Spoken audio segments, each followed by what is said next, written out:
morning. Welcome to the Board of Supervisors meeting for October 23rd, 2007. Roberta, would you please call the roll? Supervisor Long? Here. Supervisor Foy? Here. Supervisor Bennett? Here. Supervisor Flynn? Almost here. Supervisor Parks? Here. Thank you. We are all here.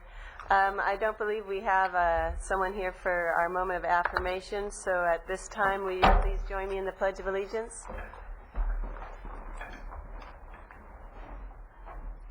Ready, begin. I pledge Allegiance to the flag of the United States of America and to the republic for which it stands, one nation, under God, indivisible, with liberty and justice for all. Thank you. Do we have a motion on the minutes? Be the minutes of August 24th and September 11th. Thank you. Supervisor Long makes the motion and Supervisor Bennett seconds. No objection. Those minutes are passed. We'll now go to agenda review, and Mr. Johnston. Madam Chair, there are 3 or 4 adjustments we would recommend. One, the consent item number 17, there was an attachment that was inadvertently not included and has been since sent to you and posted on the website. Item number 26, there is a letter received and distributed from Arnold Graham and Mr. looks like Bruneau. We have an off-agenda item from the Sheriff's Department on a ratification of a proclamation of the existence of a local emergency. And both the Sheriff, the Fire Chief, and the Ag Commissioner are all here and would like to speak with you. And lastly, we request that item number 45 be moved up and taken early so that the Sheriff's Department can get back out in the field. Thank you. And I'll note that for the off-agenda item, we do need to make a finding that by majority vote that an emergency situation exists. Thank you. Second. Motion and a second. Seeing no objections, and that off-agenda item is now on, and we'll do that right after our agenda review. Are there any other requests for changes to the agenda? You want to turn your microphone on? Could we pull 15 and have it put on a, we can discuss it? Okay, and what we can do is when we get to the consent portion, we'll go ahead and separate that one out. So at this time, do we have a motion to accept the agenda as revised? We have a motion. Second. And a second. Thank you, Supervisor Flynn. Seeing no objection, then that passes. So let's move now right down to our emergency item, and I believe we have Sheriff Brooks first, followed by Fire Chief Roper, and our Agriculture Commissioner McPhail. Good morning. Good morning, Madam Chair, members of the board, Mr. Johnson. I'm here for the purpose of asking for a ratification of the local emergency declaration that was proclaimed on October 21st. I'm going to give you a little bit of background on the chronology of what's occurred to date, and from the law enforcement perspective, what we've been doing in emergency services, and then turn it over to Chief Roper. I mentioned the original temporary declaration was given on October 21st. Also on the 21st Sunday, the governor declared a state emergency for Ventura County and 6 other California counties. That qualifies us for reimbursement to up to 75% of our cost. The governor also authorized the use of 1,500 National Guardsmen working primarily in San Diego, Orange, and Los Angeles counties. This morning, the President approved the federal declaration, again authorizing us for reimbursement to approximately 25% of our emergency cost. Our EOC was activated on Sunday morning at 9 o'clock, continues to operate on a 24-hour basis, 12-hour rotating shifts. Agencies being represented are the Sheriff's Department, or Office of Emergency Services, Ventura County Fire, the American Red Cross, the Governor's Office of Emergency Services, the CEO's Office, ISD, Public Works, GSA, HSA, and Public Health EMS, all working cooperatively, sharing. People have been training over the course of both active events and training in all of the various roles in an incident command structure, and they've been working as a team very effectively. Ventura County Animal Regulation has been involved in the evacuation of approximately 200 animals, some of them exotic animals from the Moore Park College compound, others from LA County because LA County was overwhelmed and we're pointing people to Ventura County for assistance. In terms of evacuations, we've had spot fires and changes in where the fire front and the critical areas have been. We've been responding to those with evacuation teams. The first that came in, request came in from County Fire and Fillmore Fire, was a precautionary and recommended evacuation in the Fillmore and Piru areas. In Piru, we provided evacuation notices at 352 locations, Fillmore approximately 100. We've been using 21 deputy sheriffs from our tactical response team, in addition to search and rescue team members. That number's been changing periodically. They have been of invaluable assistance for us. The Red Cross opened a shelter at the Veterans Memorial Building in Fillmore. They've had from 4 to 24 evacuees moving through that site. Last night, we also conducted precautionary evacuations in the North Tapple Canyon Road area in Simi Valley. Approximately 25 residences notified. One of the things that has happened, and one other that I point to is a recommended evacuation on Goodenough Road and Grand Avenue outside of Fillmore again yesterday. One thing that happened during the course of our evacuation process, especially Fillmore and Piru, Piru came up as a pretty quick evacuation notice, limited resources to respond to that. One of the things that we did to enhance that was prematurely put online our reverse 911 system that your board approved. It's not perfect, all the bugs aren't worked out, but it looked like theoretically it could be operational at that time. I asked my staff to test it, both in the Piru and Fillmore area. The tests were successful. We went ahead and made notification of 756 phones in the Piru area. It overloaded the circuits basically. Some of those came back, about a third of them came back as not delivered. We ran it through a second time, and then all the calls were delivered. The notices went out in English and Spanish. They were available to us for any kind of update notifications that we needed to do. The other evacuations were small enough in nature we didn't need to use reverse 911, but it was a wonderful tool. It worked in the field. It's going to continue to get better. If the fires proceed along to Ojai, we've tested it in Ojai. It also works in Ojai. So we have a tool where we can do in 37 minutes 750 some notices, which is far superior than we can do with knock a notice. We don't rely on it to make all the evacuation notices. We also go behind it. We knock on doors. We talk to people. We register that we've contacted them and their response to it. But in a real pinch, it's just a wonderful tool to get a lot of information out and get it out very quickly. Our staff did a tremendous job bringing it online.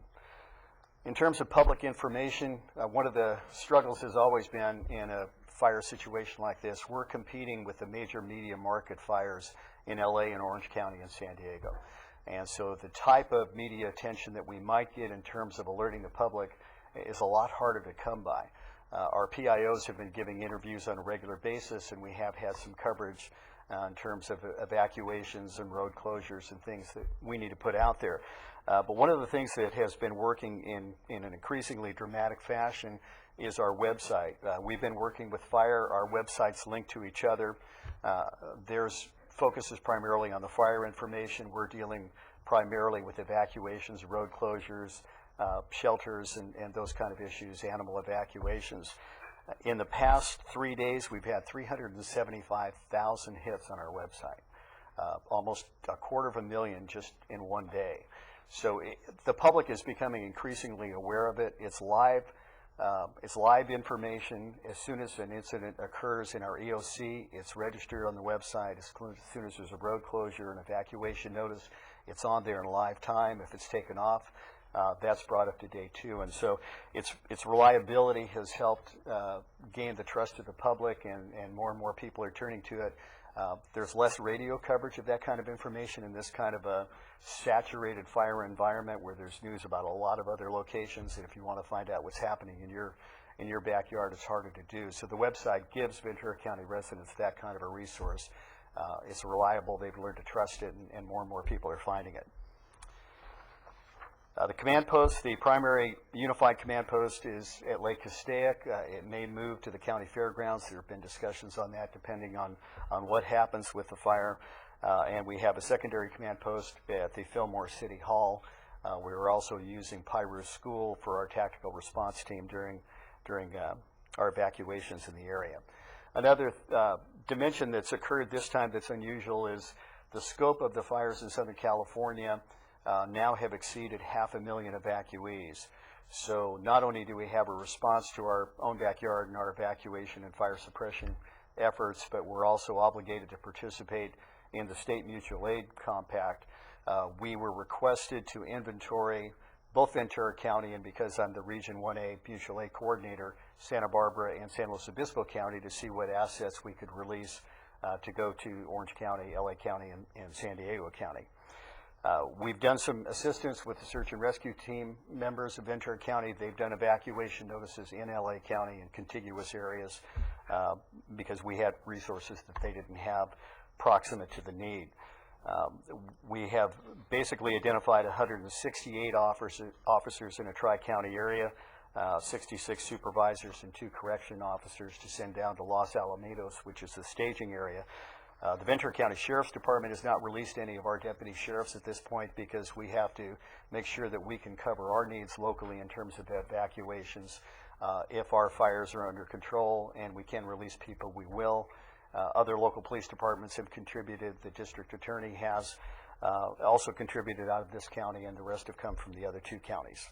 We have a long list of road closures, and I won't go through that, and it changes on a regular basis, but I want to thank all the partners who've worked with us. All the county family has made it possible. They've all worked together in the EOC. They've made equipment available to us, helped us bolster our fleet in terms of making evacuations, release things from the county garage, the kind of practical things that really help it keep it all working, our communication systems. And we've always had an excellent relationship with fire and been working cooperatively with them. So I'll turn it over to Chief Roper.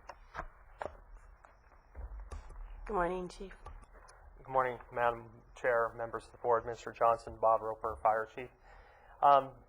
Last week when Kent Fields from APCD called to give us the doom of the weather forecast, we asked him how bad could it be, and he said on a scale of 1 to 10 it's probably a 9, and I sent out that information, and I hate to say Kent's probably right, as the forecast as he always is. The wind event started on Saturday night, real late in the evening. Maximum winds we've had out on the fire have been about 52 miles an hour sustained winds with gusts up to 87 miles an hour on some of the roof peaks. And that varies. It's worse along the coast than it is inland. It's hard to believe that. But the situation has probably been more intense this year than the 2003 fire siege that we all experienced. In 2003, it took about 4 to 6 days to ramp up the number of fires and require the volume of suppression resources. This fire ramped up within 2 days at about 120% higher than what the 2003 was. At this point in time, I think the record's probably going to show that this fire will exceed the 2003 fire damages, acres burnt, life, and suppression, and all public safety services by probably close to 300%. It's about 3 times what's happening as in 2003. In Southern California, what you're going to see is some whole communities wiped out when the smoke clears. And that's what we're seeing now around Arrowhead, down by San Diego County, and so forth. Ventura County, we've been lucky. When we saw the notice of the weather conditions, we kept everything in county. Okay, we sent 1 fire engine, which was an OES state engine, out, and I'm not quite sure where they are today, but they're out in outside the county. Everything else was here because we knew once the fire started, we weren't going to get resources. During the course of the past few days, we've had 17 different brush fire starts. Out of those, we've maintained all of them at less than 10 acres, except for the one over in Lexington Hills, which was called the Night Sky Fire, and that was at 35 acres. The biggest problem on that fire was the issue of people using mulch around their landscaping. Embers hit into the mulch, it smolders, and then a gust of wind hits and takes that pile of mulch, sends it down the road, and starts more fires. This is a problem that as we do biomassing of new initiatives across this country, we need to start identifying this as one of the things we need to deal with. Okay, but the problem is we had a 35-acre fire that held 30 fire engines and crews there for 2.5 days. Labor intensive because we couldn't walk away from that fire. Okay? In Ventura County, we have none of our fires that were human caused that we know of at this time, unlike some of the fires in Malibu, Orange County, where they're reporting arson starts. The fire speed on some of the fires have been tremendous, especially what you'll see down in LA County. LA County around the Malibu Civic Center, you saw pictures of the castle that burnt and so forth. And the only way to really understand the fire speed in that area is to drive down there and see what happened. It came right behind the Malibu Civic Center, blew right across all that flatlands, and hit the shopping center and started 5 roof fires in that shopping center. And LA County did an excellent job at saving that whole commercial complex. Okay. Likewise, on the Night Sky fire, my crews were going by this one house that they were doing protection on, noticed the roof started smoking, and it was a tile roof, and they were able to strip the roof, and there was only damage to about 200 square feet of that house, and made a great save on that. The current fire situations that we have now, the ones impacting us, was the ranch fire, which is started over by I-5 and the Templin Highway Saturday night. We monitored that Saturday night. We went into unified command on Sunday on that fire as we knew it was going to hit Ventura County. One of the things we do when we start a new fire, we look at a map and we see where are the prior fires, and we can kind of gauge about the fire speed as it hits new fuels versus old fuels. And this fire actually burnt the one area over the last 12 years that hasn't burnt around Piru and the day fire and everything else, and that's why it burned with such intensity to start with. But then it's been hanging high above the communities because it's in new fuels, and that's why the fire's been slowed down in vast of the strong winds. Today, the current fire is still hanging above the community of Piru, and it's above Fillmore up by Oak Mountain and the Sespe oil fields. The sheriff helicopters are tasked today, now that the winds have died. They're working along the Fillmore side to hold it in check even more so that when the winds subside, we can really start doing more perimeter control of the fire. The area around San Martinez Canyon and Val Verde, just across the LA County side, that is where they've lost 3 homes in that area. We did lose one mobile home at the very end of Piru Canyon Road up by Blue Point Campground, okay? But that's really the only structure that was damaged in Ventura County, okay? So that fire is the one that we're concerned about still, but we have resources. We're going to concentrate on getting that one done. Yesterday afternoon, when all else, when you thought nothing else could go wrong, but we knew it would, there's a new start behind Magic Mountain, and that was it's called the Magic Fire, or the news was carrying it as Stevenson Ranch. That carried the fire directly in path towards Simi Valley, and Simi opened up its EOC. The sheriff began the evacuations, and it was predicted it was going to hit. That fire right now, we feel pretty good that we have a line to keep it from coming into Ventura County. It's about 1,500 acres. The ranch fire is about 55,000 acres now. And so these are going along. Right now, some people think that all we had the issues with was struck with the brush fires, but during this time we had 8 structure fire losses in the county. With the 8 structure fires with 60-mile-an-hour winds, we have a bigger concern about an urban conflagration from one house going to another. And crews have been very good, and law enforcement helping on traffic control and evacuations on those. We've been able to minimize those to the house of origin. Okay. Today, what we're currently doing is watching the weather. The weather is predicted to start dying down over the next 18 hours. There should be an increase of the winds going in through this evening, starting about noon today, and then tapering off overnight. That's what they say. If that happens, what we will be doing is taking inventory of our assets, resting our crews, feeding them, and then putting some on the road to go south. Okay? We're going to take care of home first, but we also have an obligation for those mutual aid resources that helped us. Now we have to start returning the favor. So we're in constant communication with Santa Barbara and LA County and LA City so that if we need some surge increase back, we are poised to help each other in the process. So that concludes my presentation on the status of the fire. I would like to thank everybody, all the partners the sheriff talked about in the EOC, because I believe this system is working quite well. Thank you. We do have a couple of questions. Yeah, I do have a couple of questions. Thank you. Thank you both for the presentations here. You said none of the fires in Ventura County were arson fires, from the best knowledge that we have. Are these 17 incidences primarily power lines down, or was? Correct. Okay, so it's power lines that are mostly causing this problem. It is real impressive to have 17 incidents, as bad as the weather was, and to be able to keep them all contained to small fires and not having any of them get out of control. So certainly, I know everybody up here on the board is really appreciates and wants that to be passed on to the firefighters as we go forward. I have a question for the sheriff about the reverse 911.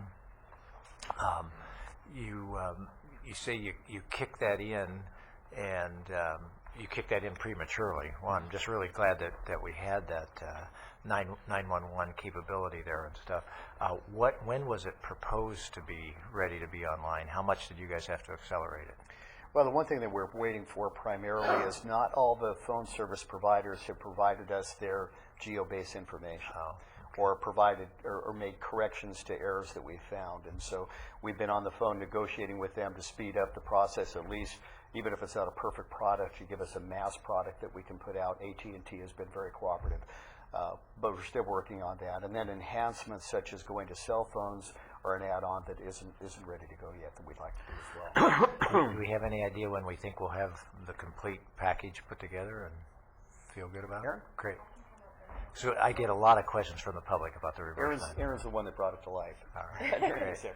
Thank you for hustling. Oh, no problem. I actually did get in contact with Verizon yesterday, and they're supposed to be sending us their data today in case it would affect other areas. We do have the information on Ojai we had talked about, and then Simi Valley, we do have all the data from AT&T on that as well. If the Stevenson Ranch fire, the Magic fire, goes into that area. But as far as the cell phone capabilities, that's going to be a couple months in the future, because we haven't actually have the capability right now to enter the cell phones into the system, except for someone calling me and actually typing it in.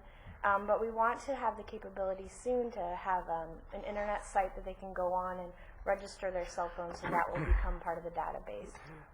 So outside of the cell phone, will everything else be up by the end of this year? So the reverse 911 definitely. will be? Right now we only have one server online, so we used 23 phone lines yesterday to conduct the evacuation calls. But hopefully by the end of today we'll have the other server up. We've just been having a couple issues with that. And then next week we do have a technician from Reverse 911 coming out for the entire week to address all the small issues that we've been having. So the system is functioning at kind of half capacity at this point, but hopefully in the next couple weeks it'll be at full capacity. Great, good. And then with regards to the websites, if I could, you talked about 350,000 people hitting us. I'm talking to people, a lot of my conversations are about, I went to the website, I saw this, I didn't see that, et cetera. And just the one thing that I hope that we could do, and I mentioned it at the EOC meeting on Sunday night, but if we could link the fire and sheriff's websites as much as possible, because we're aware of the fire, but an average citizen who all of a sudden the community gets flooded with smoke, they're lucky if they get to either of your websites, right? If they can, if they can figure that out, and then if there was, so it's sort of that sense of one-stop shopping. If they can get to either of you, if we could make it really clear, the updated fire information is on the fire website. Here it is. Here's the link. Updated road closure information is on the sheriff's website. If that could just be really prominently displayed, those citizens would be helped, because they would get halfway and they'd get part of the information and not be able to get the others. Let's see. It could be right on the homepage of Ventura. Sure. Yeah, it could be on the homepage in terms of being able to go there also. I also mentioned this, but I just want to get it mentioned. If a big issue is when smoke floods a community, And everybody in that community, like in Ventura, Sunday afternoon, everybody thought Ventura must be on fire because there was so much smoke, and yet there was nothing anywhere close. You know, it was all the way in Castaic. I know it's probably more problematic, and I imagine the fire chief would really agree with this, more problematic, but if we could indicate, because we know of the wind, et cetera, heavy smoke in Ventura, but fire in Castaic, or heavy smoke in, you know, wherever, you know, Simi Valley, fire is where, if that's possible. So I'm just trying to pass on the stuff that I'm hearing from the public over the last couple of days, and just want to make sure you guys are aware of that stuff. So thank you very much. It's been wonderful to see 17 incidents get beat down. The fire chief called me about the one at Wells Road yesterday afternoon and got it under control very quickly and stuff. It could have been a real issue for us. Thank you. I know we have a couple other questions. Supervisor Longs and then Supervisor Flynn. Yeah, just a terrific job on all of you, all of the team, all of the folks who were at the command center. It really was terrific to see it in action and to have such excellent communications into the communities. The reverse 911 was, as a first test in Piru, they felt like they were no longer isolated. They felt like very connected to the response teams.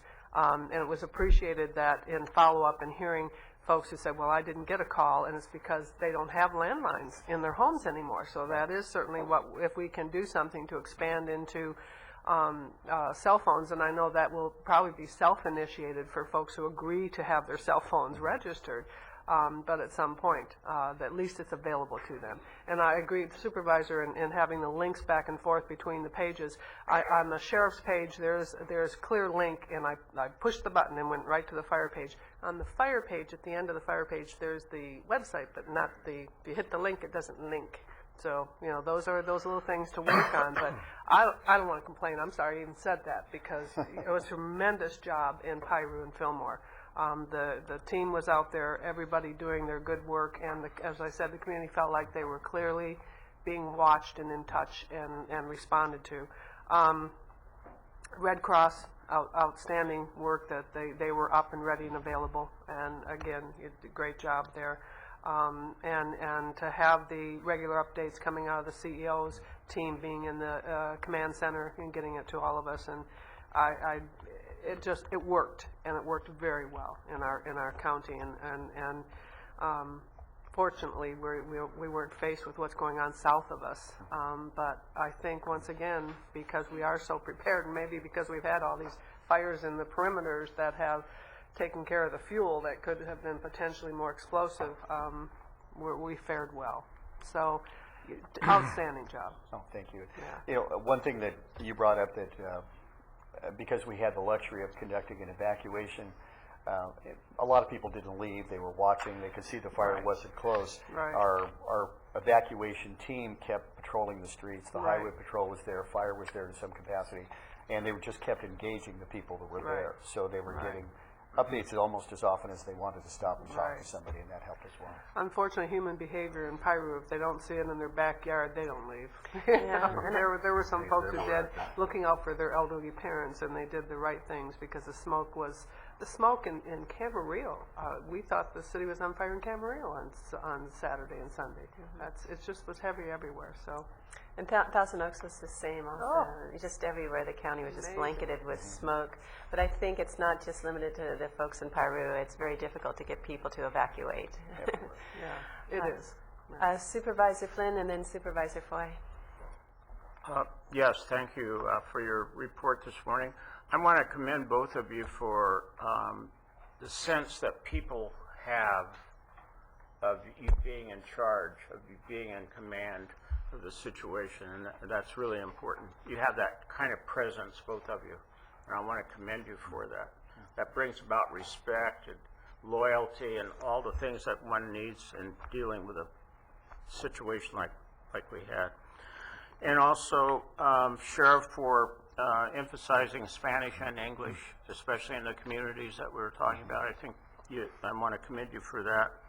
And then looking back at long history with fire control and different strategies in Ventura County, let us commend fire chiefs, and especially this chief here today, and also the sheriff, for the strategies we've had on controlling fires that other counties don't have, like San Diego County, for example, and that would be a brush control effort. Sometimes it's criticized, and sometimes there's a little bit of political pressure, but we've always held in there with it, and San Diego County did not. Shake roofs, we were talking about that this morning. That's an amazing thing for us to do here in Ventura County. So those kinds of leadership strategies that we have, I really commend you for those, and all the work that you've done, and all the people involved, the firefighters and the sheriff deputies and administrators. I commend you all. Thank you. And Supervisor Foy? Thank you. I too want to commend you for what you do. It's just great to see how this all comes together, and you do such a great job at it. And also echo Supervisor Flynn's comments on there. As I was up right next to some of these firefighters doing their work, talking to them and saying, you know, what can we do better? What can we do? Well, one of the great things that we do is this brush clearing that they say when they go to other counties, it is not done like this, and it's a major issue because, you know, it puts their lives at risk if they have to protect something that's not there, and a lot of people don't realize that they're not going to protect something that's not. The other side of it, I think, too, is as I was up there watching, as I think was said by the fire chief, this whole thing with this wood chips, as I was there up off of Santa Rosa Road watching that, and these guys trying to put this out, saying, we are just wasting our time because this is going to take days and days to put this out versus if it was something else. So we have to, as probably the Ag Commissioner and stuff, as we start to do some of that, some of these policies we put in place, there's bigger issues that come about with that, but we put a lot of resources there. But asking those firefighters, I was there, and then went up to Piru to watch, and Jeff Dean taking me around, realizing what else do you need. I think we do a good job. Resources are there, and I think the firefighters themselves, the sheriffs, they realize that we do have the resources, and I commend you, before I was here, the board, for giving these agencies the resources they need to do a good job, and to say that when you talk to those firefighters and sheriff, we do a good job here, and we have the resources to make sure this county's safe. But I think also going back to what Supervisor Flynn said, the leadership that you both bring is, we just appreciate that. Thank you very much. And my compliments too, and I know your job's not done, so I do want to get you back out. With us, I think a lot of what we want to assure is communication with the public, and so I'm glad that we were able to use at least partially the reverse 911 system. You realize how much Los Angeles media concentrated on Los Angeles County, and so it brought a lot of frustration among residents. And I know with Santa Rosa Valley, just making sure they had the information was key to me, and I appreciate the contact with our EOC department and Dale Tompkins, the Chief Roper, and others to make sure that we're well informed so we can inform the residents. It is a very close-knit community out there, which I think was helpful, so we were able to disperse the information pretty well out there. And even Alec Wilson, I know he's out there driving through Santa Clara Valley this morning, and just being able to get whatever we can, any kind of media that we can, so we do appreciate that effort. And I just want to thank you very much for your hard work, and look forward to learning from this experience as we do from each of our emergencies, and what we can do, for example, now to make sure people don't use wood chips as a way for weed control. You know, it's almost like another shake roof in a sense. You know, it's just going to spread fire. So we've learned something else from this one too, and thank you so much for your effort. I know we have Mr. McPhail too from our Ag Commissioner here to speak. Good morning. Madam Chair, members of the board, Mr. Johnson, Earl McPhail, Ag Commissioner. I just want to thank Sheriff Brooks and Laura Hernandez for adding a wind incident besides the fire in their declaration. So far, we've had no damage to ag that we've been made aware of from the fire, but we have sustained a tremendous amount of damage just from the wind, and so we're appreciative of that. What didn't freeze in January in avocados is now on the ground. So. You know, we took a hit with the wind. We feel bad for all those that took the hit with the fire, obviously. But we will continue to monitor the fire as far as if it gets closer to Piru and Fillmore as far as ag is concerned. But for us, it was the big wind issue. So we just appreciate them putting that in the declaration. And I just want to thank them for that. Thank you. Thank you. And that was some amazing wind. So now I think at this point we can go ahead and have a motion. That's to we had before on our off-agenda item. That's right. Recommendation is the ratification of proclamation of existence of a local emergency, and we have recommendations 1 through 4. And Supervisor Long moved the recommendation. Second that. Supervisor Bennett seconds. I'd just like to make Yes. one quick comment. It was one that Jeff Dean made on Sunday night, which is, as we talk about the frustration with the LA media market and all of that other stuff, but it's just one thing we can learn from this is a little taste, just a little taste of what it's going to be like in a major Southern California earthquake or other incident. We will be on our own in Ventura County. We'll be on our own in terms of the media. We'll be on our own in terms of help. And that's where using this to keep, like getting our reverse 911 up, which may or may not be working in that next thing. But that was a good point that I thought that Jeff pointed out, so I wanted to pass that on too. Thank you. Okay, we have a motion and a second then, and seeing no objections, that passes. Thank you very much. Thank you for being here. Keep up the great work. Our next item then on our agenda are our consent agenda items, and I believe Supervisor Foy had a request to pull item 15, was it? Mr. Johnston? Oh, I'm sorry. Let's do, before we do the consent item, we did move up item 45, so Chief Deputy Dean.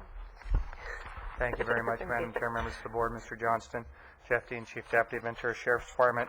The item before you is just an authorization for the purchasing agent to exceed the $100,000 limit on an ongoing maintenance contract for our CAD system, which is essence the software and the backbone for our dispatch system, and be happy to answer any questions you might have. Thank you, and I think Supervisor Bennett had a quick question. I just have one question, and you may not have the answer right now if you can get back with me, but these costs all added into the contract city's cost? Yes, it's part of our overhead methodology that includes the cost for dispatch. So is that adjusted regularly when these costs go up? Each year. Uh-huh. Yeah, Great. what we do is we take the past year's expenditures and then we build that into the methodology. Thank you. And in regards to the website, I was thinking it might be good we'll call the cities and have them put the fire and sheriff links on their city websites also. So if you have city residents, they pull up their local one, maybe they can just click and go right over. That is a very good idea. Thank you. So we do have a motion and a second on this, and not seeing any objections, that passes. Thank you for moving it up. Thank you. Now back to our consent agenda items 10 through 20, and before we vote on those, let's go ahead and turn it to Supervisor Foy with his question.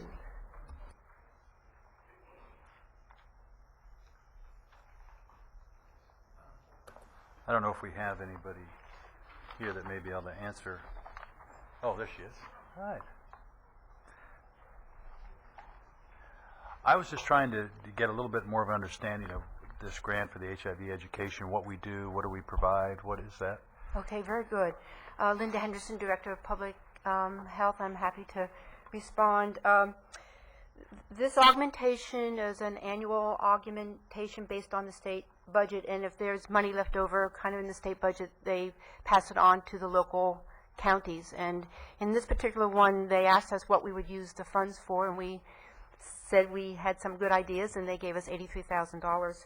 So it's $83,000, $41,000 stays within public health. And we use that money to outreach to 2 high-risk groups. One of them is the men having sex with men is a very high-risk group in Ventura County, and the other one is high-risk youth. And these kids are mostly kids who have co-concurring sexually transmitted diseases, which makes them more prone to being infected by HIV/AIDS. So we have English and Spanish speaking education staff who go out into the community and work with these groups on education, prevention methods, early detection, early treatment, dispelling myths about the disease and the spread of the disease. The rest of the funds is pass-through funds, Supervisor, and it goes to the Rainbow Alliance, and it goes to Planned Parenthood, who also works with high-risk groups in the community and does education and early intervention and identification.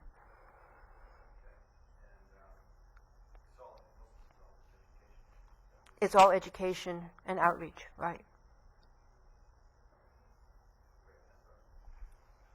Thank you. Are there any other items on the consent agenda that anyone would like to pull out for discussion? Otherwise, entertain a motion for items 10 through 20. Motion and a second. Are there any objections? Possible to pull 15 and vote separately on that? Yes, you certainly Can I may. do So that? let's go ahead and, could you mind withdrawing the motion, Supervisor Flynn? So Supervisor Foy can vote against one of the items? Yes. Okay, so we'll pull that from the agenda, and let's just go ahead and have a motion for item 15. Okay, we have a motion from Supervisor Flynn, second from Supervisor Bennett to approve item 15, which is the grant for HIV education. All those in favor? Aye. All those opposed? Supervisor Foy in opposition, so that passes on a 4-1. Now, for the rest of the items, that'd be items 10, 11, 12, 13, 14, 16, 17, 18, 19, 20. See no objection, that passes.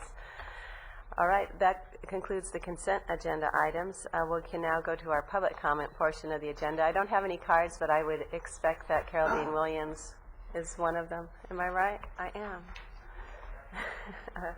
We have Brian, and thank you. If you'd like to come up, and followed by Juana Alvarado, excuse me. I'm here today to speak about something that may seem a little unimportant given what's happening, what you can see in the sky and smell in the air around us, but I did want to take the opportunity today to applaud Ventura County for enforcing its living wage ordinance with regard to Prudential overall supply. The facts of the issue, as you know, are Prudential was awarded the contract again in July, and then when they were informed they would have to pay the county's living wage, they decided to abandon the contract and walk away. It's unfortunate that Prudential would not comply with Ventura County's living wage law. These laws are made by communities to ensure that workers who do work for the county, who do public work, have some sort of standard of living. And I see for myself it really does have an impact on the lives of working people. It's important.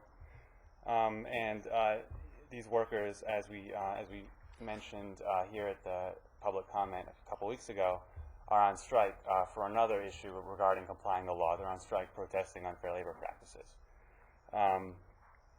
So I just wanted to say that the county gave Prudential an opportunity to comply with the law, and when Prudential discovered there was no way around it, they left. And in San Diego and Oakland, Prudential said they would pay the living wage. They signed papers saying they would, and then they did not. The city of San Diego is in fact suing Prudential for up to $1.82 million in owed back wages and damages for, again, saying they would follow this law that's designed to give a standard of living and then pocketing the money that was a taxpayer subsidy. So I just wanted, that's pretty much what I wanted to bring to your attention and reiterate. I think that you did the right thing and you should be applauded for enforcing a law that is on the books and needs to be meaningfully enforced to give working people, a fair shot. Thank you. And that's Prudential overall supply. Thank you. Ms. Alvarado, followed by Catalina Chavez. Buenos días, primero que todo. Mi nombre es Juana Alvarado, trabajo para Prudencia por 7 años. Y fuimos a huelga. Good day. My name is Juan Alvarado, and I work for Prudential for over 7 years. And we went out on strike. Fuimos a huelga porque se le estaba pidiendo al patrón no un sueldo fuera del planeta, simplemente que compartiera algo porque saca demasiado con nosotros. Como sabemos, sin patrón no hay trabajo, sin empleados tampoco, ¿verdad? No es justo que no quiera compartir, pero es cosa de ellos. So we went on strike because it's obvious that the company doesn't want a fair share. They don't want to share the what's fair for us. Y venimos aquí por segunda vez para We come here darle again las gracias to thank you again por el apoyo que nos brindaron, for the support that you're giving us, que nos pusieron atención, nos tomaron en cuenta, because you took us into y hacerle consideration saber a este señor que no estamos solos. to show the owner that we're not alone, that we have people here that are supporting us, and in my understanding. Yo en nombre de todos mis compañeros les agradecemos Myself and my coworkers, we por give you toda la thanks ayuda for all the que help prestó that you've given us. y les vamos a estar agradecidos siempre, porque hemos dado un paso que solos no lo hubiéramos dado. And we've given steps that by ourselves we can't do, and together we can do this the right way. Thank you. Thank you. And then Catalina Chavez, followed by Jeanette Chavez. Okay, buenos días a todos. Good afternoon, everybody. Mi nombre es Catalina Chávez. My name is Catalina Chavez. Estoy trabajando por 20 años I've en worked esta at compañía this company for 20 years. y ahora que nos dijeron que íbamos a venir aquí porque estamos muy agradecidos. So again, we're here and thankful. En nombre de todos mis compañeros me dijeron dar las On behalf of my coworkers, gracias y dar las gracias a to ellos give you que thanks nos to tomaron the en board cuenta. that you took us into consideration. Porque, como Because dijo mi compañera, sin ustedes no estuviéramos en esta just like my posición. coworkers stated, if we wouldn't be here without your support. Si nuestro patrón ha tenido mucha ganancia y no quiere compartir con nosotros, If the owner doesn't want to share the wealth that he has, so hoy él sabe que porque ustedes están con nosotros, él ha perdido este contrato con ustedes. and he's lost his contract because of this. So yo doy las gracias en nombre de So mis again, I compañeros thank you on behalf of my coworkers. y lo único que siento a hoy es que creo que no voy a volver a venir aquí a estar presente de ustedes porque ustedes ya nos dieron el apoyo. And I won't be here back for a while. Thank you. Gracias. Thank you. Jeanette Chavez, followed by Derek Doller.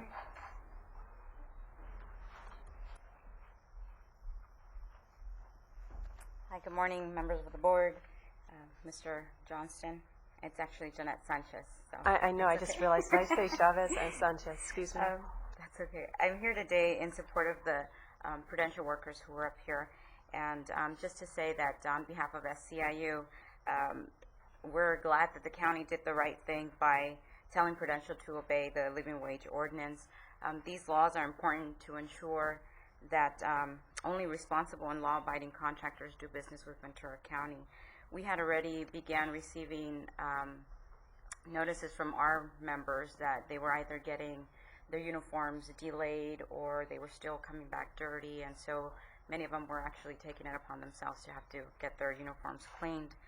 And so we're just glad and grateful that by insisting on contractors, to obey a county ordinance, Ventura County hasn't just only done right to these workers, but to the county itself. So we appreciate that, and we thank you. Thank you. Our last two speakers, Derek Doller, followed by Carol Dean Williams.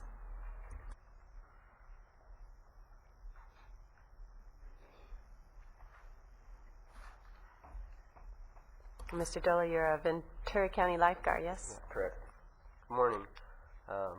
Apologize in advance for speaking quickly. I didn't know I only had 5 minutes. So. Could you pull those two microphones to the middle and you kind of talk to both of them? Yeah, just like that. Perfect. Okay. Thanks.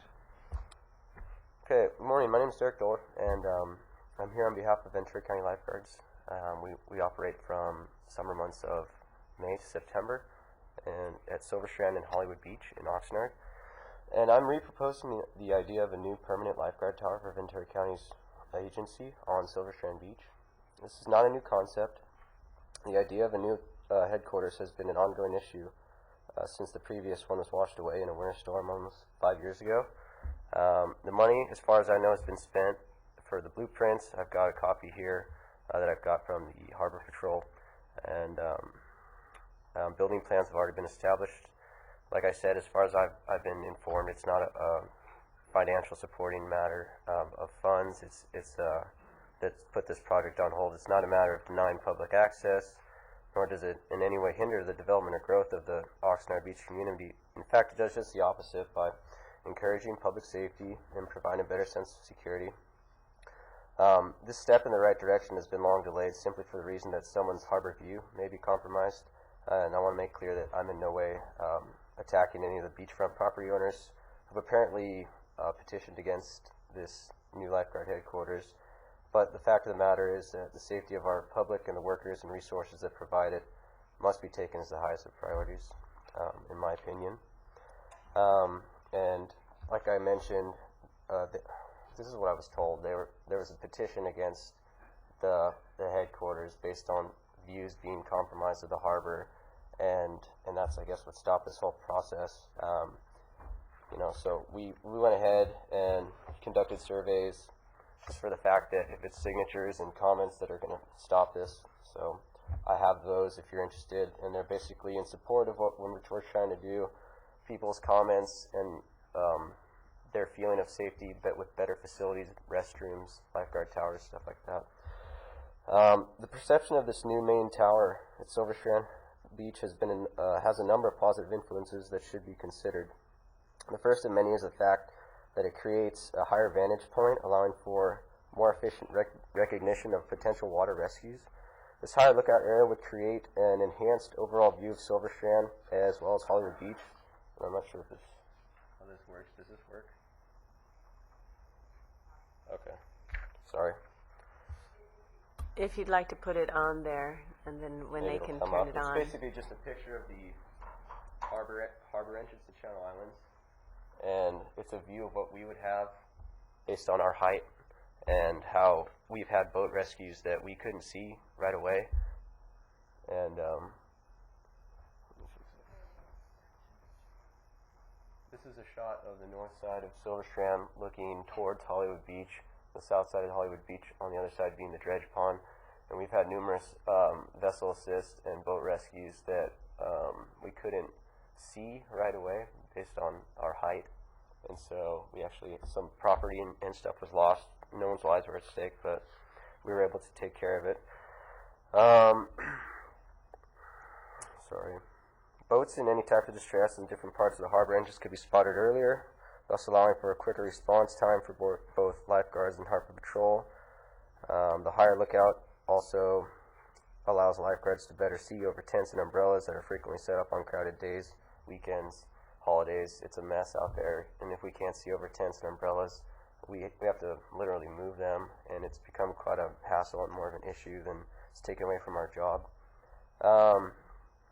Other important additions to this building would include the installation of new public restrooms, which is on everyone's mind. This is our current restroom situation. It's at the north side of the Silver Strand parking lot, and this is what we get complaints about all the time.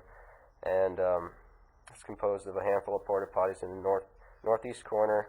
These facilities are considered by many to be highly unsanitary and simply disgusting. New public restrooms are a daily recommendation or complaint by beach visitors, and many of our own lifeguards despise having to use. This is what we use, so it's not the greatest, but we make do. It used to be different. We had public restrooms in our old tower. These should be considered more of a health hazard to the public. On a separate note, when we're providing first aid care to injured beachgoers, it's oftentimes done in front of our current tower, where it can be windy, wet, sandy, distracting. And in the addition of this new tower, there's a separate room intended primarily for first aid and medical emergency type situations, which would create a cleaner and calmer environment where injuries could be attended to in a more efficient and less distracting manner. Mr. Doler, your time is up. Okay. Thank you very much for bringing this information to us. Supervisor Bennett and I think Supervisor Flynn want to comment. You said you had petitions or signatures if we were interested. We would like to see them. Sure. Okay. There's a picture of our current tower. Just want to let you know. And Supervisor Flynn? Yes, could you leave your notes that you have with, or make a copy of them, give them to Elizabeth. She'll meet you in the back there. Sure. Yeah, I can do that. Can I?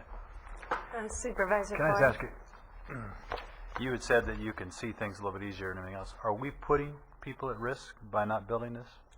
I believe so, yes. We've been fortunate enough to be able to take care of any emergency situations, but like I said, they've been a little bit delayed. They could have been responded to quicker. There was a current situation where we couldn't see on the other side of the jetty on Hollywood Beach, and we had no idea, and all of a sudden we see Oxnard City coming out with their fire rescue or their water rescue team, having to take care of a vessel in distress, which is our job, but we couldn't see it. Right. And we have towers on Hollywood Beach, but they're so far north that they can't see that either, and there's dunes in the way. So we had a 3-story or 2.5-story tower 5 years ago, and it was never a problem. So that's kind of, I think, a real... And what's the height of this one? This is a one-story? This is just a regular one-story tower, which is actually just a regular size tower that most agencies operate out of. This is just your standard two-person lifeguard tower, and we usually have 3 or 4 people crammed inside to make do because we need that many people on the beach. So what I showed you was a picture of your everyday tower, which is our headquarters. And Sure. This is a real low on there. Okay, thank you. Thank you again for the information. Right. Our last public comment speaker then is Carol Dean Williams.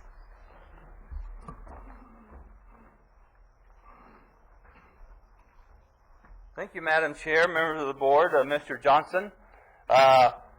It doesn't matter how smoky it is outside, it's fresh air inside here. We got to realize this is a wonderful place to be on Tuesday morning. Mr. Johnson, do you realize how prophetic my poem was? Let me recite you the title and the first verse. Johnny's up for more. Johnny Johnson, you're not retiring. It's way too soon. The county clock is 5 minutes before high noon. Now, you said you'll be retiring in 5 months. That's a minute a month. That's a minute a month to sit at your desk for 1 full minute with your timer on saying, what am I going to do with Carol Dean in these next 5 months? I don't want you leaving me incomplete. We've worked together too good, too long here, and I don't want you leaving as the only CEO that had to deal with the grand jury. I don't want that on your record. I got all the information to deal with that, Mr. Johnson.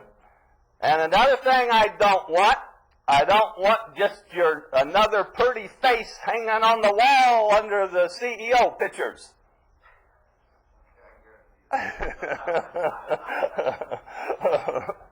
It's guaranteed. So, put me to work. A minute a month. And that poem is just so prophetic. But I've got to spend some time on my political role model. That is Linda Parks. Let me tell you, I heard about her on and off in Thousand Oaks, I heard on and off about her. But when she first came on the board here, I says, that lady's not going to say a word until Judy Michaels took her position away from her on the Santa Monica Mountains. That woman got in there and did her homework, and the board removed Judy Michaels and put Linda Parks on that. Right? Right? She's forgotten. Holy mackerel. And now she's our 2-time chair, 2 years in a row, unheard of. And that gavel this morning, all the board members were scattered. She rang that gavel, and here they come running. Man, that is a political role model. And she just hangs in there. She's taught me some silence. She's taught me some power of silence. Yep. But when that gavel's in her hand, look out. Well, you can't fire Johnny Johnson now. You can't fire him. So he's free now to leave a legacy here with this county, to leave a history here with this county. All we need to do is assemble it and get it in the right package, Mr. Johnson. Mr. Rick Cole, the city manager of Ventura, he bribed me this year. It's against the law to bribe a candidate. He bribed me about being a candidate so those 3 incumbents could get reelected. It's not my word against him. It's on film. It's on film. Mr. Johnson, there's some way I'll burn these all to DVD There's some way we got to make this a record of Ventura County. It's all documented. And you know, last night he accused me of being dishonest. But he won't meet me face to face. He won't meet me face to face on camera. You know, it just be on any part of imagination that a city manager, one of the cities in Ventura, would put up with this kind of conduct. Yep, you should have heard what he told me. If I'd have just stayed on the sidelines and let the three incumbents just shoo right on in, you should have heard what he told me. You can hear it. You can hear it. Well, I like this little machine here. I'm going to be bringing stuff in for that machine. Thank you. Thank you. That concludes our public comment portion of our agenda, and we can go right to our 9:30 time certains. Our first 9:30 time certain is a proclamation. It's declaring October 21st through 27th, 2007, Childhood Lead Poisoning Prevention Week. And I see our Public Health Director, Linda Henderson, is here. I'm going to go ahead and read this and then turn it over to you. Whereas ensuring the safety of our children is a crucial responsibility for all Californians, and whereas there exist many dangers to children that we must guard against, and in the week of October 21st through October 27th, residents of Ventura County are encouraged to become better educated about lead poisoning. And whereas lead exposure can cause delayed growth, learning disabilities, cognitive and behavioral disorders, and in the most severe cases, even death. And whereas lead poisoning is so dangerous because it usually bears no visible early warning signs of its harmful effects. And as of now, only a blood test can detect lead poisoning. And whereas children under 3 years of age or those with existing developmental disabilities are at the highest risk of poisoning, however, the effects of exposure can also harm a developing fetus as well as older children and adults. And whereas with public health professionals and children's advocacy groups, we can ensure a healthier future for all residents of Ventura County by doing our part to prevent potential contamination by eating a healthy diet and mitigating lead hazards. And now, therefore, be it resolved that the Ventura County Board of Supervisors hereby proclaims October 21st through 27, 2007 as Childhood Lead Poisoning Prevention Week. And be it further resolved that the Ventura County Board of Supervisors commends all public health employees, community organizations, and healthcare providers throughout Ventura County for their contributions towards the prevention of childhood lead poisoning. And I'll come on down here and present it to you. Thank you. Madam Chair, members of the Supervisors, Johnny Johnson, Linda Henderson, Director of Public Health, it's with great pride that I introduce you to Evie Criswell, who is our Public Health Nurse Coordinator of our lead poisoning prevention program. We do have some staff here, but let's start first with Evie, who will make some comments. Okay. Madam Chair, members of the board, and Mr. Johnston, the lead poisoning prevention program in the Public Health Department of the Healthcare Agency is integrated with our Child Health and Disability Prevention Program and the Public Health Lab. This integration allows us to maximize our prevention, early intervention, case management, outreach and education, and testing services.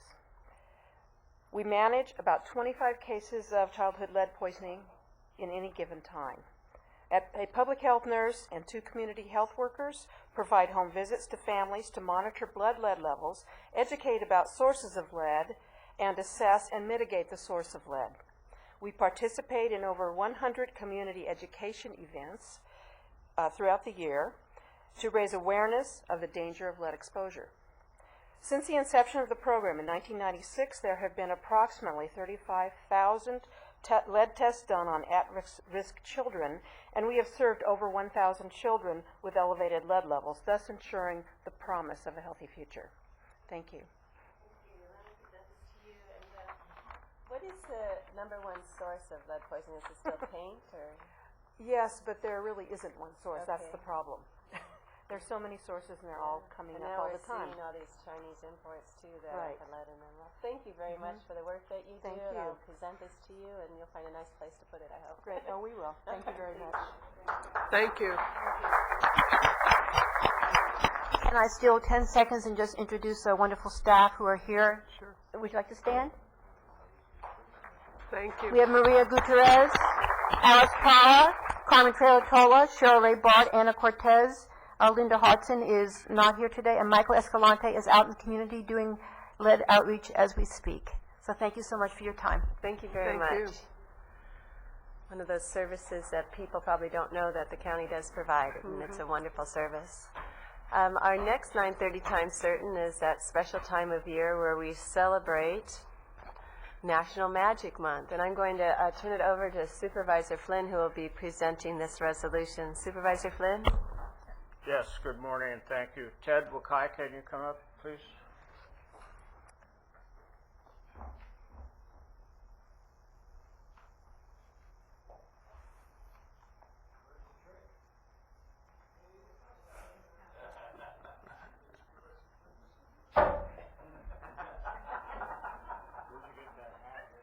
Yes, that's a good question.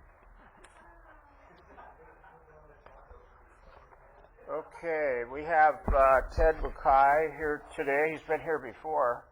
In fact, he used to work here in the county several years ago. I think like 2 or 3 decades ago when Johnny Johnson started. A few generations before. Well, he before you, I think. No. Anyway, this is October 2007, National Magic Month, and Ted Wakai is going to tell us what is the significance of all this.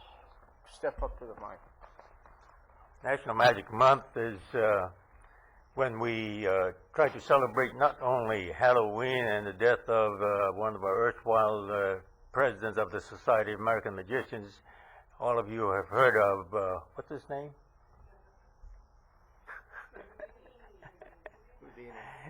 Harry Houdini, yes. But we'd like to make people aware that magic is not just mysterious, but it's very educational and helpful. Keep kids off the street and teach them how to do things which is surreptitious. And of course, we like to do things, make people happy, and get kids to read and keep them out of mischief. In fact, John, you know,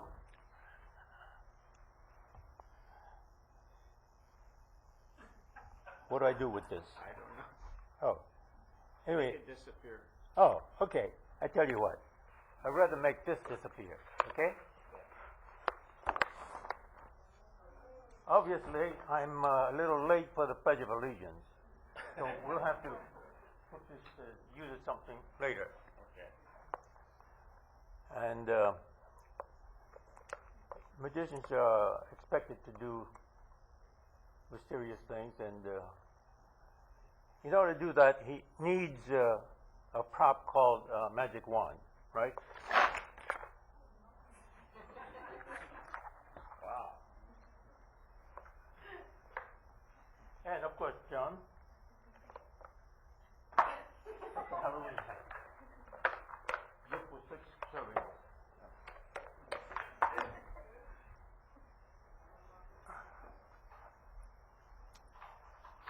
You notice it says Clark Kent, right. So, if you would mind being a head check girl, because you're going to have to moonlight in order to supplement your income as a board of supervisor member. Yeah, just hold it as a head check girl, okay? Because head check girls at some of these nightclubs make more than you in one night in what you get over here as a member of the board of supervisors. Are you running for supervisor? Oh yeah. So, if you mind, take my glasses, take my tie.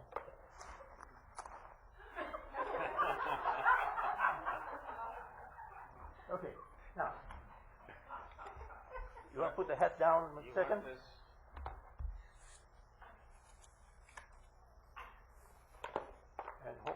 over here for me? All right. Now, this is, you mind stepping back here? Oh, okay. Good. Now, for the benefit of the Board of Supervisors, just stand right there. Okay. Is it possible that you could stay near the microphone so we can get this? Oh, is he on? Okay, thank you.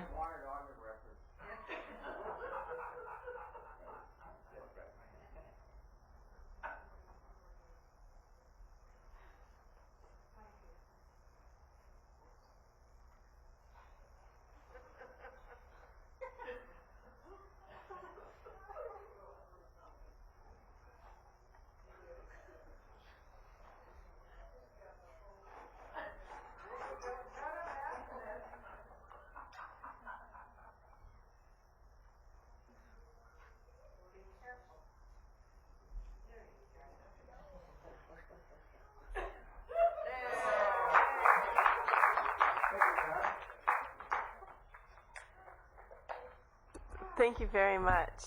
Well, let me give you the resolution. Oh, okay. I won't read all the whereas because you were so good. You provided them, and it's signed by each member of the board. Now, where will this go? Very good. I have one complaint with Linda, though. Uh-huh. I called her office in Thousand Oaks one day. They told me, call Ventura. So next day I called Ventura. They told me, call Thousand Oaks. You just have to catch us. We were in transition, moving from one office to the other. Great magician. Well, thank you. I'm glad you found me. Excuse me, What do I do with this? Supervisor Flynn. Superman? Supervisor Flynn and Superman. I know for a long time you've been trying to get rid of Johnny Johnson. Did he just make him disappear? Yeah. Can you make him appear again? We need him up here. Yes. Where? Ready? What do you do, man? Come on, where's Johnny? Where's Johnny? Oh, look it.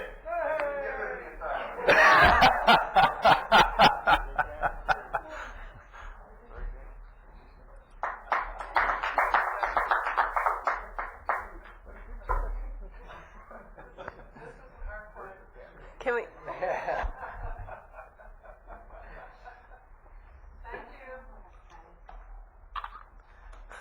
Forget that one.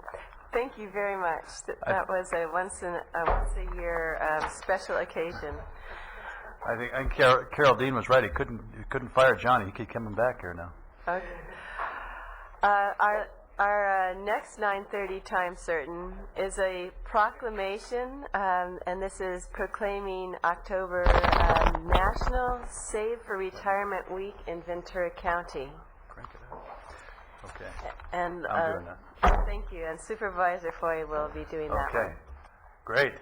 Well, Barry's down here, and Barry knows everything about. You gonna bring the rest of your crew? That's right. Good. You're gonna get one. Okay, I can get one? Go ahead. Yeah, it's okay. All right. Well, the cost of retirement as it continues to grow in this country, and one of the reasons is why? It's more expensive? Yeah, more expensive. People are living longer. Right. Healthcare costs in general. It's just. It's going, but it's some of the notes I have here, which is I think we all know, is Social Security remains the bedrock of retirement income for a great majority of the people in the United States. But I don't think it was ever intended for that. It was going to be a supplement, and so we all have to find additional sources of retirement. And I think it's important that we get the opportunity in this county. We get the opportunity through the pension program, and so does the private sector. Have a lot of that in all the nonprofits. But we've got to continue to make it aware, because as we continue to get older, I think there's some statistics. You could probably tell us the average person retired at 65 doesn't have a whole lot right now, do they? That's correct. Yeah, and so we do, and I know in this county alone that we spend an awful lot of money on retirement because we care about the employees of this county, and we also give this additional opportunity through the 401k program that helps. And I think that it's important that we continue to make aware that the people need to take a little bit. I know it's that whole thing about saving a little bit for a long time makes a huge difference for all of us. And so I appreciate the opportunity to do this. So go ahead and make your comments, and I'll come down. Yeah, I'd appreciate that the board has taken the time to recognize this week. It will grow to a month next year for a national campaign in saving for retirement.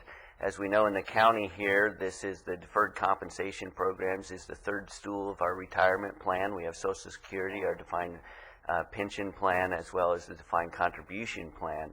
It's very much needed in order to maintain an adequate retirement when individuals do retire and stop their employment. One of the things that we'd like to know or do is education awareness of the deferred compensation programs and to get it out and motivate individuals to start saving. As I say, save young and save often is the best plan. And so we do need to root that into our younger employees to start planning for the future now. Right now we have about 75% participation in our total population of county employees that participate in the deferred compensation program. So that means about 1,500 individuals are not participating in the plan, which we would like to encourage them to do. And then not everyone takes full access of the full opportunity to save the monies as well. So it's important to do that. We do run a deferred compensation program. About $500 million worth of assets have been saved through county employees. So it's a considerable amount of funds at this point in time. But as we know, not quite enough to make up some of the costs that are increasing, especially with the older generation. As you retire, your costs do increase with medical and so forth. So it's an important message to get out. We encourage people to participate in it. I'd like to recognize the staff behind me that run the deferred compensation programs, both the 401k and 457 plan. They do a great job in assisting and helping people meet their financial goals. Thank you very much. Yeah, this is Karen, Michelle, and Patty, and they're located on the floor down here in the service area. Great. And I know Karen sits on the retirement board, doing a good job to maintain this good money, right? That's right. Thank you. Thanks, Karen. Appreciate it. Thank you, sir. Great. Thanks very much. And I know as you get closer to retirement, it's more and more impossible to read this, what is it, about 2-point font. Thank you for bringing this to us. I think we need to raise the public dialogue on retirement savings. Absolutely. Our next item and our last item, almost last item for the 9:30 time, is a status report regarding the impact to Ventura County, and we have Mr. Schmidt. This is regarding the decertification and recertification of the voting machines. Good morning, Madam Chair, members of the board, Mr. Johnston. When Secretary of State Bowen was elected this past year, one of her promises was to bring voter confidence back to the voters of California. And she conducted a complete top-to-bottom review of all the voting systems in the state. There were 3 original, nice shirt, Supervisor Flynn. I like your shirt. You got the memo. There was a laboratory experiment done in which there was a certain group of computer scientists who were allowed to test 3 systems that are certified in California on the touchscreen or DRE computers that were used for voting. They were given tools to break into the hardware and given software from the manufacturers in order to try to manipulate the systems and change votes. They were able to do that in a laboratory environment. And as a result, she decertified all of the voting systems in California and then recertified them with specific procedures and policies in place. Ventura County is one of the fortunate counties that we have paper voting in the polling places and 1 DRE in each polling place for visually impaired and handicapped people to use to vote. It's a touchscreen system. That is one of the requirements that the Secretary of State put in place. So a lot of the counties that had total touchscreen DRE systems are now scrambling to put into place a paper ballot voting system to go along with one DRE in each polling place. So we were very fortunate that we had the foresight to pick a system that had a paper ballot. Because we have approximately 120,000 permanent absentee voters in our county, we knew that we had to have a paper ballot system for the absentees, so it was just logical to use a paper ballot for the rest of the voters. During the November 2006 election, on our DREs, there were only 69 votes cast throughout the county.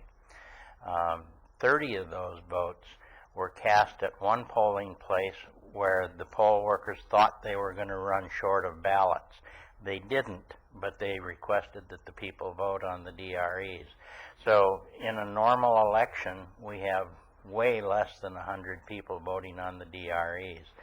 Now, one of the stipulations that the Secretary of State put into place now is that you must hand count all of the DRE votes, which could delay getting the certification of an election out if there were thousands and thousands of votes on these DREs.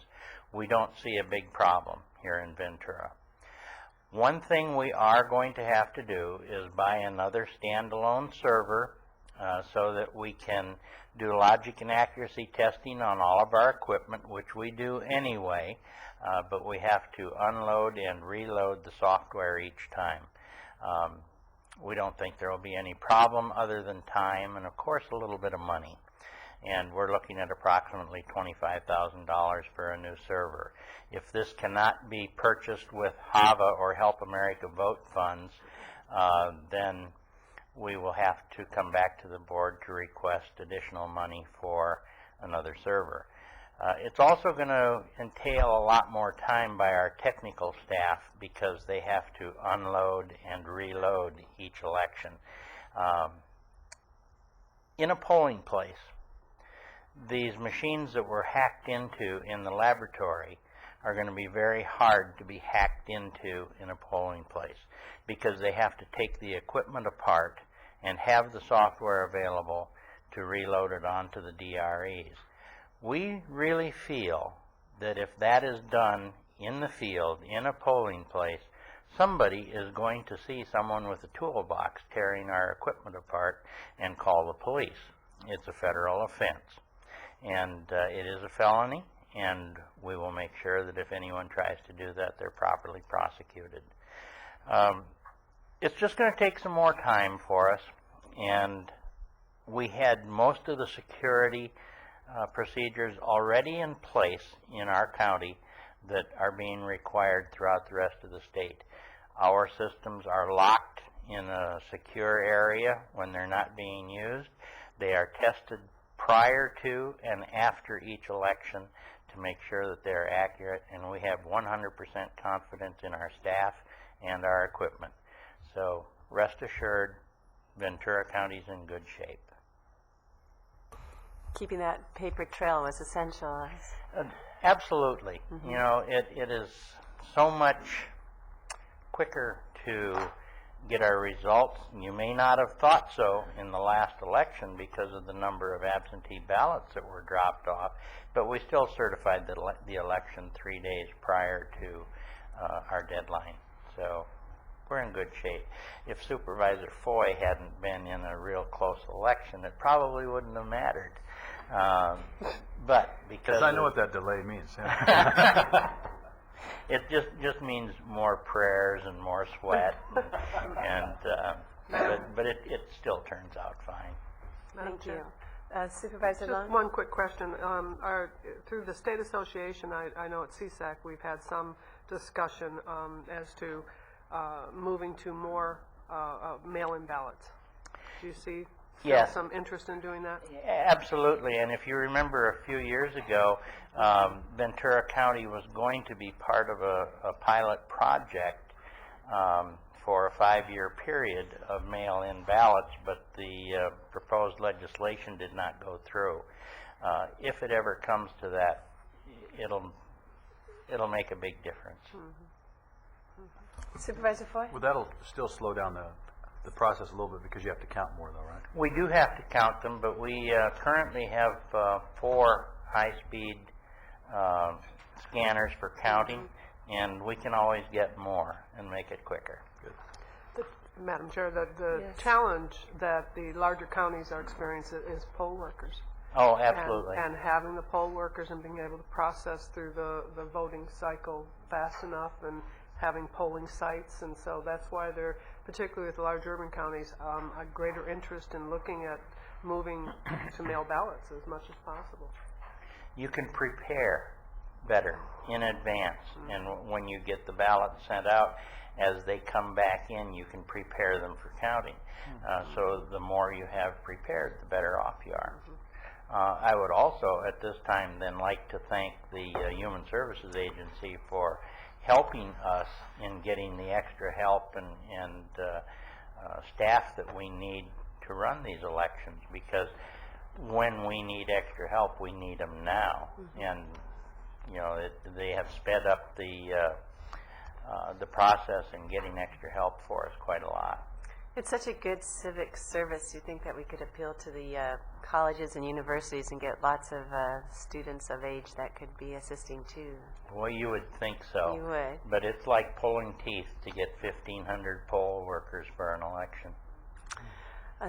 Supervisor Flynn and then Supervisor Bennett. On the absentee voting, they're on the increase. Yes. It's predicted they'll be on the increase even more this next election. What are the percentages of drop-off absentee ballots on the day of the election as opposed to those that are mailed back in? Do you know? Well, last year we got approximately 30,000 absentee ballots dropped off at the polling places, which was unusual. But last year we had the largest ballot that we've ever had, not only size-wise, but with the amount of information on them. And quite frankly, a lot of people delayed handing their ballots in until the last minute, because when they sat down and started working on their ballots, they were overwhelmed by it.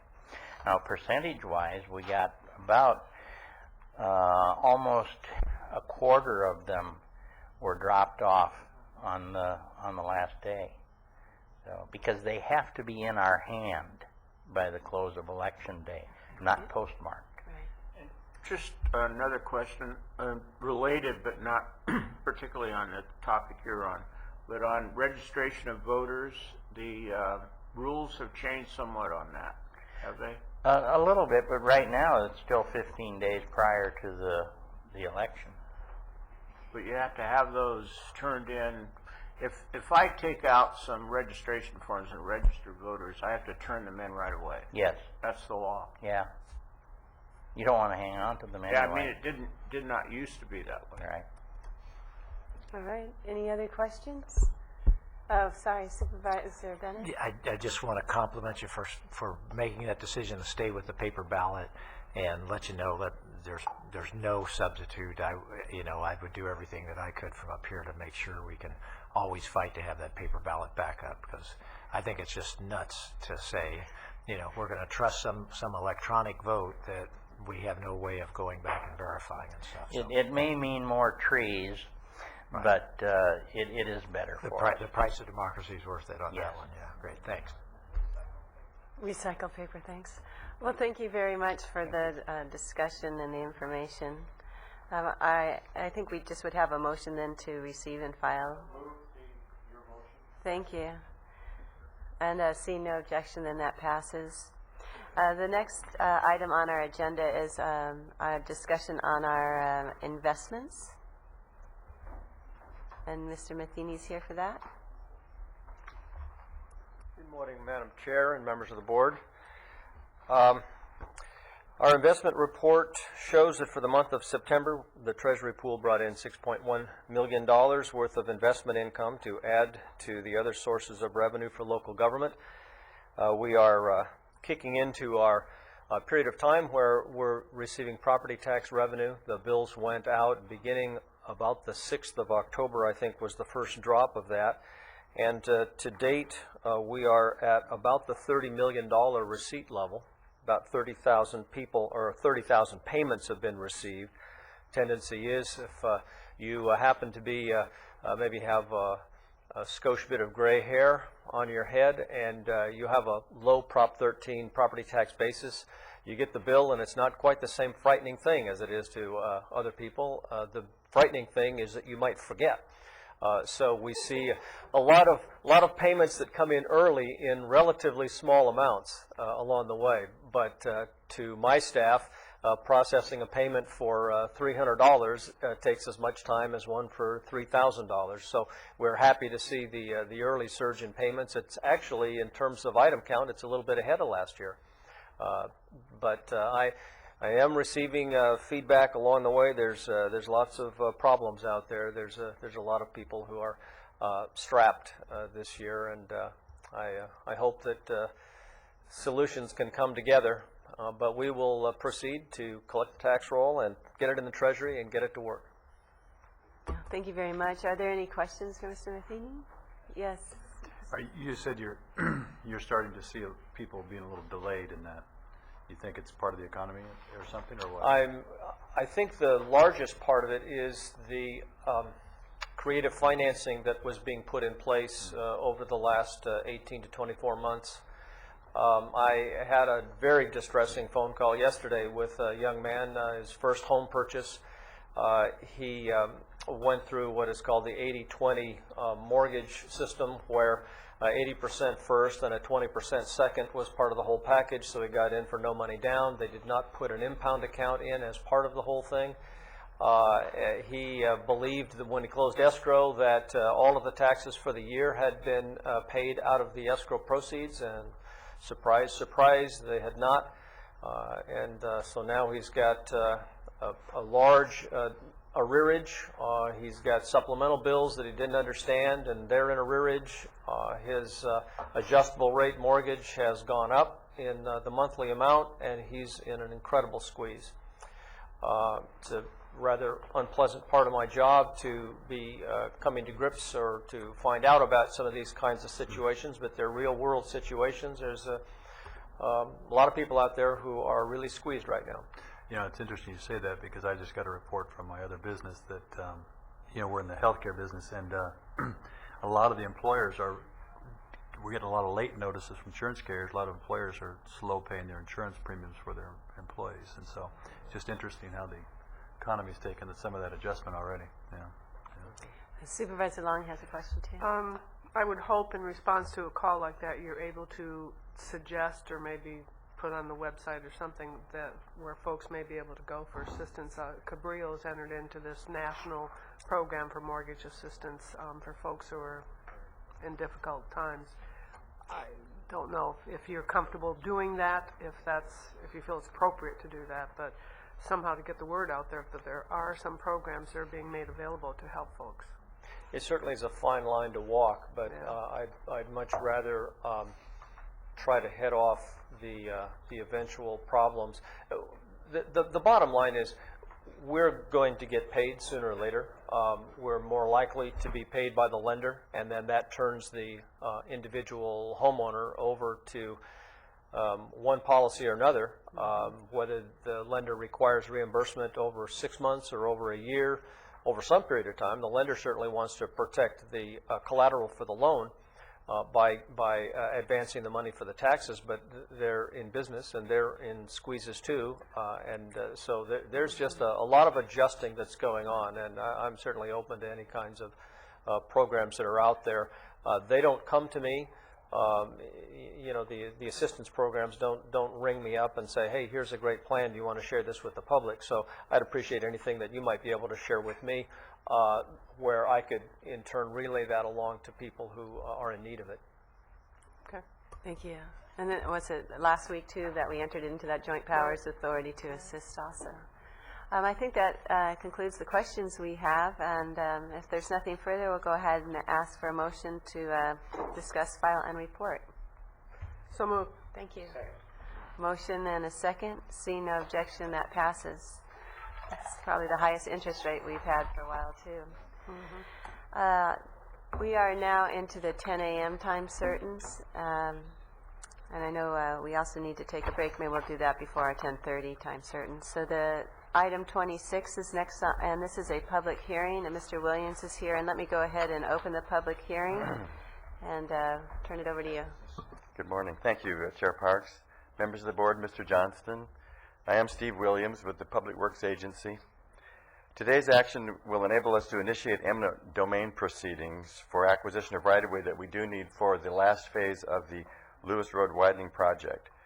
And we need this property. It's an easement for public road purposes from a company, EJM Arizona Commerciplex.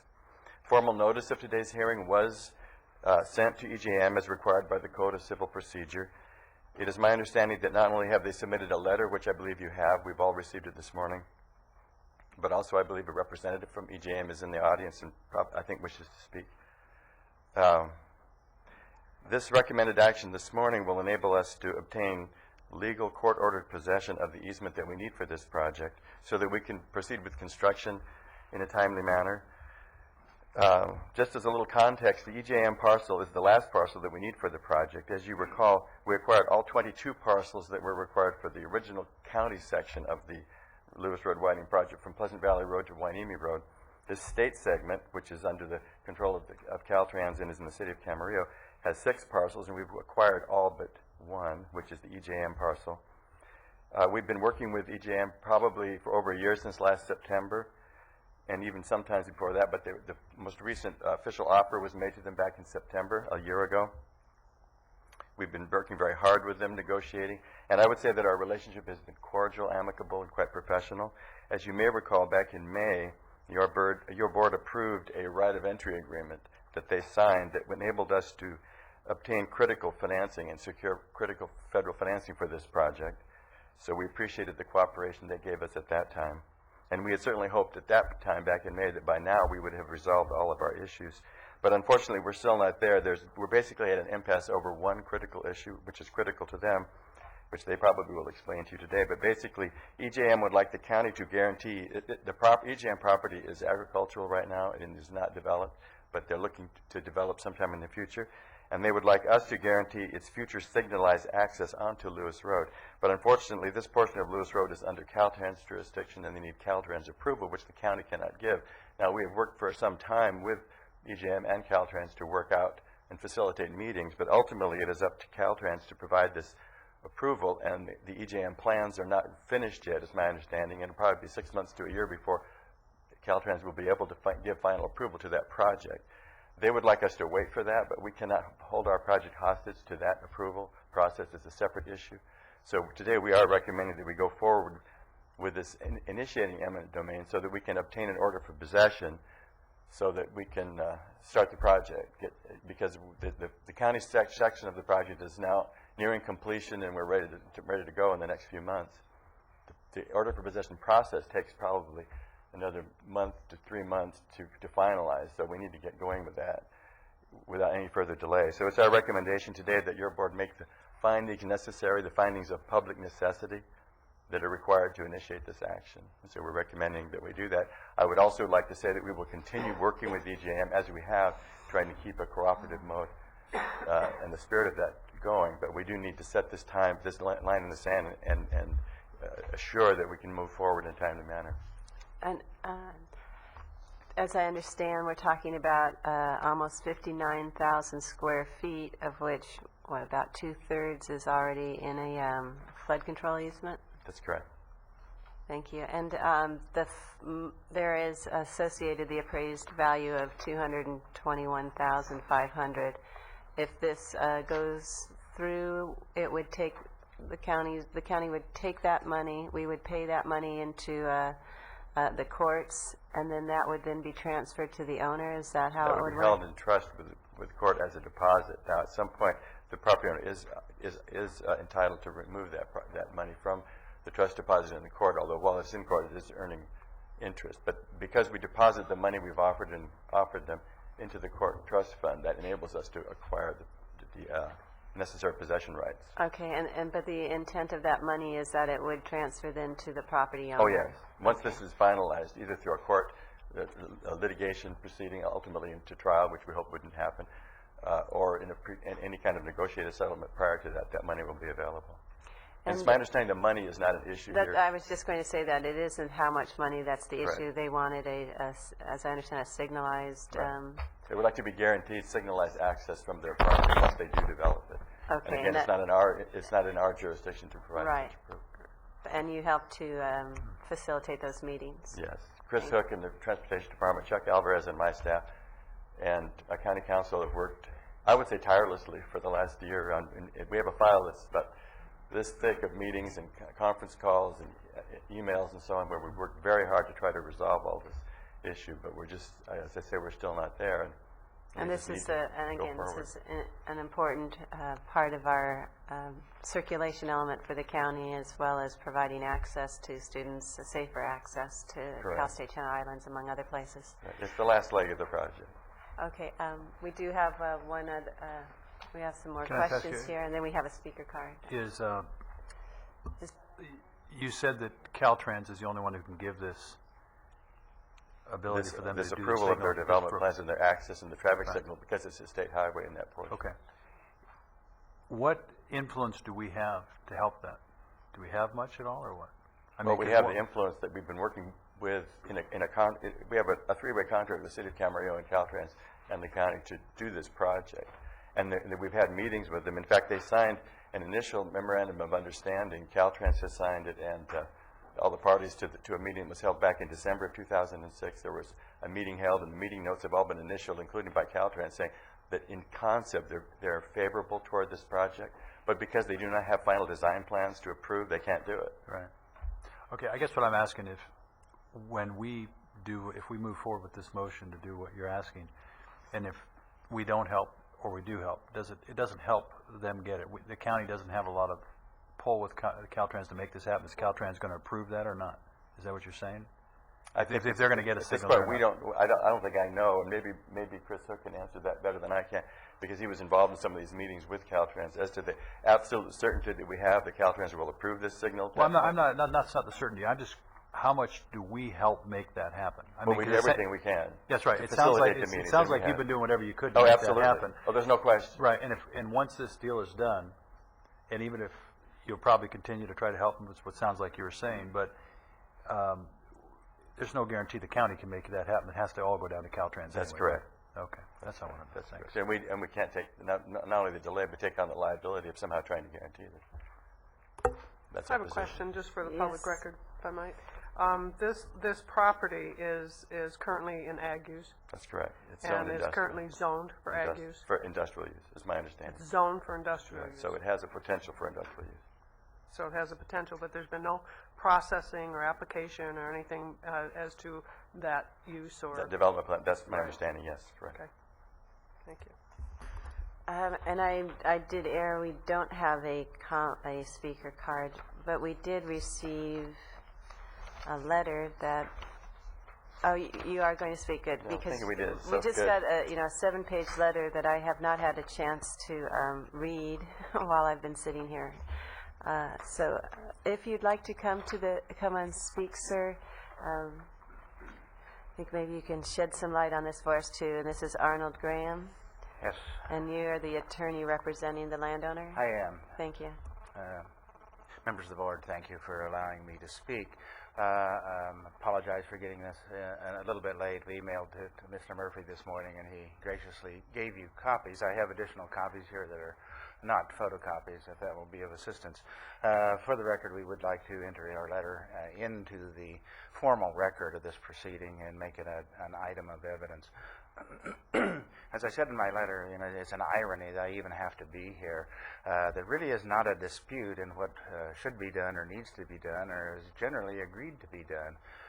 If we don't have a picture on the screen, but the subject property is at the northeast corner of Pleasant Valley Road and Lewis Road. It's a multiple acre parcel.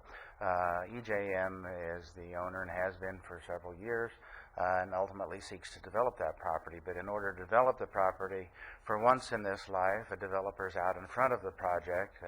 We're trying to get the government out in front of the project and make the requisite road changes before the construction occurs, so that there will be the proper ingress and egress into this property, rather than what it is right now. Even though what the county has offered is a substantial amount, we believe it's more, but we've offered to accept that in exchange for our conveying the property to the county, in exchange for our paying for the road improvements. But it's like being in the Army. You can't get to where you need to go. It's, there's always an obstacle, the quintessential catch-22. The county is vested with the authority to acquire this property, but it doesn't have any authority to resolve the problems. And we believe that's the essence of the legal dispute here, because you can't condemn respectfully for a property that is not your project. This is not your project, it's Caltrans' project. And we're trying to find an avenue. We've tried to find an avenue for many months, but we constantly are confronted with the barrier of dealing with this amorphous Caltrans entity that nobody can reach, nobody can persuade, nobody can attach to, nobody can get a commitment from, which is our reluctance to do a deal when we can't get a commitment on the other side of that deal. The assurances have been given us by Ventura County that it's a good idea. They've signed off on a memorandum. Caltrans has signed off on a memorandum. It's a good idea. Our client is committed to this, and yet there's no contractual binding of that proposal. So here we are trying to implore you to find us an avenue that this can be done. We've suggested even escrowing in a private context with some board-appointed mediator, that they can hold title to this property until this is done. It doesn't hold up your project.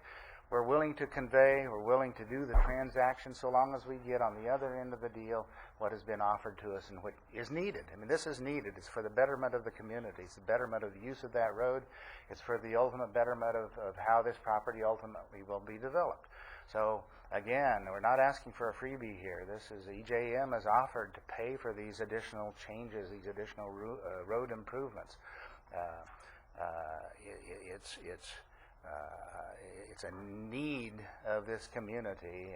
Otherwise, the bad side of all of this is we don't want to have to be where we are today. We don't want to have to raise these objections, but we have to, because that's all that protects the rights that we have.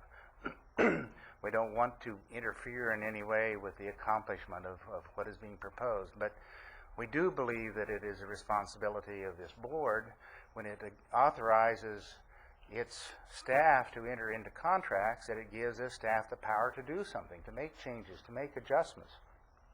You're not, the county should not just be a rubber stamp for Caltrans, which is being put in the position of. The county says, it's like the quintessential, we'd like to help you, but you're too young to vote, kind of a thing.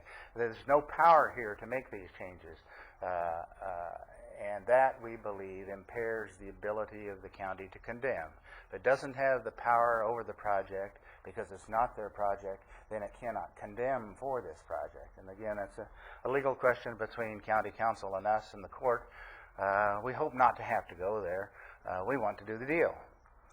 And we are looking to this board as one of its functions in weighing the private harm against the public interest. First of all, there isn't a public interest because it's not the county project, but assuming there were a public interest, then it's up to this board to find a remedy for all of us.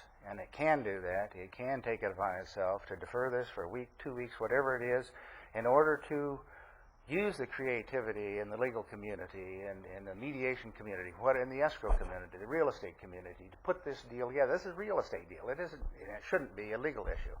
So the mere fact that the county may have gotten into a contract and wants to proceed has nothing to do, and it's independent from the issues that we're dealing with here today. So we're looking for that remedy. We don't believe that this board can make the finding that's being asked to make. So we do have a couple of questions for you, too. Please, I'd be glad to answer. Supervisor Bennett? No, I'm done with the speaker. I have questions after as soon as the speaker's over.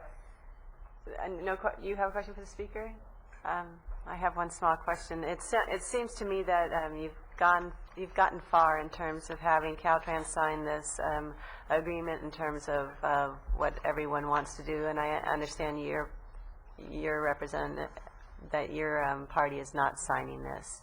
I'm sorry? You guys have not signed it. Oh, that's not correct. Oh, I'm just seeing it says Bill Banks is not signed. Okay, so No, there should be a second page that has that signature. oh, okay, I see. Okay, well, I was just going to say it seemed like if we were going to go through this process, it would be good to have that agreement still in place. And I'll go ahead and ask staff if this will at least still remain in place as we move forward with the eminent domain proceedings if we do. But again, there's nothing in this, That is binding. arguably, that binds Caltrans to do what is proposed. That's a concern. That's the concern. The case books are full of Caltrans activities. Thank you. And that's the dilemma that the county is in, that the property owner is in, and that we're asking this board to resolve. Thank you, Mr. Graham. All right. Thank you. We have some questions for staff. Supervisor Bennett? Thank you. I believe sort of an interesting legal theory was being presented there, which is that the county doesn't have the authority to do this because we don't control all of the regulatory agencies that might have some regulatory approval. I'd like to have county council give us their opinion of We disagree with Mr. Graham. It is a county project. There is a public necessity and a public interest in this project. Your board approved this project a long time ago now, and the public works staff here can explain that history if you'd like to hear it. But certainly from the county council's perspective, we approve of a positive action today by the board. And you believe this is clearly a county project, even though we don't control the issuance of the stoplight. That'd be a little bit like needing to get some other permit unless you had the ability to offer every permit. This logic would suggest unless you had the ability to control every permit, endangered species and all of that wouldn't be your project. You disagree with that? Is that correct? Yes, we do disagree with that. This is a problem in essence that EJM has with Caltrans, not really a problem with the county or the county's project. It's something that they want to do over and above the project that the county is doing now. And that's a problem that the county has worked very hard to try to resolve with them. But the fact of the matter is, Caltrans, as I understand it, will not approve what they want to do until EJM has its final plans ready to go for Caltrans to approve. A logical position for Caltrans to have. EJM is in a timing crunch from its perspective. Is there anything that prevented EJM from creating those plans, et cetera, earlier that you're aware of? I think Mr. Graham and Public Works staff would have to respond to that. I don't know the circumstances. Thank you very much. Supervisor Foy, did you have a question? Some of those questions, same ones I had there. Is that deal that he talked about something that could be done where properties held in trust or something that keeps our project moving forward? We get to do what we do, and it, I guess, keeps it out of the hands of Caltrans. I don't know. Is that something? This is the first I've heard of that particular agreement. It might be that, Chris, you have had some interest in discussing that with them. My concern is that we get an order for possession, because putting property in some kind of an escrow account, we have to get the Federal Highway Administration to agree that we can go forward because we have legal court order possession. And whether or not that type of agreement would satisfy that stipulation, I don't know, because I don't know the details of what that could be. Have you had any discussions, Dan, with them regarding that? This was broached to me about 2 to 3 minutes before I came into the boardroom here, and so, no, I haven't. Okay. I don't know the details are, and more importantly, whether it would seem like it would be doubtful if we didn't have full control and use of the property, that and just had it in escrow, that we would satisfy our requirements. I think that's correct. I think no matter what negotiations we enter into, today's action is very critical to set that so that we have this action having been taken, and we can continue to try other avenues. But then to delay this process with some kind of idea of possibly entering into some kind of further, more creative solution, I think would be a dangerous situation to get ourselves into. Seems to me that EJ is it? Yeah, EJM is really trying to do something here that's unusual. At least it appears to me. What's unusual in my experience of I early mean, 70s. strike a deal like this, we'll do this, but you got to do this. I think they ought to drop that, and things would proceed in a normal process, and this project could go ahead then. It is not unusual for us to be negotiating with parties that feel like because we need something from them, it's an opportunity to get other kinds of permits, as Supervisor Bennett was alluding to. But we do the best we can to try to bring people together, absolutely, and certainly will continue to do that. Yeah, I guess I was just going to say, I just hate to limit them with what they're trying to do, but it sounds like we've been doing this for, what, 3 or 4 years? 2002. 2002, so 5 years we've been working through it. And I guess it sounds like you've done everything you could to try to get the Caltrans to do it, but Caltrans is going to wait till they get something. And I think that's what County Council said. Probably is right. I'm not going to prove something. I have no idea what it is. Exactly. Yeah. So Too much liability for us. Right. And they're really two separate issues. Yes. Supervisor Long? Well, and I would comment the same. I think that the situation is that this board we haven't even, and this is in the county, in District 3, we haven't seen anything as to what is proposed at this site, separate from this road project, that this board has consistently on record acted on to move this forward for the public necessity and the public interest. So I think that we cannot offer guarantee that says that whatever is going to be proposed here is something that even this board would agree to. Even though it may be allowed by right, there still may be some issues that would come to us. So we certainly wouldn't act ahead of having a fair public process and public hearing on it. Just as, we are very much work closely with Caltrans, particularly if there's something that we feel is a public benefit that Caltrans should do in anything that pertains to traffic signalization and public access. But we cannot make guarantees and wouldn't do so ahead of the public process and permitting process. So I think that this board has gone on record that we have a standing environmental document that is solid, that we have acquired 5 of the 6 properties. This is clearly a public necessity and interest, and I feel we must move ahead on this. Unfortunately, no one likes to go into eminent domain actions, but this is one of those actions of local government for the public good that really does fulfill both the necessity and the public interest. Is that a motion? That is a motion. Second. My comment on the motion is you don't enter into eminent domain lightly, and I don't know if I've actually ever approved an eminent domain in my years, but it is interesting that the representative for EJM indicates on his number 1 point that they also desire to have EJM's property transferred for the proposed Lewis Road improvement project. And it has been, it sounds like the one holdup is that Caltrans can't sign off on something they don't have the technical drawings for, and that's what I'm seeing indicated in the memo next to Caltrans' signature. And there has been many years in which those technical drawings could have been made. I really like the premise of making sure if you're out there doing the road work, why not do this project also? The timing hasn't been for, and I think it's on the property owner's dime to make sure that they do get those drawings up there, and many years have passed.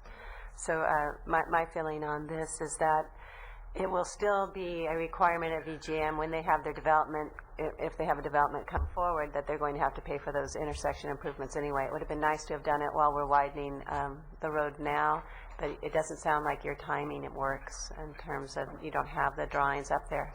I think you've gone quite far in getting all the different entities agreeing that it sounds like a good idea and that this is something we would move forward once we see the technical drawings. So I think that Mr. Williams and his staff have bent over backwards and have been able to get this far down the road. So I will go ahead and support the motion too, for those reasons.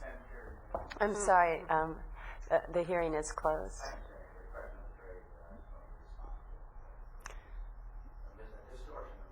Okay. Which I think should be in the record, if we would ask to put it in the record. And that is, we were asked not to prepare plans until August of this year. We were specifically told not to do it. Okay, and the public hearing is closed. We'll note that you were asked to hold off with your plans until August. I'll still note that we don't have them. So at this point then, yes, Supervisor Foy. I don't know if I can answer that question, but I guess not. If you would like, I will ask that we open up the public hearing. We'll have to withdraw the motion from the table. Yeah, let me ask that, because I want to find Okay. out what that is in that real So quick. at this point, then, I would ask that the motion be withdrawn, so Supervisor Ford Yes, can I'll get further withdraw for information. now. Thank you. And then we'll reopen the public hearing and then turn it back over to Supervisor Foy. That comment that came out, is there a reason why we would have said that? No, I'm not familiar with it. I don't know the answer to that because I was not aware that that was asked, and perhaps Chris can answer that question. Who asked it? I just don't want to. The county prepared plans and submitted them to Caltrans for final approval. It's been an ongoing process with reviews back and forth. And as we were at the 11th hour ready to get Caltrans approval, EJM asked me to modify the plans or to allow them to submit modifications to the plans to show their intersection. And because our plans were in the last stage of review and approval by Caltrans, I asked them not to submit those plans at that moment because it could cause significant delay to our project to enter all of the geometrics starting from scratch for this new intersection. So I asked them to hold off. That was probably in this spring sometime. And at that time, they hadn't started the review process. They hadn't met with Caltrans to lay out, well, let me back up. In December of 2006, I set up a meeting with EJM and Caltrans and City of Camarillo and County at the site to discuss EJM's proposed improvements to the signal that they were requesting. And Caltrans and City of Camarillo conceptually approved the geometric footprint, the layout that EJM wanted. At that time, we were almost finished with our approval process with Caltrans, and I asked Bill Banks of EJM to hold off until we finished that approval process with Caltrans to submit his plans. Caltrans told us that the approval of their improvements was independent and separate from our plans, that it would have to run separately from ours, and I didn't want the water muddied, or I didn't want EJM's submittal to prevent ours from being approved. Okay. Well, so then if they would have submitted them a year earlier or something, Caltrans still would have come back and said, look, that's separate than what we're doing here. Yes. And so it doesn't make any difference on that situation. They told us categorically that they were separate and that EJM would have to run through its own approval process. Okay. That's all I needed. I'm sorry. Go. Okay, I put the motion back on the table then to approve this. We have a motion and a second. Are there any objections to the motion? No, and I just want to put on the record that I'll go with them for the motion, and only because they've also agreed that for the amount and everything else, it's just this issue with Caltrans that we don't have any control over, so I'll go with that. Thank you. Thank you. I should have closed the public hearing, but we do have the motion reinstated and the second reinstated. Seeing no objection then to the motion, the motion passes.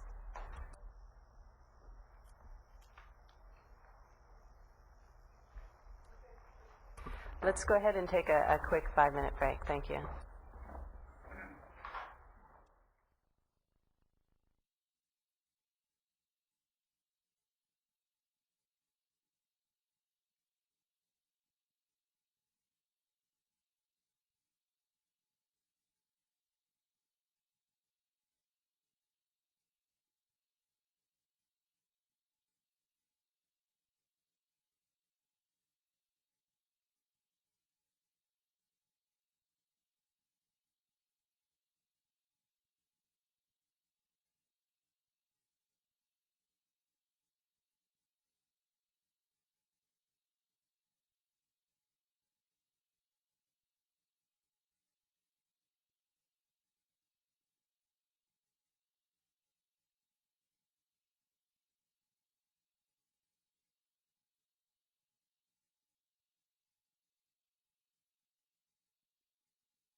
coming back from our brief little recess to our October 23rd, 2007 meeting, item 27. And this is our last 10 a.m. time certain, and this is regarding adoption of county ordinance amending provisions of the Ventura County Ordinance Code pertaining to fire protection facilities fees, and adoption of a resolution pertaining to calculation of said fees. And do we have a staff person for this item? Yes, I see Abby here. Good morning, Abby Burns, Ventura County Fire Department. We're before you today for the public hearing on the amendment to the ordinance and adoption of a resolution increasing the fees for the facility fee for construction of fire stations in areas where development has occurred. And I'm sorry to interrupt you, and I will go ahead and open that public hearing. Proceed. Okay. And so I'm basically here for the public hearing, and if there are any questions of any of you, I think Chief Roper last week covered the subject pretty fully. But if there are any questions, I'm here to answer them. Are there any cards or questions on this item? No questions from the board? I'll go ahead and close the public hearing. Supervisor Flynn makes the motion, and Supervisor Bennett and Long second it. Seeing no objections, then that passes. And that concludes our 10 a.m.s. Thank you, Ms. Burns. And our first 10:30 a.m. time certain is an item regarding a presentation of the Ventura County Civic Alliance. We have Mr. Marin here today. Good morning. Good morning, Board. Got some handouts. And we did receive this report a bit ago, and it's an excellent report. I look forward to the presentation.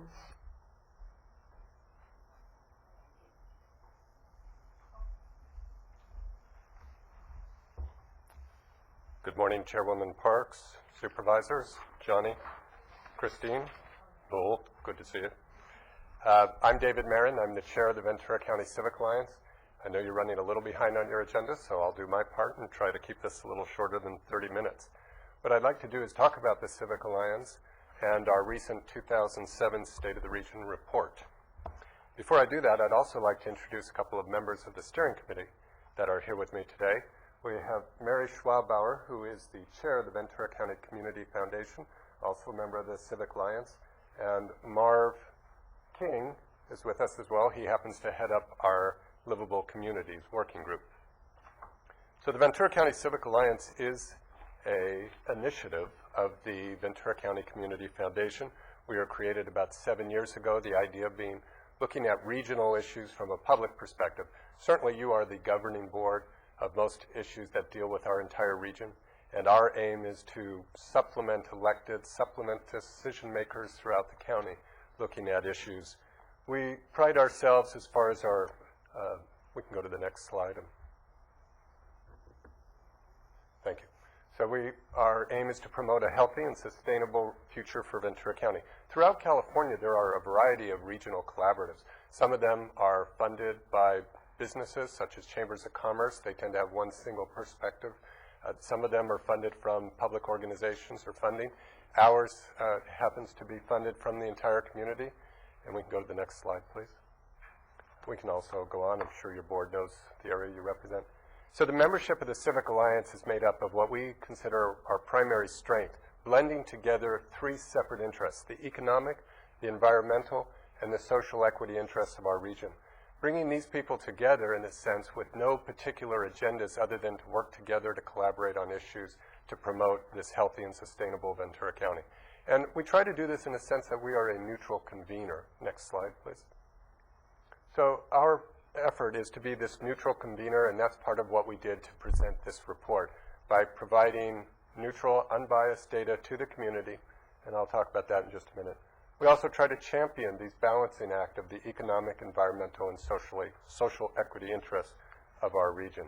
And where it makes sense for us to advocate, because we have strong consensus on what's helpful for the community, we can take on that role.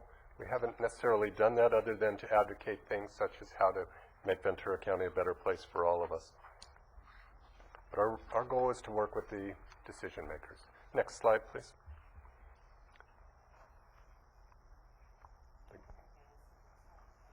Is there this tape measure looking thing? Oh, okay. I'm not involved with technology, so I need help. Oh, okay. Oh, excellent. Right. Manage that. So you all have the books in front of you. I'd like to point out a few important things. As far as our sponsors, we're indebted to the Workforce Investment Board to be our title sponsor. On page 3, you can see a list of the other organizations that felt that the work we're doing was worthwhile. That's First 5 Ventura County, Procter & Gamble, California Lutheran University, and Cal State Channel Islands both supported us. The Gene Haas Foundation, Scan Health Plan, United Way, Santa Barbara Bank and Trust, and the Metropolitan Water District. Also on the rear cover are some additional sponsors. On page 5 is a list of our steering committee members. Many of those you know who are active in the community and care about this region very much. If nothing else, I would invite you all to take time to read the introduction that begins on page 6. It's only a couple of pages. And the writing in this book we're very proud of, because this book is really an effort of both Cal Lutheran University's School of Business, chaired by Dean Chuck Maxey, and also John Christ from the Ventura County Star that we separately contracted with to write the report. In fact, the funding for this was actually separately donated to fund Cal Lutheran University, so there could be no taint on our data.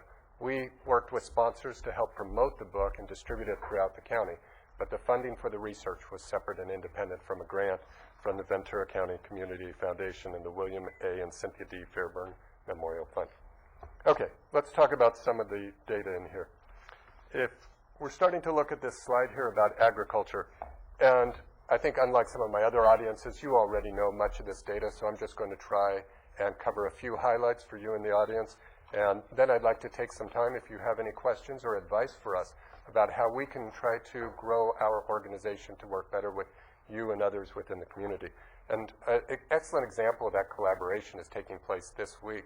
Chairwoman Parks has been helping us as part of the VCOG to put together a compact looking at the sustainable issues of Ventura County.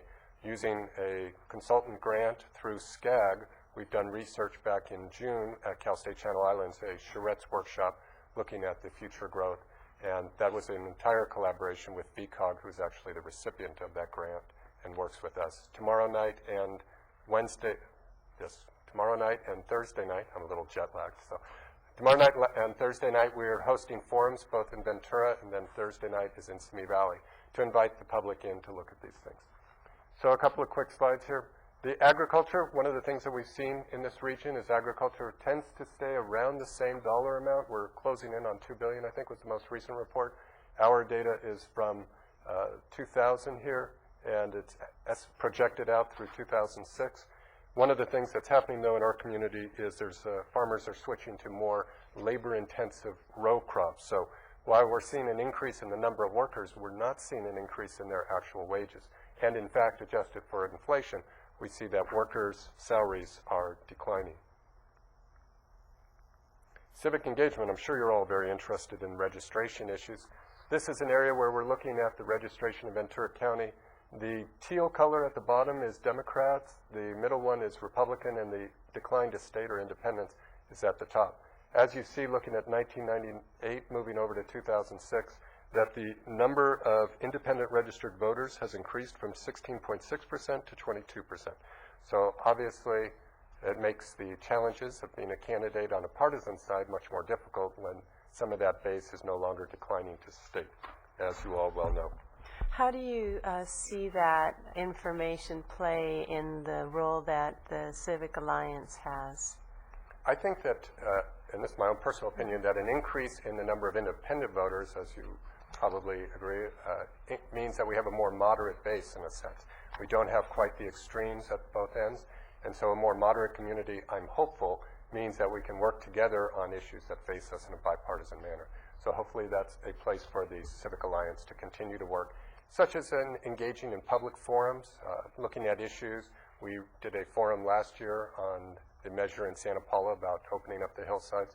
We're just a facilitator, but bringing the community together to share information. And please feel free to interrupt me as I go along. Cultural resources. This is just an example of the amount of commitment that Ventura County has. We have over 3,000 nonprofit organizations now. And while almost $1.5 billion is contributed to these organizations, Ventura County does actually less, or does a little worse than many other communities. On the far left, you can see Ventura County, where our average amount coming in per capita is in the 1,000 to 2,000 range. A community like Santa Barbara or even Los Angeles is able to pull in much more generous contributions from their region. So while we have a lot of great organizations, the amount of philanthropy in the community still has a way to grow to catch up with other communities. Economy. As far as looking at this number, there's actually several items. What I'd like to focus on are the tall bar charts. Bar items represent increases in jobs. And what we're seeing is that some of our jobs, like transportation, is a very small increase. Information services is a very small increase. But the wavy line going across there represents the amount of average salary. So where you see a peak, such as in the non-durable manufacturing, where that graph is up near the $100,000 salary level, that shows that we have high-paying jobs, but we don't have enough of them. And we're not growing in that area. Where we are growing is in something like retail trade or other services. Other services could be hair salon, dry cleaners, that type of thing. We have a great increase in the number of jobs, but those jobs don't pay as well. And so all of this starts to tie in together when we look at issues such as housing, where people can't afford to live here. It's because we need to constantly increase those high-end jobs. Can I ask a question? Thank you. Is there, can you give us your personal answer probably why you think that is? That we're not attracting those kind of jobs? Yeah, it's probably very multifaceted. I would think that some of it has to do with low-cost housing. If you're a large employer and you want to move to this region, but it's expensive for your employees to live here, that can have a negative effect. We happen to have a very good crime rate, so that's a positive effect. So I think there's many issues here. And we've seen some very great organizations, Amgen and Countrywide, who have done a lot of things here. But now both of those organizations are facing some trouble, and that can have an effect on some of these salaries. Yeah, but going back, some of those were started 20 and 30 years ago and different. Now it's probably harder for them to want somebody to come in and want to start something here. Certainly with areas that are built out as well, absolutely. I would also think that some of these other areas like that it's being compared to, Santa Barbara, San Luis Obispo, there may be more homogeneous populations. We have such a diverse population in Ventura County. So that might be part, because you're talking about the average of Ventura County, because I would think in certain cities are doing a lot better in these benchmarks than other cities of Ventura County. Ventura County has many great success stories throughout the region, but there's a lot to be thankful for and a lot of challenges to look at ahead. Sir. One of the issues that BRAC has looked at, especially the last BRAC, is the military Department of Defense looks at housing costs, cost of living, and that in school, education. Those are three main issues they're kind of looking at, along with others, but as far as the community that they choose. And one of the things that we're trying to do on the Civic Alliance is using our three different task forces. We have a task force devoted to this Compact for Sustainable Ventura County that I mentioned. We have another group that's focused on livable communities, promoting the tenets of livable communities, or also sometimes called smart growth. Where there's going to be growth, if we can build it where we have the proper mix of housing and transportation needs, retail, so we can cut down on the number of people who have to get in their car and congest the freeways and all that. And I know all of you are well versed in that. Our third group is workforce education, where we're working on issues of trying to train our youth to move into the careers that exist here in Ventura County. If we're training a lot of marine biologists and we don't have that many jobs, that may not be the best use. But if we have organizations that are trying to hire advanced technical people, perhaps like a Haas company that's a strong employer of advanced workers who are working with some of the latest computerized equipment, we need to make sure that they're getting that education, whether they continue through the community college system or into our two local universities, or whether they go into some special other training program. So our workforce group is not trying to duplicate the efforts already underway, but trying to synthesize and coalesce some of those people to work together on promoting those things. So, good point. Here's one of the sad figures looking at education. This highlights 4 different counties: Ventura, Santa Barbara, San Diego, and Orange. Ventura is the bottom green bar there. And what this represents is the number of students who are graduating from our high schools and are prepared to or understand all of the entry-level requirements of a 4-year university. So measuring it against the requirements of a 4-year university, how many of our students are ready to go? Sadly, it's only between 30 to 35% meet all of the criteria. The other counties as well suffer from this. I was actually quite surprised to see that this is what we're turning out. So clearly, there's many educators focused on this area, but it's our job, we feel, to try and highlight these 12 domains like agriculture and education.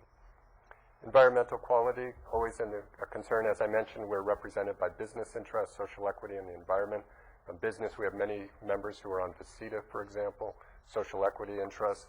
We have people from across that spectrum, and also we have concerns about the environmental quality. I'll move on here, though, to keep us going along. As far as land use and housing, this I brought up here for one particular interesting number. Is over half of Ventura County's surface area is actually public land that's comprised of Los Padres Forest, Santa Monica Mountains, and the Point Mugu Port Hueneme Navy bases. But of the remaining land, only about 1/4 of that is actually developed. So we see a small increase in that number going through the years, and I think that reflects many of the efforts of county leaders for the last decades as far as trying to promote where the growth is and to preserve our open spaces. I might point out that what you call in terms of percentage, and if you say a small increase percentage-wise, 87,000 to 101,000 is about a 13% increase over a 14-year period, right? That's a good point. Thank you.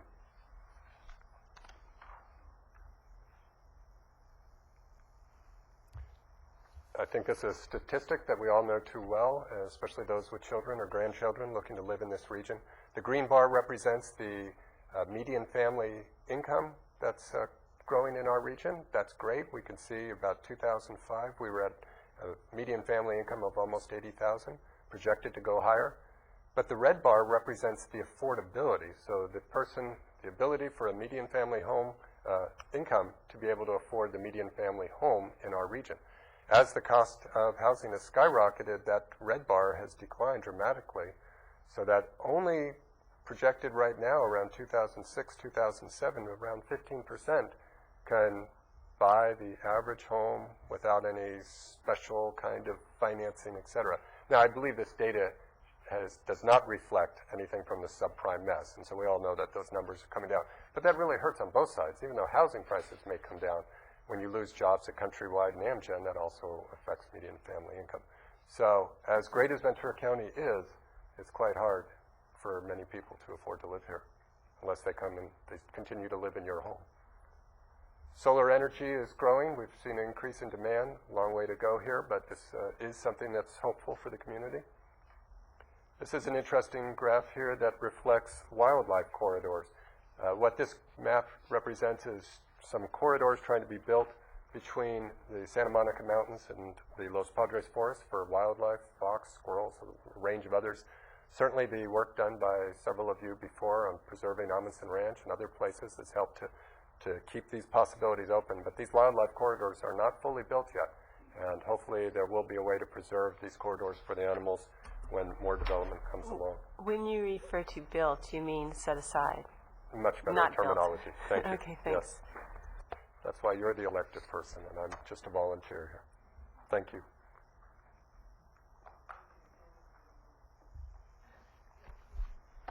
Actually, a sad thing is one of the ways they measure how well this is working is looking at roadkill as far as in concrete channels in some of those places to learn just how many animals are not making it. Public health. Here's some very good news in Ventura County that our healthcare agency and others should be very proud of. But what this shows is the teen birth rate. We can see that over the years it's been steadily declining, and it's projected to continue to decline. One of the challenges for public health right now is childhood obesity. And what this graph measures is the standard test taken in grades 5, 7, and 9 for children to see what their average weight is. It's more of a spiral graph here. The charts, like if you look at Santa Paula towards 5 o'clock, if we were looking at it that way, Santa Paula has the highest incidence of childhood obesity. closing in there on almost 40%. Oxnard has a very tough time with this as well. And I happen to personally believe that this is an issue that is something we can do things about. It can be affected by the proper resources and attention. Schools are working together. I think your own public health agency is involved in sponsoring a forum November 1st to look into the issue of health. We hope to see others take our kind of indicators here and work with this to try and reduce these. The West County does much better. There can be many reasons for this, socioeconomic and others. East I'm sorry, County. East County. Why am I even in this job? You know, it's just been too many years. If I'm off my game, it's because I had a paper cut yesterday. That and the jet lag. Exactly. Okay, more good news. Sheriff Brooks isn't here, but what this reflects is a chart of all the counties in the state of California with over 500,000 people. Of those counties with over 500,000 people, Ventura County has the lowest crime rate. And you can see Orange County is the next closest. Supervisor Foy, you asked about how businesses relocate here. This is one of the statistics that we promote for organizations looking to come here. And of course, Yosemite Valley leads in many ways. You want me to probably leave this chart up for a while? Social services. More good news here. We are seeing that homelessness does remain persistent within our region. The percentage of homeless population comprising women and children is also continuing to grow. But we are seeing a very dramatic decrease in abuse cases, and this is in child abuse areas. Can't really say whether that's just a drop-off or a change in the reporting requirements, but we are seeing positive news here other than the homelessness side. And I'm about 1/3 the way through my presentation. No, it's actually closing stretch. Transportation. This is actually something that identifies the amount of delay that people have on our freeways. So what we're trying to do is quantify the cost of sitting in traffic. The the orange one is showing the average delay as far as people sitting on the road. As you all know, we have many workers who live in Ventura County who commute to Santa Barbara or Los Angeles counties, and likewise many who commute in from the desert or Santa Clarita to work here in our region because they can't afford a home. But we are seeing increased delays for those people, and when you look at the cost of travel expenses, you can quantify that to see that we're getting to this dollar amount of, I think it's in this graph here, we're seeing projected for $500 a year, I think, per traveler, as far as delays and time. Trucks are measured at a higher statistic because there's obviously freight and things that are backing up the economy. But any improvement we can do in congestion to make our cargo move faster, to make our people get to work faster, and everything else would be a huge improvement. And I know that some of you serve on the VCTC and are, oh, all of you do. So I'm 0 for 3, right, Linda? That's statistic. Okay. Here's projections of average vehicle miles traveled. It seems that many people are working farther and farther away from home, as much as we're trying to, our cities and county are trying to make that less of a reality. Unfortunately, many people still have to commute. So we're seeing that increase. This is one of the reasons our livable communities group was formed, to try and look at ways to bring those jobs closer so that we're not having people who have to get on the freeway and drive many, many miles. So. And while I haven't seen this before where you take the amount of hours and translate it into the amount of dollars that we could be making otherwise, but I think it really gets down to quality of life when it comes down to issues of traffic, too.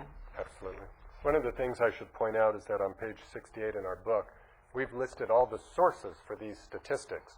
So any organization or individuals that are researching material here can flip back to these pages. They can see the websites or other sources.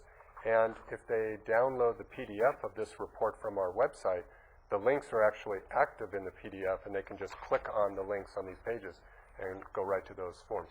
What we try to do with our data, as a side note here, is start with the national statistics. When you take something like census information at the national level, it's been through more of a filtering system that's equal across the board. If we can't find the data at the national level, we move down to the state level. So when we're comparing counties and all that, we're not necessarily taking the county's report. We're taking the state's data and going with that. and then we move down to county or local statistics. So a couple of things to try and add to our credibility.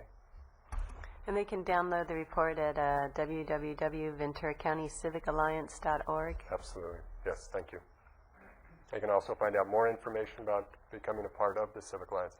I believe this is almost my last slide. Interesting thing about the mix of transportation, as you all know, we still have a ton of people who are driving all the time. But one of the interesting things is that the combined percentage who use public transportation, walk or ride bicycles, is smaller than the percentage who work at home. So as we're seeing an increase in people working at home, that helps our numbers. But public transportation is just a tough nut in this county for many reasons, as you all know too well. You know, in one of your reports here, it says there's transit ridership of Ventura County. It looks like it went down, and then it's just creeping up a little bit. Was that on page 66?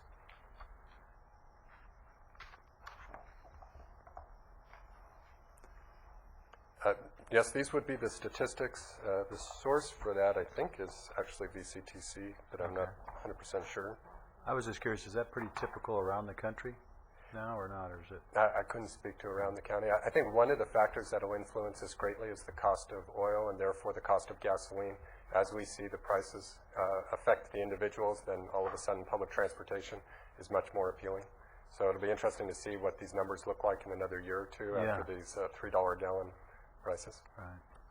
One of the things, I haven't had too many slides in here, but there are quite a few graphs that compare various county or cities within the county to sort of help them as far as looking at the measures. We have two events coming up. The first one is tomorrow at Ventura City Hall, and then Thursday at the Simi Valley Senior Center. These are open sessions. People can come by at any time and listen for a while. And what it is we'll be showing broad maps of the information that came out of the workshop held June 7th. And we're looking for the public's input, thoughts, comments, etc. And we try to, they're both free, and as I say, people are welcome anytime. So Wednesday and Thursday, 4:30 for the first session and 5:30 for the second, but people can come at any time. There is our website. Two other things I'd like to just point out quickly.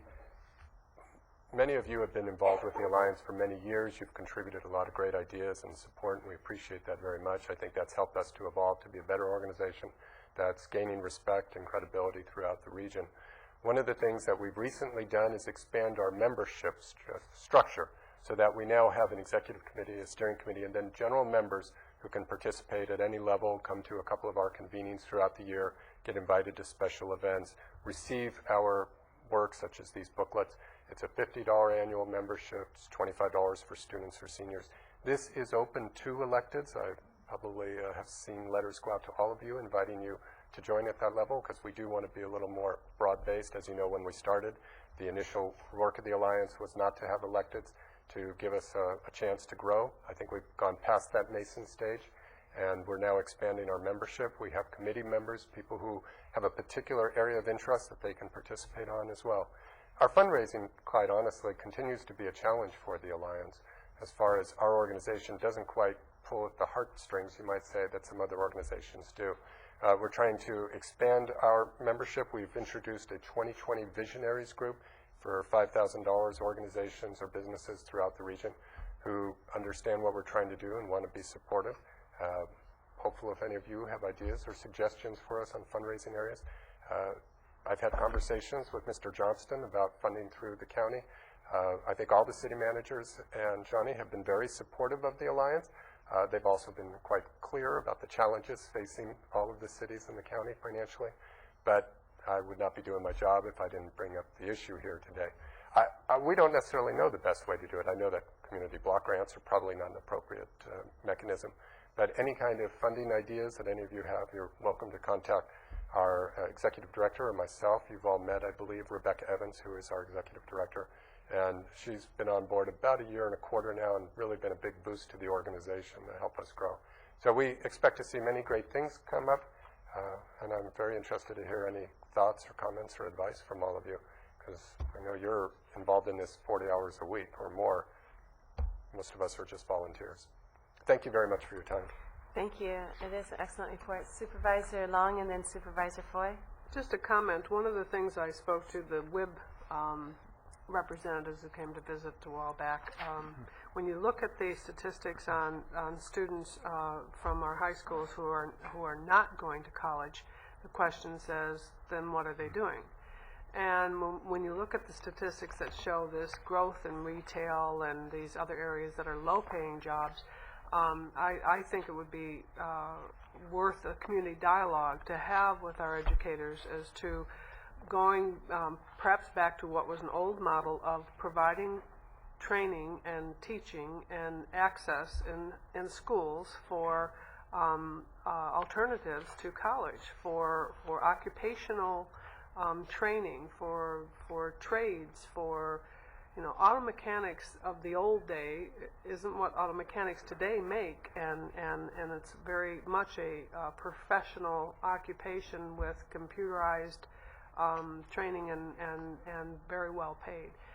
It's just one of those things that I see that the schools moved out of, moving more towards the incentive for college, and I think we're losing folks who I think it'd be a healthy dialogue to have with the professionals in our county, and to see where those programs would fit back into our school systems in some manner. Thank you very much. You'll be delighted to know that the chair of our workforce group is Susan Lacey, who many of you worked with, and she's got a very passionate interest in this area. We're having a conference in conjunction with others in November. We'll make sure that your offices are familiar with that date. So I agree with you. Thank you for those points. Thank you. Yes. Supervisor Foy and then Supervisor Flynn. This is a great report. Did a great job. It's easy to read, understand. It's just great information. It's, I'm glad to see a lot of these businesses made contributions to allow this to happen. It's good for all of them. So it just gives us some more understanding and targets that we can shoot for. What you were talking about is, if nobody does this, it's kind of hard to assimilate all that information. I just want to say you did a great job with it and appreciate that. Thank you. We feel that by helping to inform the community, we actually help your job in a sense, because the community is now coming along and knows the statistic. Sometimes you're way ahead of the curve, and by trying to promote this, we hope to bring everybody up. Thank you. And Supervisor Flynn? Right. I really appreciate your leadership on this, and also the information here, which gives one a view on where we need to direct our attention, I think. But I would endorse the idea of a forum on education where we concentrate on that. We bring the various educators together, all the levels of education, the secondary, elementary, preschool, college, four-year university, etc. Because we really need to come together on it. And still too often education kind of sits apart from everything else. The other day I attended the CETA conference, and the president of the CETA emphasized that perhaps people who retire from Navy, industry, etc., could move into the classroom and become teachers, can become, another form of, another career for them. That would really be helpful. I'm just thinking of one school that, and there are more than one, but that I'm really familiar with, in Oxnard, where 17% of the children in the school can read proficiently and write proficiently. You start looking ahead when what's going to happen to those children. So we really, it's really, in my view, one of the most important things we could concentrate on. I'll take your comments and Supervisor Long's back and share that with our group. It is such a diverse report. Supervisor Bennett? Yeah, nice job, nice presentation today, so appreciate it. This was an easy one, right? Better than others. Yes, and good seeing you there, and I'm glad to see Mary and the other board members here today too. So, I echo most of these comments that we've heard here about the report. I just would offer the one thing that's sort of rolling in my head is I think there's probably a lot of complex reasons for it, but there's a concern for me is to see ag wages dropping. As we are saying, we're having challenges. Farmers are having challenges getting enough agricultural workers, et cetera, and at the same time to have the ag wages dropping. I don't pretend to know what the answer is to that, but it is an issue that is one that is a concern for me. So thank you. Thank you. And you have covered so many things. I don't know if there's another report, that I've seen for Ventura County that covers so many different issues of the county. And I think it's a great benchmark. I hope you'll continue with these same, looking at these same categories and doing it over time. And watching, you can really get a good handle on the health of both our population and our region. For me, what stuck out too is the percentage of children that are overweight, and a lot of that is the lifestyles are changing. There's a lot less activity, when they're playing the Wii game, pretending that they're playing tennis or whatever instead of actually going out and playing tennis. So I think a lot of it, starts with the education, making sure that we have PE programs and things like that. But I also note, the landmark legislation at AB 32 that we as a county are now doing some benchmarking that we weren't doing before, and I see that you have a lot of that in here. For example, energy use and those kind of things that we will be able to use in our reporting and judging our health. So, excellent report. Thank you very much for putting it together, presenting it to us, and hopefully you'll continue doing these, and you'll have the funding to do that too. Yes, and thank you for your support on PCOG. Thank you. Okay, so with that, we probably have a motion to receive and file. Thank you. And I'll go ahead and second that. And with that, that completes our 10:30 time certain. We now have our 11 a.m. time certains. The first is a public hearing for our Tax and Equity Fiscal Responsibility Act. So I'll go ahead and open up the public hearing and welcome Ms. Madden. Good morning, Madam Chair, members of the board. Several weeks ago, our office received a request from an organization called the California Municipal Finance Authority. This organization is a JPA that's created primarily to promote economic development in California by facilitating the issuance of bond financing. They asked us to hold what's called a TEFRA hearing. A TEFRA hearing is a requirement for eligibility of tax-exempt financing under the California Debt Limit Allocation Committee's Exempt Facility Bond Program. Boy, that was a mouthful. The county has occasionally held TEFRA hearings in the past for both non- and for-profit organizations. These efforts, for which the board does not have any legal obligation to provide, have been done under the auspices of economic development or other social benefits for county residents. The exempt facility bonds are available to owners of waste collection and disposal facilities throughout the state of California. The program provides lower interest financing, allowing the operators to keep their rates low, or at least lower than they otherwise would without access to this type of financing source.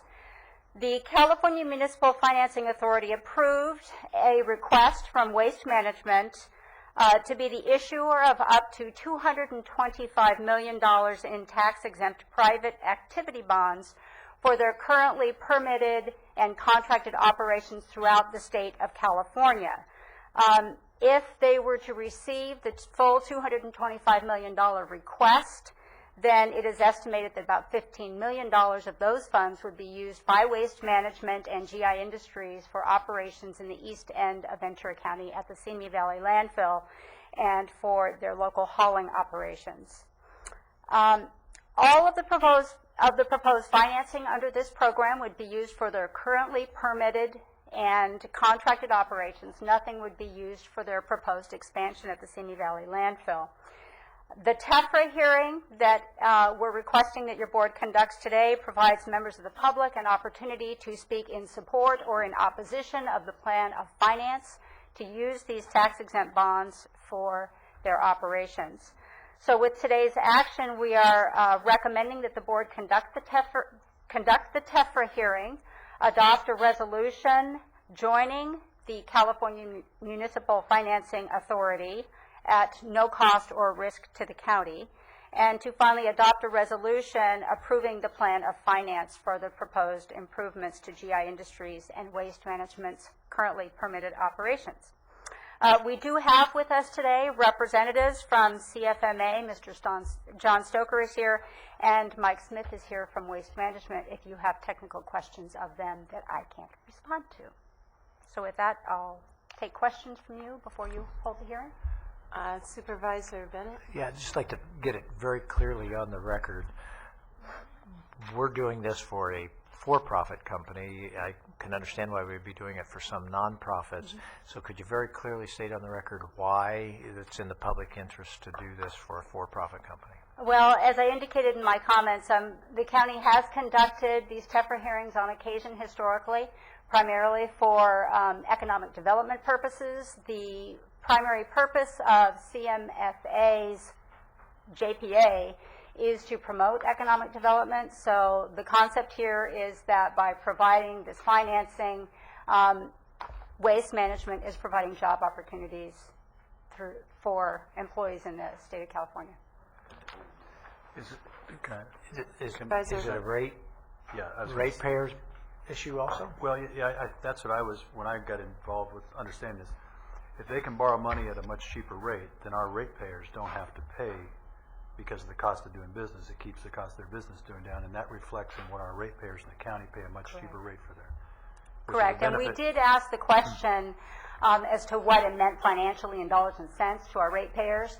And unfortunately, because this is funding that will be used over a 3-year period and will be brought in for, for landfill operations, leachate collection systems, trash trucks, trash containers, it's very difficult to translate that specifically into dollars and cents. But I think that we can be assured that if we didn't do this, then the rates would not be any lower than they are now, I guess.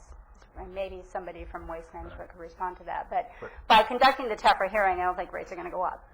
No, but I think going back to his original question was the reason that we're doing it for a public company or a private company is because they do something for a public good, and we're trying to help reduce those costs. They get lower cost financing, so their cost of money is less, Right, which allows them to keep the rates down. I know our council has a point that he'd like to make too, Mr. Teflon. If it's exclusively job creation, there are lots of businesses that are job creation, so that's why I think you have to have some other tie. Go ahead. Madam Chair, in response to Supervisor Bennett's question, the Internal Revenue Code has provisions that determine what private activities qualify for tax-exempt financing.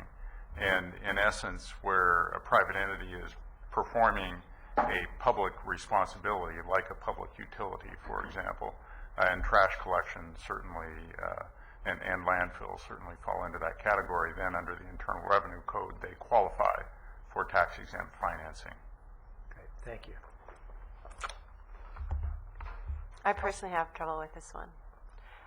Right now, they have an application before our county for a landfill expansion. These funds could be used to assist that effort. I feel like one hand's doing one thing, the other hand's doing the other. So I just, at this point, I can't support this. So, but Staff was very concerned about the perceived conflict here, and worked very diligently with the applicant, and feel free to ask them questions. But this plan of finance will be coming into play over the next 3 years. We have assurances from them that none of this funding will be used for any expansion either at the landfill for any of those efforts. As you know, they have submitted an application. That application has not even been deemed complete. It will be at least a year before their application comes before you. This is to me, it isn't a critical time item, so I would consider it after they go through the process. But I just, at this point, I'm not comfortable with it because of where they are in a process for a permit from our county. So. Perhaps somebody from CMFA can speak to this, but I know that the TEFRA hearing, evidence of conducting a TEFRA hearing in each jurisdiction in which the bonds will be used is a requirement for their application that they have at CIDLAC. And that documentation needs to be submitted by November 5th. This was the last board meeting available for that. Not doing the TEFRA hearing, I can't speak to what the ramifications are for their larger $225 million bond application. Perhaps Mr. Stoker could speak to that. And I know Supervisor Bennett has a question. Before Mr. Silver comes on, I would just like to point out, although in your staff report it says the bonds funds are not intended to finance any capital expenditures for the proposed expansion. It says they're not intended to, but in another place you say for these, but it's not restricted. There's nothing in here that, at least in your board letter, that says they can't be used for that. They say they're not intended to be, but it doesn't mean that they can't be. So I'd like to have that clarified. And also, I realize we're always fighting this, but as much as possible, if we can have an item come so that we actually can ask questions and have a week to do research before we have to vote on it, so we don't hear well, you got to vote on it today because the deadline is November 5th and we don't have another board hearing. And I realize that's we all will fight that in that comment. But anyway, in the bottom of page 2 of your staff report, it says the bonds are not intended. Okay. But earlier in the report, it says proceeds from the issuance of the bonds. This is the third line of page 2. Proceeds from the issuance of the bonds will be applied towards the financing of certain costs consisting of, but not limited to, improvements of blah, blah, blah, blah. So I find nothing in here that says they're restricted from that. And so if what you reported is that implied that they are actually restricted or there's some restriction, if that's the case, it'd be helpful for somebody to point that out. Thank you. Okay, and I am checking in the actual resolution, and that should have been changed in the staff report because we did confirm with the applicant that it cannot be used for that purpose. And I will look through the resolution While to Mr. confirm. Silver's on, maybe. Okay, thank you. And then after you're finished, would you fill out one of our blue cards so our clerk can note your name and place of residence? Thanks. Yes, ma'am. Madam Chair, members of the board, I'm John Stoker, Financial Advisor to the California Municipal Finance Authority. I can understand your concerns. You cannot finance future expansion with tax-exempt bonds. We are applying or have applied to the California Debt Limit Advisory Committee. The application went in October 5th, and it's a complete application, but they require the TEFRA hearings to be complete by November 5th, so we have to send proof of that in. You cannot apply for bond volume allocation for future expansion. They just won't accept it. You have to have currently permitted acreage. The application, if you've ever seen a CID-like application, is about this big for waste management companies. With all the various permits they have, it gets even bigger. So the funds, I will say unequivocally, they will not be spent for future expansion. You cannot do it. So I understand that there's a different issue going, but this financing is just for currently permitted acreage across the state. And November 5th, it's driven by the state, not the CMFA or the applicant. We're just on their timeline. I apologize for that. Thank you. Any questions on the board? Not seeing anything. Thank you for being here to give us that information. If there are no further questions, I have no cards, I'll go ahead and close the public hearing. Go ahead. I'd just like to ask our staff, were you able to find it in the... Yeah, in the resolution on Great. attachment 3, which is what you are being asked to sign, that will be the documentation that will go with this application. In the middle of the first paragraph, you will clearly state that it says as currently permitted in that language. And I apologize for the confusion in the board letter. I'm sorry. That language is there. It's in the attachment 3, yes, in the resolution you're being asked to approve. Again, this is something that I can't support, even if you were able to restrict it from the application coming before the county. There will be funds available to them that they can use for other portions, so they won't have to spend it on this. I mean, to me, it's still benefiting an applicant, one way or the other. So just because of the timing, like I said, I could look at this after their application comes through. They're obviously having to gear up with a very expensive process coming before them. So it just, to me, it's a bit of a conflict, at least for me, to be able to okay a funding source that will assist any applicant that is before us. Supervisor Dennis. If I could, I appreciate you finding that, but if you look up at the precursor to that, it says in the third line, to issue bonds in one or more series in an aggregate principal amount not to exceed $225 million for the purpose of, among other things, financing in an amount not to exceed. It doesn't say anywhere in here that it's restricted to these things. These are, among other things, identified. I'm not opposed to this, and so I'm just really trying to make sure the record stays clear. That if we have something in here that says it can't be used for that, now this gentleman is saying bottom line is state law it says it can't be used for that, and I certainly believe him and all that other stuff. It would just be helpful to have it clearly identified in whatever it is that we're, clearly stated that way, because as I read the precursor lines, as currently permitted is underlined, but it's not restricted to.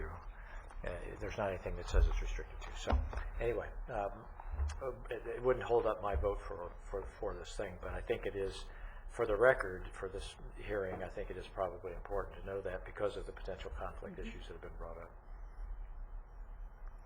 Okay, with that, then I did close the public hearing, entertain a motion, and the recommendations are in front of us, items to adopt a resolution and the agreement, approve the agreement. Adopt the recommendations. Okay.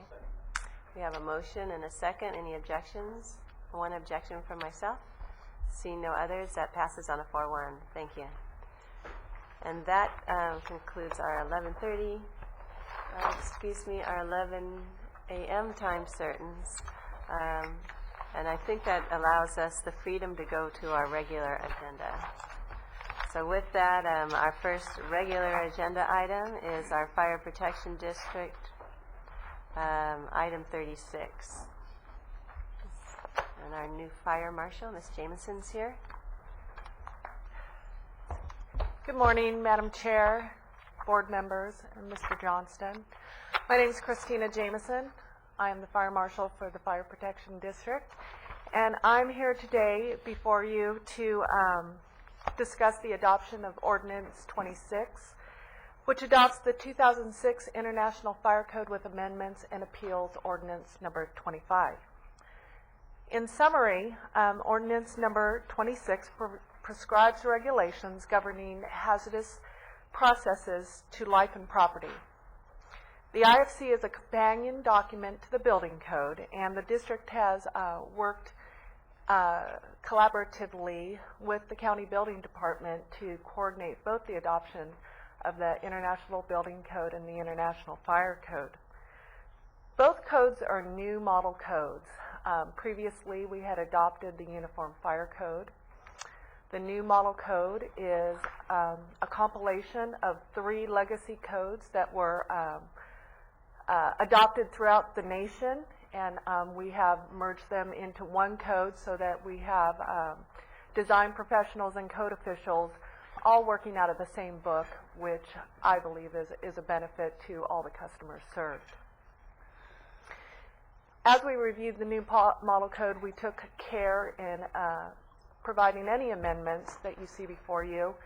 We deleted approximately 20 amendments that we currently have based on them already being in the model code, or that we didn't believe that they were necessary any longer. So what you have before you was under consideration, and we feel that all of the items included in the package are necessary to public safety. A few of the items I just wanted to address that I believe are more significant. One of them is regarding access design, and essentially it allows us the ability to model access compared to our response times, so that when a project is being reviewed, we can look at both their access design and the impact that it has on the existing surrounding community, and we can ensure that these access points are meeting our standards for response. Another item is regarding defensible space. Although we've always had the ability to do this in the planning process, we adjusted that language in our hazard reduction program, which is in Appendix H, regarding the 100-foot clearance of vegetation, and we are codifying language that allows us to go beyond 100 feet during a site-specific analysis. So we're going to look at projects on a case-by-case basis and if it's necessary, we may look at conditioning more than 100 feet. And that would be to try and prevent the continuity of fuels, and again, would be a site-specific analysis that we would be able to model based on topography, aspect, fire history, and other items. We also have a new amendment regarding public safety radio equipment, which will provide bidirectional amplification in buildings that shield our radio communication and allow us to provide communication equipment in areas that may improve a degraded communication system in a geographical area. The draft ordinance was provided to several interested parties, approximately 60 stakeholders, including the AIA, the BIA, Contractors Association, local professional designers, developers. We received no public comments. I also have provided a memorandum regarding a couple of erratas, editorial erratas for you, and those changes will be made prior to the adoption, which we hope to be scheduled on November 20th. I would like to request that the board consider the recommendations provided in the board letter, which is to introduce and read in title only by majority vote the attached ordinance number 26, to schedule a public hearing for November 20th, 2007 at 10:30 a.m., to authorize the clerk of the board to publish such notices and place a copy of the IFC on file for public examination, and also to authorize the district to transmit Appendix J, which contains our more restrictive building standards, essentially our fire sprinkler ordinance, when adopted, to the legislative bodies of the County of Ventura and each city within the district for ratification in accordance with the provisions of the California Health and Safety Code. And that will be another item on the agenda for November 20th that will be providing a resolution for your signature. And I'm here to answer any questions if you have them.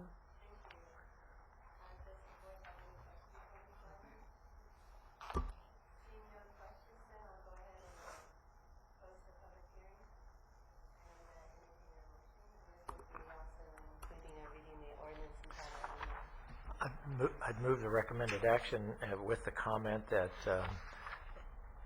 there are times when the collective good benefits from doing things like setting up codes and standards, and we had a reference to it. And you know, some people will bristle at this, but we're all better off if we have these kinds of codes in place. So I move the recommended action. Thanks. Second.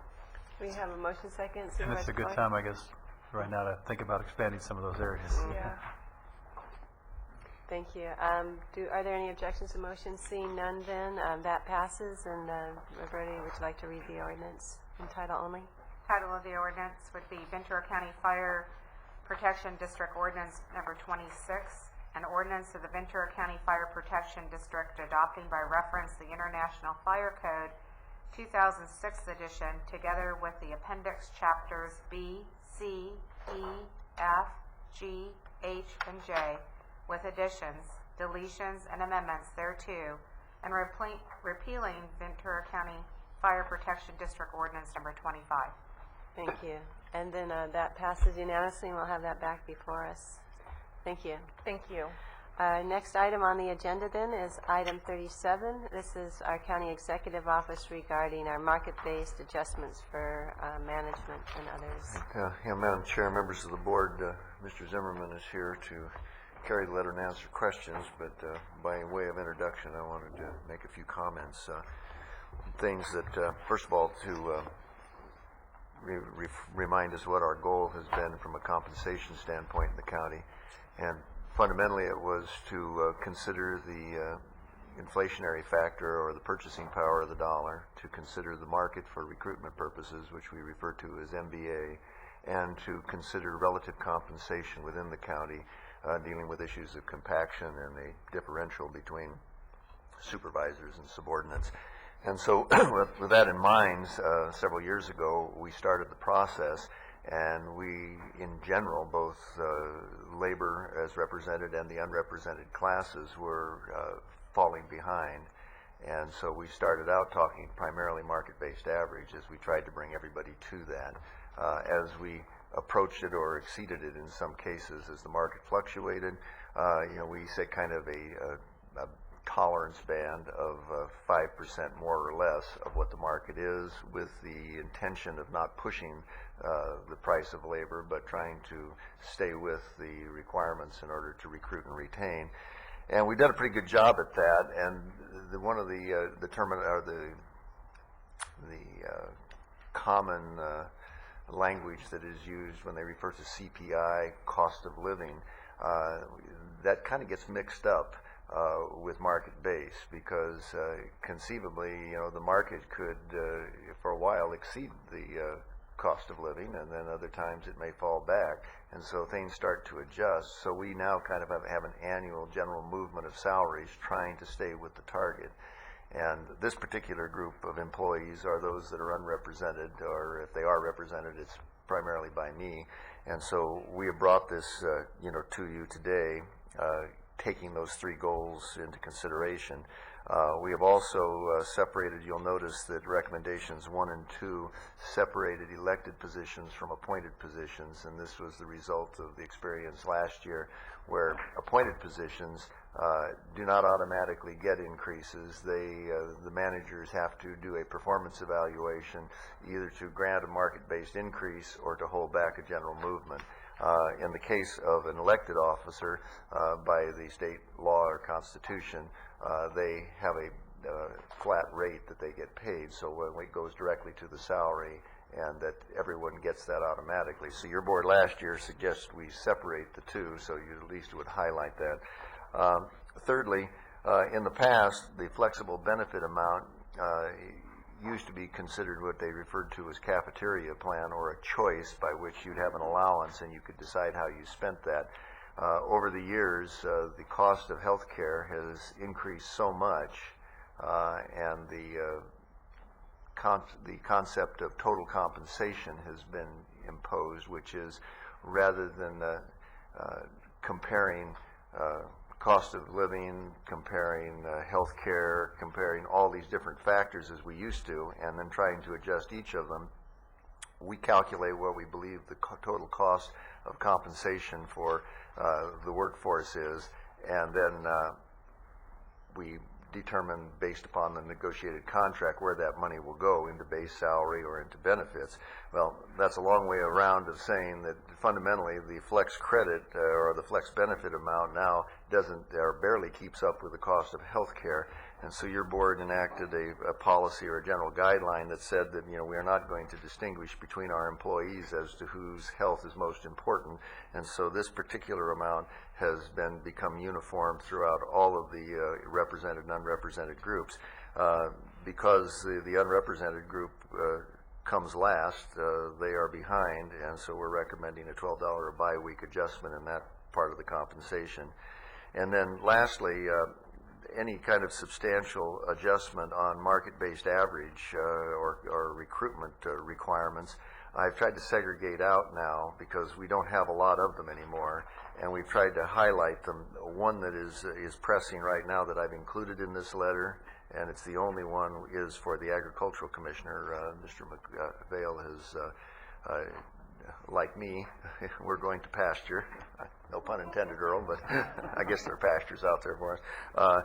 And when the recruitment starts, it's important that we have this one identified for the recruitment effort.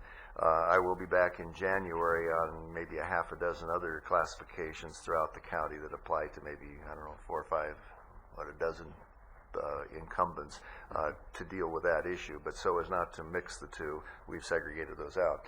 So with that in mind, we have brought this to you. The auditor may want to comment. I did get a note from her, and she and I haven't had a chance to talk. I think there may be a misunderstanding as to how this is done. When we do the budget office takes into account what we believe the price of wages will be, and we allot that or allocate or recommend your board appropriate sufficient funds in salary accounts in anticipation of the salary increase. This recommendation is within those guidelines, and money has been appropriated in this year's budget. So one of the concerns was, is this something that's just being absorbed out of some other appropriation, or is this been included in the salaries account? Mr. Dursey's in the back room, so have I accurately stated that? All right, okay, he nods yes. Okay, so there is money in here to cover these expenses. In addition, there is the ongoing revenues that we have assigned to the mitigation account for any variations that might occur during the course of the year. So this is not one-time funding backing up this particular thing. So I think that was something we didn't have a chance to talk over with the auditor, but she pointed out that if it were, it would be in violation of the general guidelines, which she is correct. We agree. We don't want to see one-time money being used for ongoing expense. I think I covered most of it, but Barry is here to answer any detailed questions you might have, and I'm also available. Thank you. Any questions? The change to the Agriculture Commissioner's salary effective December 16, 2007 will apply to the existing individual on? It will apply to the range and go to the individual who is sitting on the position effective first pay period in January. Mr. McPhail will be here, as I will, through probably March, and then it goes to the next person. So it's not retroactive. It's primarily prospective. Thank you. Are there any comments? I have Yes, one Mr. clarification, Zimmerman? just to make sure on the adjustment, the market-based adjustment for the Ag Commissioner. It should read it's the top and bottom of the salary range, similar to the principle that we had where we maintain a range spread instead of elongating these ranges that are unmanageable. And that's a correction there. Also, just for your information, we are updating the resolution. They're mainly technical corrections. I don't itemize them here. They're basically references that have lagged in keeping court, the identification of the indexes and so forth in the management resolution. That's it. Those are the corrections. Thank you. And so we're looking at 3.44% general salary increase. No comments from the board. Mr. Johnson? Well, I don't know if I accurately reflected the auditor's concerns, but if Christine, you did to a certain extent, thank you. In the use of any mitigation funds, those mitigation funds are one-time money as well. They really can be considered part of the contingency account. And as such, the use of that this year, you would have to reflect the added stress on next year's budget priorities. But that's the normal process of budgeting. Okay, well, I don't know if it's a misunderstanding or just a difference of opinion, but the mitigation account is ongoing revenue. But that isn't a breaking point on this particular item. I'd be happy to sit down with you and go over that. Thank you. Is there any recommendation from the board at this time? We have 4 recommendations in our packet, 5 recommendations, with the last one being to adopt the management resolution as modified. Do I Move hear a the motion? recommended action. Thank you. Motion and a second. Seeing no objections, that passes. Okay, we have one objection from Supervisor Bennett. And with that, we'll move on then to our next item on the agenda, and that's item 38. This is to... Madam Chair, if yes. I could, I just want to make sure that I get this comment made about my objection. I think this is a very important class of people, and I think Mr. Johnson's done a great job of representing them. My only objection, I certainly want to make sure that they're fairly compensated. My only objection is last year we gave them a 3% increase and no adjustment to the flex credit. This time I would be supportive of the same 3% increase and the adjustment to the flex credit. This is slightly above that, and that was my only objection. I think I've made it clear to Mr. Johnson, and I've made it clear publicly. That's what I thought about that. So it has no reflection on. I certainly want them to continue to Just get a good, question. fair reimbursements. Thank you. You're not objecting to Mr. Supervisor Flynn? McPhail's? Yes, that's true. We did go ahead and already vote on this, but I did have a card. Is that all right, Mr. McPhail, that your card did not get read? He just exited. Sorry about that. I know it would have been good, too. Did you want to speak? I'm sorry that I didn't call your card before the vote. Oh, that's fine. This way I hope I don't put my foot in my mouth. Well, we might reverse that vote, you know. Earl McPhail, Ag Commissioner, Madam Chair, members of the board, Mr. Johnson, thank you for the support. I really appreciate it. I believe you all received, main thing is you all received a letter stating that at the end of March, Johnny and I will be going to that pasture somewhere, and I know that I'll have many hours enjoying my horse in that pasture. So thank you very much. It's been an up and down ride like a roller coaster. We all know that for all of us, but in the 29 plus years I'll have in when I leave in March, I just want to say thank you. No. I hope those pastures are protected by SOAR. Maybe Earl will endorse that as he walks out. I was just saying I hope the pastures are protected by SOAR, but I don't know what you think about that. I think we have our horses up the Liso Canyon that hopefully will never be a problem. Great, I'm glad. Okay, so that does conclude that item, and I will go to item 38, and this is an item on the Livingston Memorial Visiting Nurse Association, and Mr. Dursey. Thank you, Madam Chair. Board members, Paul Dursey, County Executive Office.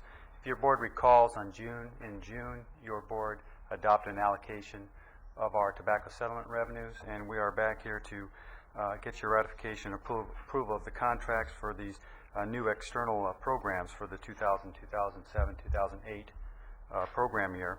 The first one is the $50,000 for Livingston Memorial VNA to provide an accelerated home care nursing internship program for home care services.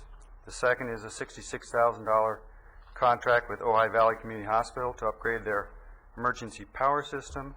The third is $136,000 for CSUCI to equip a regional patient simulation laboratory to help improve nursing pre-licensure and in-service education in Ventura County.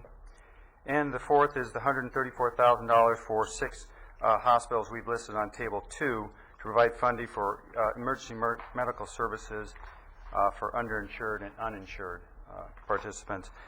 We have come up with a little bit different methodology to allocate that $134,000. We're also asking your board to approve that allocation process, and that's basically, it's based on the California Healthcare for Indigents program, the CHIP program, and their allocation and their proportional share basically of unfunded costs that those particular hospitals pick up. And that's allocated, the allocation percentages are on Table 2. So in a nutshell, that's our recommendation. We're asking your board's approval on those contracts. Thank you. We have a motion and a second. Seeing no objections, then those are ratified. Thank you very much and approved. Our next item on the agenda then is item number 39, and this is regarding a cooperative communications agreement with Simi Valley in the county. Good morning. Good morning. Good afternoon, I guess. Sorry? Good afternoon now. Yeah, well, How'd that absolutely. happen? Got 5 minutes afternoon. Members of the board, Mr. Johnston. As you well know, the board had recently approved upgrading our microwave system and our radio system to support the fire and sheriff here recently. We always like to take the opportunity to partner with cities in Ventura and also as a concern interoperability between the cities and the surrounding counties. What this agreement has to do with is sharing Mount McCoy that we want to put certainly microwave and radio capability on.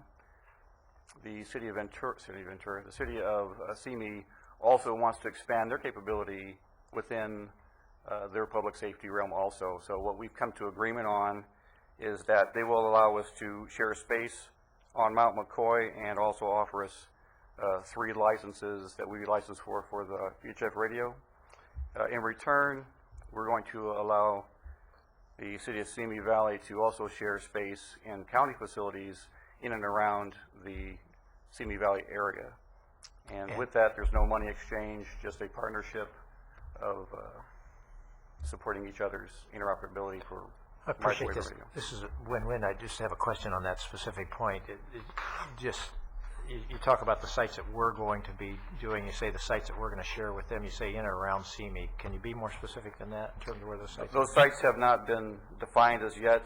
We're currently looking at Rasnow, Santa Susana Pass, Rockadine, and Torrey. Okay. But they have not. You're not able to identify it in the report because you haven't identified it yet. Correct. Okay, that was my concern. It wasn't identified. Thank you. Are there any questions? Any other questions? Okay, seeing none, how about a motion? Supervisor Flynn makes the motion, and Supervisor Foy seconded it. Okay, and I don't see any objections, and so I'll go ahead and deem that one approved. Mr. Johnson, you had a comment? I just wanted to commend Information Technology Services now. I don't get that off my tongue like the old name, but for the work they have done on this. This is one of those things that doesn't get a lot of attention, but it's a combination of two things. One, the upgrading of the system in order to improve public safety throughout this county, and also the collaboration and partnerships with cities that I think we are leading the way in that area, and the work of the technology group is important to that. It is nice to see. Thank you very Great. much Thank for you. your work. All right, that one passes, and we'll move on to, because we have staff here, shall I go to the staff items? And Sure, whatever you prefer. okay, how about we do that, and we'll hold off on the policy matter and go next to our Public Works Agency, item 41, and this is regarding our bicycle master plan. Here, Mr. Britt. Good afternoon, Chairman Parks and members of the board, Mr. Johnson. This is approval of the countywide bicycle master plan. The plan was itself developed by the Ventura County Transportation Commission, and they have basically sent it to us with a preliminary approval and then a final approval, but with the idea that should we wish any changes to be made, we would send it back to them and they would make changes. We did send it around to all county departments that would have an interest in it. We are recommending the changes, and we try to summarize the changes that we had in attachment 1. I do want to emphasize there is no funding. The projects that are identified in the plan are just identified as future projects. You are not approving individual projects in the plan today. This just forms a framework for future development of the plan or of the projects which may or may not be included in the county general plan in the future. We have a couple of questions. Supervisor Bennett?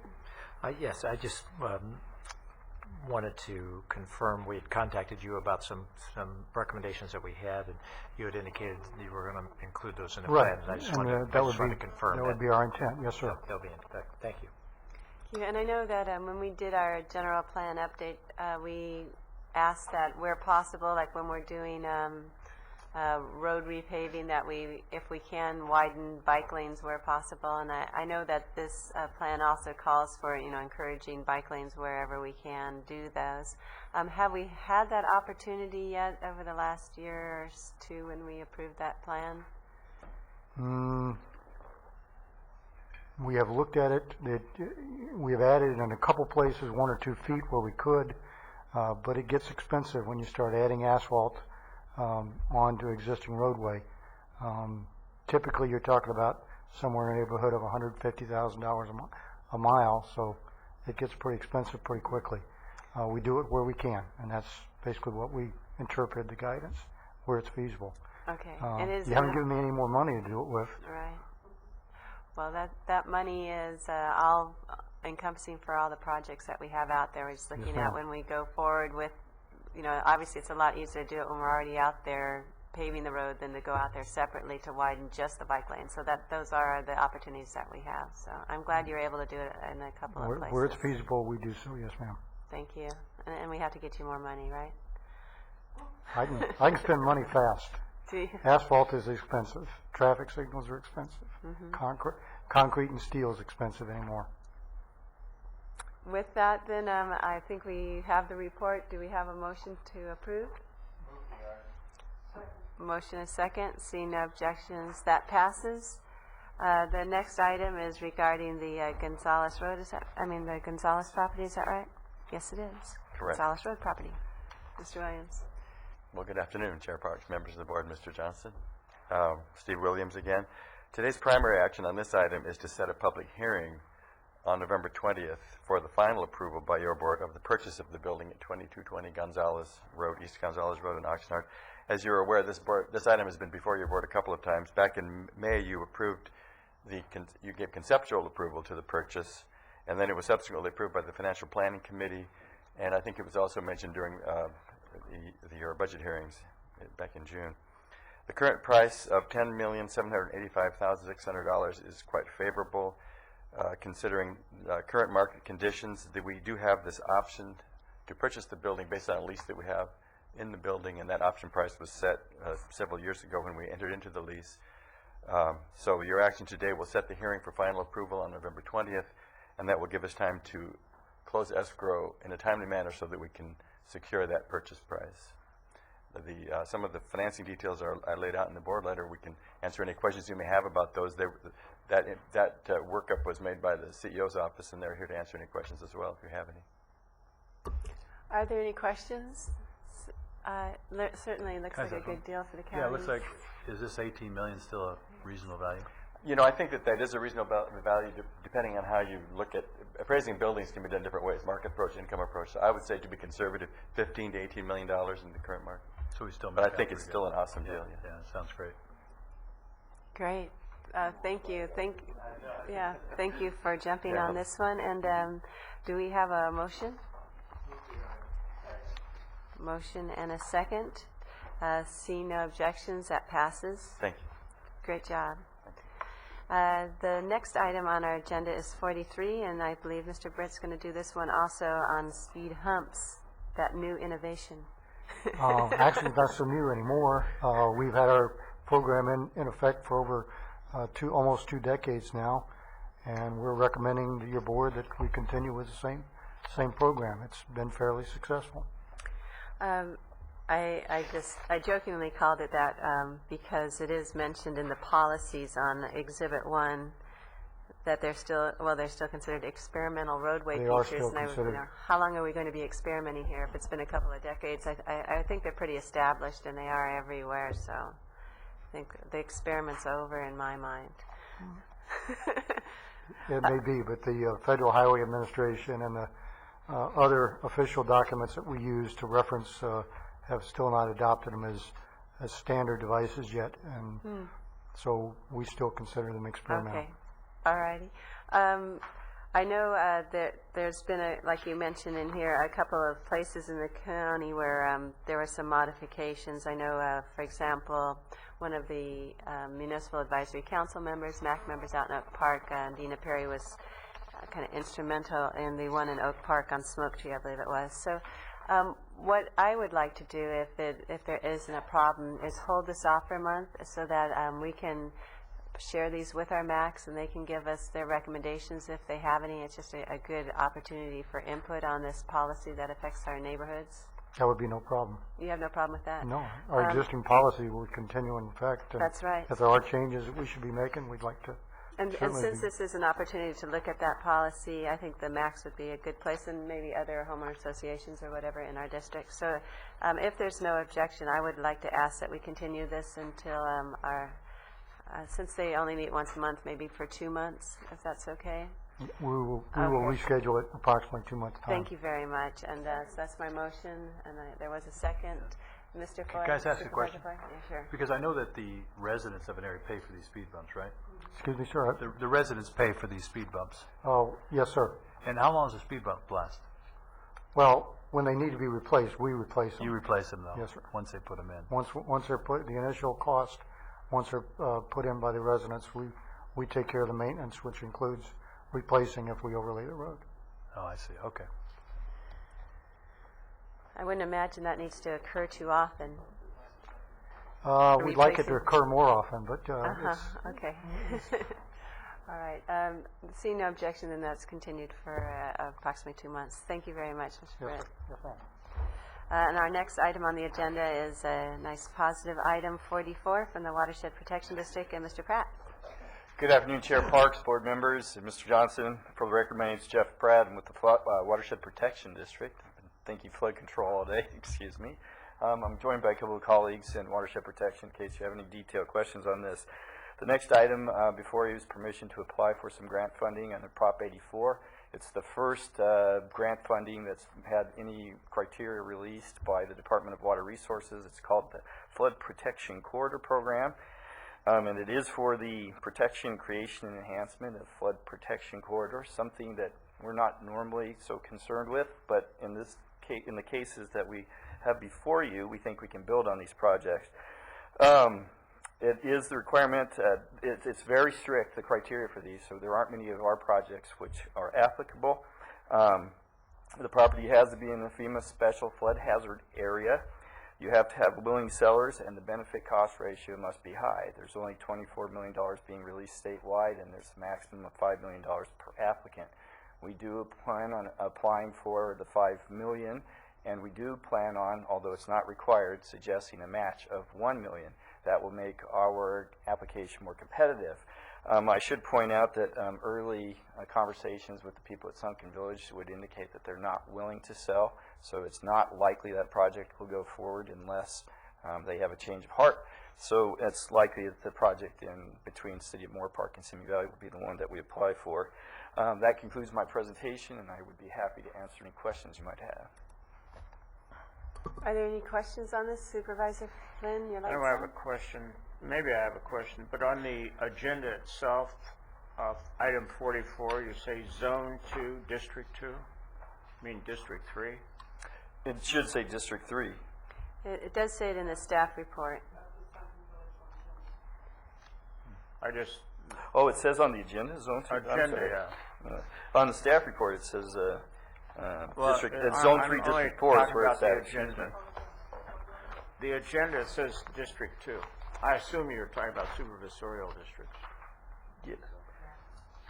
Yes, I'm sorry. Anyways, I don't have that on my agenda. Well, it's on my agenda. I'm sorry. Board letters, right? It's a minor item, but just a correction. But the guidelines have already been written for this particular segment of Prop 84. It has. It's the And only one that approved. we know of and approved. DWR does Yes. this? Yes, sir. And so they're restricted just to this type of activity? That's correct. Okay. And it's only 24 million out of the $5 billion. Right. I would just comment, this is, I think, a really progressive way of going about looking at how to prevent flooding, and sense that it may very well be a very good cost savings move, instead of having to deal with flood control structures. This will allow for flood protection achieved by actually removing some structures, restoring some native riparian habitat on the property, and avoiding new levee construction. So I think this is very positive. It would be nice if it was successful, and I wish you luck on it. Do we have a motion? Do you have a motion and a second? Seeing no objection, that passes. Thank you. Best of luck on that. And that is concludes all but item 40 on our regular agenda. So let's go to item 40 now. This is a policy matter with Supervisor Bennett. Thank you very much. I believe that now is the appropriate time for us to ask our CEO to work with the General Service Agency and direct the General Service Agency to report back with implementation steps for integrated pest management at county facilities. The reason why I think it's appropriate right now is that we have had a number of meetings have taken place between GSA and Mr. Grossgold and some people who have information about the Green Shield building standards and about the integrated pest management issues overall. There are a number of things that we've already begun to implement, but what we ought to do is establish that, yes, we want to start moving this direction. At the same time, we want to do it with rational, common sense plan put together by GSA that we may be able to expand to other county departments as we move forward. The other reason why I believe it's timely is that both the issue of climate change has some issues in terms of pesticide application, but more importantly, stormwater cleanup. We just had all the big hearings and what's happening with stormwater and how expensive that's going to be. And if we can decrease our uses of pesticides, et cetera, that certainly will help in terms of the stormwater management, and penalties will probably be growing that direction. So this does not identify anything specific. This essentially asks GSA to put it together and come back to us at this point in time. And so that's what I tried to explain here in the motion. So the recommended action that I have here in this letter is what I would like to make the motion for. We have a motion on the table. Do we have a second? We have a second. We have a question from Mr. Flynn, Supervisor Flynn. Is there any cost with this item? That would be identified when the General Service Agency comes back with their report. Let me just suggest that maybe items such as this should be introduced at budget time, because there will be a cost with it, and that gives us an opportunity to take a look at it at that time. It will be a money item. I'm not saying I'm against it. It just seems like a more appropriate time to introduce items like this. We may actually find it's cost savings also as we move forward. Well, that's part of budgeting. And I appreciate the effort, and I know we've looked at some already, a reduction of, at least with anticoagulants, where we could. Certainly an entire IPM program from the county would be excellent. I note that you're looking at public buildings, buildings open to the public, but certainly for consistency, wherever we can do that, I would certainly support that, and getting those Green Shield buildings, getting them certified, that would be wonderful when we have the opportunities, and also, getting our applicators also certified in the Green Shield. So I'm all in support of that. Mr. Johnston, did you want to I was comment? going to say that Mr. Grossgold is here. I don't know if he would like to say anything or you have any questions of him, but I know this is an issue that he's been addressing and has an ongoing concern with. I can just address what GSA has been doing, if that would help. And I have to stress this is just what GSA is doing, and there are other players in the pest management game, so that would be part of what we do, and we certainly would look forward to coming back with that report and working with other agencies. But your board in 2005, I believe in March, asked us to stop using anticoagulants to the extent possible, which we've done, and we have not used those chemicals since that point. And I also want to give credit to Roz Harris and her landscaping team, which has cut down the use of chemicals sprayed on in the government center by over 40% in the last 2 years, and that has certainly saved some money in the use of those chemicals. We also ask that our contractors who work on our properties not use chemicals to the extent possible, and use other techniques, which is removing brush and things like that. So while General Services has been doing that,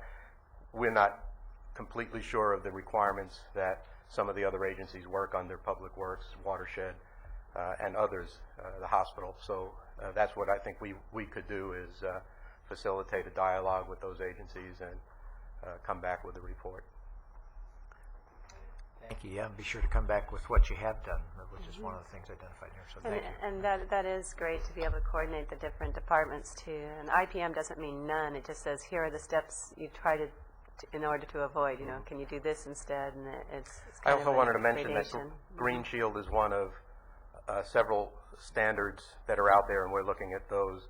Even under the LEED certification for buildings, integrated pest management is incorporated as a small aspect of that.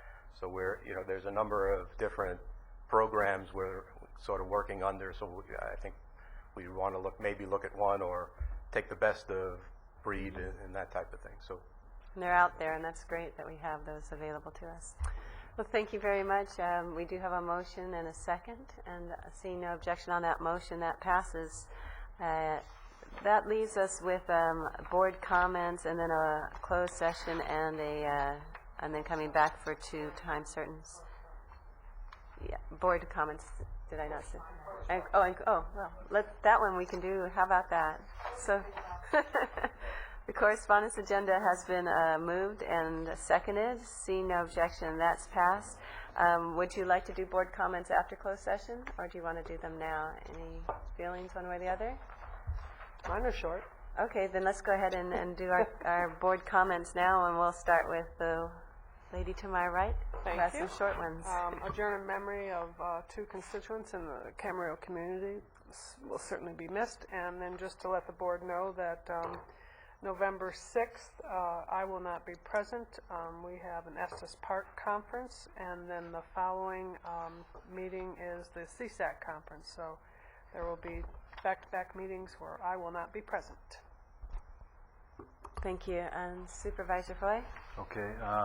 I don't have any adjournment today, which is wonderful. But I do have a nice woman, maybe Cormode, just turned 100 on October 15th. So that's kind of a neat thing. You know, it's funny because it says she came to Simi Valley as a young girl in a covered wagon. So, and she graduated from Simi High School in 1928. So that's great. And she helped develop the PTA over there in Simi, worked at the Adventist Hospital. And so we just want to wish her a happy birthday. And then a lot of us had the opportunity to celebrate with the memorial ceremony at the government center for the firefighters, which was kind of a neat thing. And it's going to be in a nice, that whole permanent memorial will be in that nice setting around those trees and everything else. And it kind of worked out that we had it on that week, last week, because they wouldn't have been here. They'd been out protecting us otherwise. So it was great. And I also will be gone on November 6th with Ms. Long. Thank you.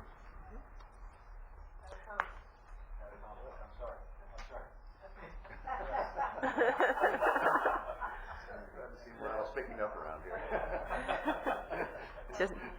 And Supervisor Bennett? Maybe we could start our own soap opera here, you know, right, you know. Thank you. I'd like to ask the board to adjourn in memory of the people on this list. I'd like to call one out, Geraldine Ruth Vogel. She was a devoted elementary school teacher in the Ojai Valley for more than 25 years, including Ojai Elementary, Miners Oaks Elementary, Topa Topa Elementary, and she was also a member of Help of Ojai. And Roberta, I don't know if you knew her. You did, right? There. So she will certainly be missed in the Ojai Valley. She was one of your teachers? Oh, okay. The second thing I'd just like to, for people listening out there, I got a message from the mayor of the city of Ojai asking us to do what we could to promote the kinetic sculpture race. The kinetic sculpture race is a real kick in the pants.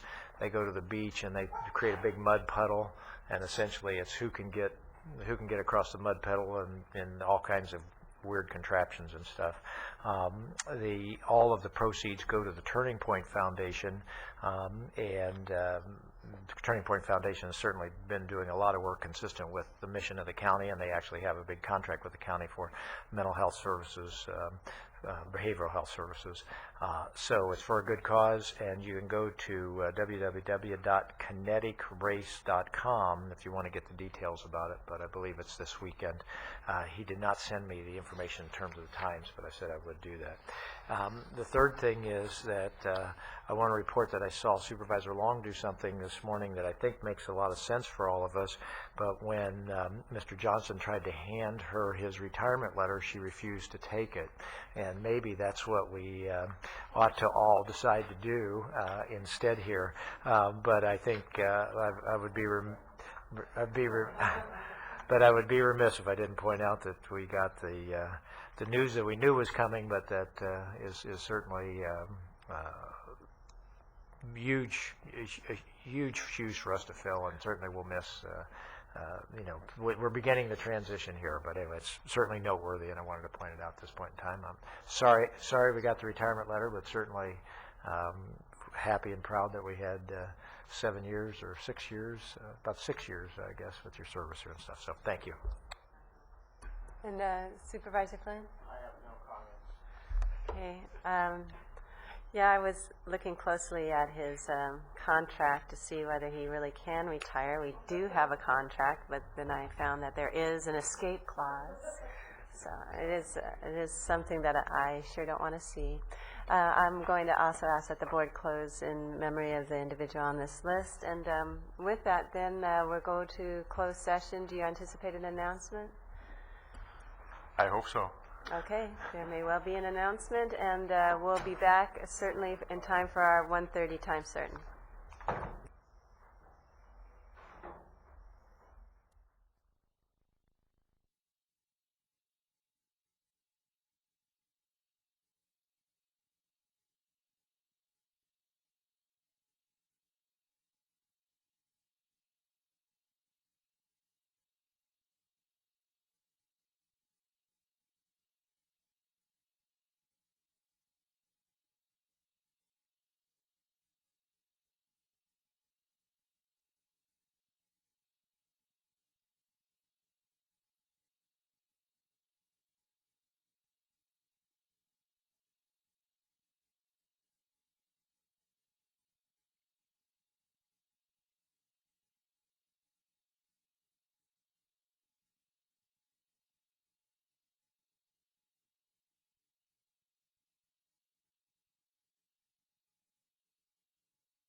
afternoon. Welcome to the Board of Supervisors meeting. We'll come back from our closed session of October 23rd, 2007. And the first thing that I'd like to do from our closed session is we have an announcement. And I don't have a copy of it. So maybe we'll do the announcement after the study session. I'll do it now. All my copies. It's probably sitting on I don't know where it is. I know what the announcement is, but there's some legal technical terms to it. I want to make sure I get it just right.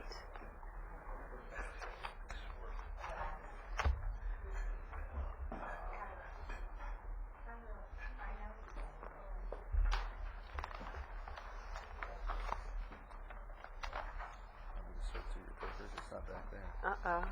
Oh, I know where it is. I bet I've got one in here. Got it. I got it. Are you dying to know what this announcement is? Here it goes.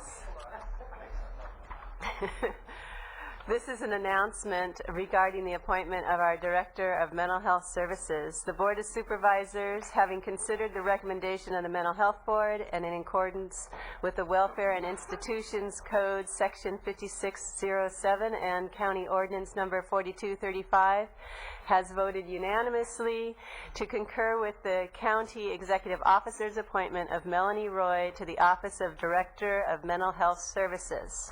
So that's exciting. And also, Michael Powers, who's the head of our healthcare agency, has also appointed Miss Melanie Roy as the director of the Behavioral Health Department. So that's a good time for our county, a wonderful individual, unanimously approved by the board and the Mental Health Board, and very much supported. We look forward to her work in the future. With that announcement, we'll now go to our 1:30 time certain, item number 34. This is regarding the state of Ventura County floodplains. This is actually something that I've been looking forward to for a couple of years, putting together the aspects of watersheds from a regional look. Oftentimes it comes before us in little piecemeal bits, Zone 1, Zone 2, and looking at the different districts. But this gives us an opportunity to have a larger regional view of it, and I think it is important. This study session grew out of an effort from the National Floodplain Workshop that we had here at the county in June as part of the Ventura County Wetlands Task Force. And I'm very excited. We have many of the departments, agencies of the county all looking at the watersheds and floodplains from their particular agency's viewpoint. But I think obviously we have to have a coordinated approach, and this is one of those opportunities for it. Before we begin, I do want to thank both Nancy Settle and Liz Chatton, as well as Damon Wing from my office, for putting this together. I think it'll be really valuable, and I'm really delighted to see all the people in attendance here today. I think you're going to enjoy the information, and hopefully there'll be following steps to this too. At the end of it, I do have some suggestions of where we might go from here, and I absolutely welcome public comments. If you have any that you'd like to make, please feel free to hand in a public comment card. At this point then, I'm going to turn it over to Jeff Pratt and Sergio Vargas from our Watershed Protection District.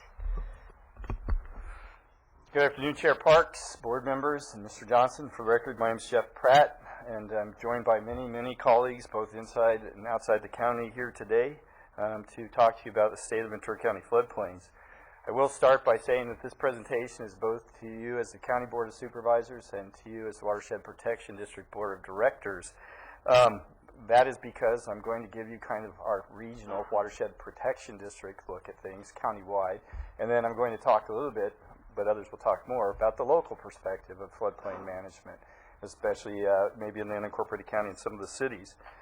I'll start with the disclaimer of sorts. You know, it's been the case that humankind has always lived close to water sources, and that's probably because that's where the food was, and water you can't live without, and the further you are from it, the farther you have to carry it. A couple of things have changed throughout our history. One is that we don't have to carry our water anymore, and the other is that our population has soared since those times. What does that mean? Well, if you're living close to water in huge numbers, you're going to see large flood damages. That was recognized by the feds in the late 60s, and as you'll see, they reacted to it, and so did a number of others. And as a result, you got a pile of overlapping, bureaucratic, conflicting regulations and visions about floodplain management, which we're going to start picking apart today. I don't know how to use this, so give me a second. Where are you pointing? Where's the receiver for it? Roberta's been giving us lessons. Oh. Okay, I got it, Roberta. He is an engineer. That was forward.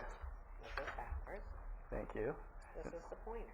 That's the pointer? Oh, thanks. I won't blind anybody with that. Thanks.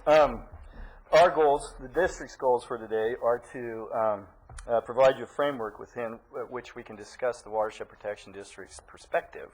We're going to introduce some terminology that I think will be common to all of the presentations, and we're going to remind you of the history and evolution of floodplain management, at least in Ventura County. We'll describe current practices and many of the overlapping bureaucracies and regulations that are existent or extant in the floodplain. And we hope by the time we're finished with it, you'll be aware of at least the salient points of the district's perspective on this. I'll start by suggesting to you that I don't think anybody would disagree that water is probably the most precious resource we have on the planet. And then, especially in Southern California, it's the stuff of life. Why we trample all over it to this day still remains a mystery, but maybe we can do something better as we proceed with this presentation. Floodplains play a role in the water cycle, in every part of the water cycle, almost every part of the water cycle that you see up there. Floodplains can store floodwaters. Floodplains improve water quality, and floodplains provide recharge for the groundwater aquifer. Floodplains also provide habitat for plants and animals, recreation for all of us, and in their aesthetic form, improve the quality of life in ways that are probably undefined. All of these things, your board has expressed concern about one time or another in your discussions with us at the district, and I won't be talking about all these today, but I think over the course of the presentation you'll hear about all of them. I want to start by reminding you of the watersheds in Ventura County, just laying a foundation for the discussion to proceed on. We have arguably 5 major watersheds in the county, and 2 of them are labeled as 4, the Cuyama up in the northwest, Malibu Creek in the southeast. We won't be talking too much about those today because there's not a lot of activity going on for us today. We will be talking about Ventura, Santa Clara, and Cayugas probably more detailed than the rest. Things that are common to all of these, they're flashy hydrology. From a hydrological perspective, they're described as flashy. That means the rain comes fast and furious all at once. We get most of our rain in 3 months of the year. The geology, and for the most part throughout the county, is highly erosive, uplifted marine sediments. And you'll see why that's important in a moment. The topography is steep. We go from sea level to something almost at 9,000 feet before you leave the county boundaries. From a water perspective, you start water running at that elevation and run it down. It's moving pretty fast by the time it gets to the bottom. That means it's very erosive. Another thing that's important to know about our streams and these 3 systems is the stream location changes over time. Highly erosive soils, fast-moving water, steep topography, you got things doing this. So some places you got floodplain as wide as 2+ miles. In other places it's tightly constrained. Ventura River, the first one I'll be talking, or the first one to talk about is about 225 square miles. It's the most dangerous watershed in the United States, as described by the National Weather Service. Excuse me. We get somewhere on the average of 40 inches of rain in this watershed. It's very steep. It comes down very fast. 225 square miles delivered to Surfers Point. Whoops. And at Surfers Point, you can expect to see about 80,000 CFS in the 100-year flow. Santa Clara River, 1,600 square miles, only about 60%, 55% of that is in Ventura County. The bulk of it, the headwaters, or the rest of it is in LA County. Heavy, heavy development pressure this side of the line, largely ag and national forest this side of the line. It delivers something on the order of 200,000 CFS to McGrath State Park in a 100-year storm. Rainfall ranges from, say, 10 to 12 inches on the plains, an average per year, to something in the 25-inch range in the mountains per year. And by the way, in Ventura in 2005, just an interesting side note, three of the gauges almost hit 100 inches in the 2005 water year. So by comparison, Seattle gets about 33 inches of rain a year. We got 100 inches, and we got it in 3 months, essentially. So water's coming down fast and heavy, and that's the flashy term that I use. Santa Clara can go from 0 to 200,000 in a very short period of time, probably on the order of 2 to 3 days in an extreme situation. Cayugas Creek, the most populous of our watersheds, 325 square miles. You see about 40,000 CFS. Magoo Lagoon in a 100-year storm. And the average rainfall in Cayugas is 10 to 12 inches per year. So Jeff, is that, so it's 40 high for Cayugas, 80 for Ventura, and 200 for Santa Clara? Did I get That's those two correct. numbers right? And those are all round numbers, as used by a former engineer. Something else to notice about this is, and I'll note it on another slide, is there's 2,000 miles of water bodies. We got some of them. You can't see them very well. But the floodplain for only about half of those has been identified. There are floodplains associated with all those water bodies. It just hasn't been mapped. There's just not enough money or time in the world to do that. And you'll see why that's important later. And out of that portion that's been mapped, only a small percentage of those have facilities that are owned by the flood control district and governed by your board. Something probably less than 10% of that mapped.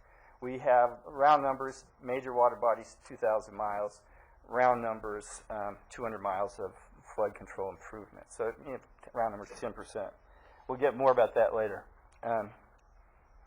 What do you think when you think of floodplains? Well, I bet lunch that most people in this room think of something like this. This is, I'm going to use a triage metaphor here, a healthy soldier.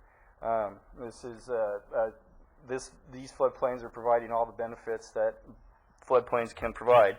Habitat, water quality, recreation, groundwater recharge. There's beneficial uses in that ag as a resident in some of these floodplains. Typically, the watershed protection district stays as far away from these as we can. We would never suggest putting concrete here, except in emergency situations, and that's important for a lot of people, my friends in the back, to understand. I'm going to harp on that for a while. So the one exception to this, 2005, when we had a public facility, a semi-public facility, Santa Paula Airport, under threat, we stepped in and we did put some hard bank improvements along the Santa Clara River. And that was to protect something that was important to the sheriff, the fire, and to the community. I won't be talking much about these floodplains. I'm going to show you the kind of floodplains I will be talking about in my part of the presentation. These will be talked about by others, I suspect. Now, here's the floodplains that watershed protection districts typically mucking around in. This is decades-old work with the best of intentions. We would call this probably a wounded soldier in the triage metaphor. This is something that probably needs to be put back on its feet in some shape, and there's lots of room for policy discussion at your board's level on how you want to see that done. The stuff that you see in place is intended to constrain these moving streams. And that's what we talked about. They move from side to side, so you see the side hardening, which keeps them from moving further to that side. You see across the channel hardening structures, which keeps the channel from down-cutting, undermining bridges and other structures above it. None of it pretty, none of it providing water quality habitat, probably maybe limited recharge to these reaches, but we could probably be doing a better job of this. And now, this is also a floodplain. And this is typically what you think of when you think of flood control. This was made famous by LA County almost a century ago. But from an engineering perspective, these are beautiful. We can guarantee their performance. We can tell you how much water they carry, and we can tell you that they're going to stay in the place that we put them. And that's very important when you're talking about the liability that you take on when you decide you're going to fight problems like this and you're going to guarantee adjacent property owners those protections. Maintenance is relatively easy on these. We take care of the roads. We mend the fences. We paint some of the graffiti, as some of the supervisors know, but not all of it. We clean them twice a year for water quality concerns. Some of these you'll see later in the presentation. This is Oxnard Industrial, by the way. are actually undersized now. When they were originally constructed, and that's going to be a recurring theme, they were constructed this size, but they've been overtaken by circumstances, which I'll describe in a moment, which now makes them less than their original design capacity. And this is because floodplains change. And there's three major reasons why floodplains change. One is, for some reason, the hydrology is changing. And I'll describe that for you in a moment. Hydrology is the amount of rain that we calculate will occur for a given recurrence interval. And what you see here are rainfall intensities plotted against their duration. And these are increases in rainfall intensity by percent in two different gauge locations. We have dozens and dozens of gauge locations throughout the county. We collect rainfall data on a minute-by-minute basis when it's raining. We use prescribed procedures that come from the feds and reducing that data and calculating the curves that go into recurrence interval analysis so you can do your flood insurance rate studies and so forth. What we found when we added the last 20 years of data is that everything got wetter. Two gauges you see here, the lighter colored one is in Simi Valley, the darker colored one is Moore Park. And it's just important to note that in every case, rainfall intensities have increased, and that's shown by the 20 years of data that we just added. So one reason floodplains change, the rainfall increases. Another reason floodplains change is because development occurs. What you're going to see here is a hydrograph for a land that's been changed from an undeveloped condition to a developed condition. You can just erase these numbers in your mind. They don't. This particular one has numbers because it's a particular location in the county, or in the, and we ran the numbers. But you can apply this to an individual site. You can apply it to a collection of sites. You can apply it to a whole watershed. It's an idealized curve. Before you develop, you've got rainfall starting at some time, and after time zero, you've got runoff that occurs as a result of that. It peaks at some number, and then gradually recedes. The rainfall goes away. The runoff gradually recedes over time. Well, you develop it, and what happens? Well, you put down impervious surface, less that water can get into the ground. More of it runs off, and it runs off faster because it's on smoother surfaces. It's on concrete and pavement and so forth. And by the way, the area under these curves, the area under here and under here, are the volume associated with that storm. The one thing that always happens is that volume increases. You've got the volume of runoff increases, not the volume of rainfall, but the volume of the runoff. And that's important because as practiced in the 70s and 80s, the courts told us that what we had to do to mitigate the effects of development was to match the peaks.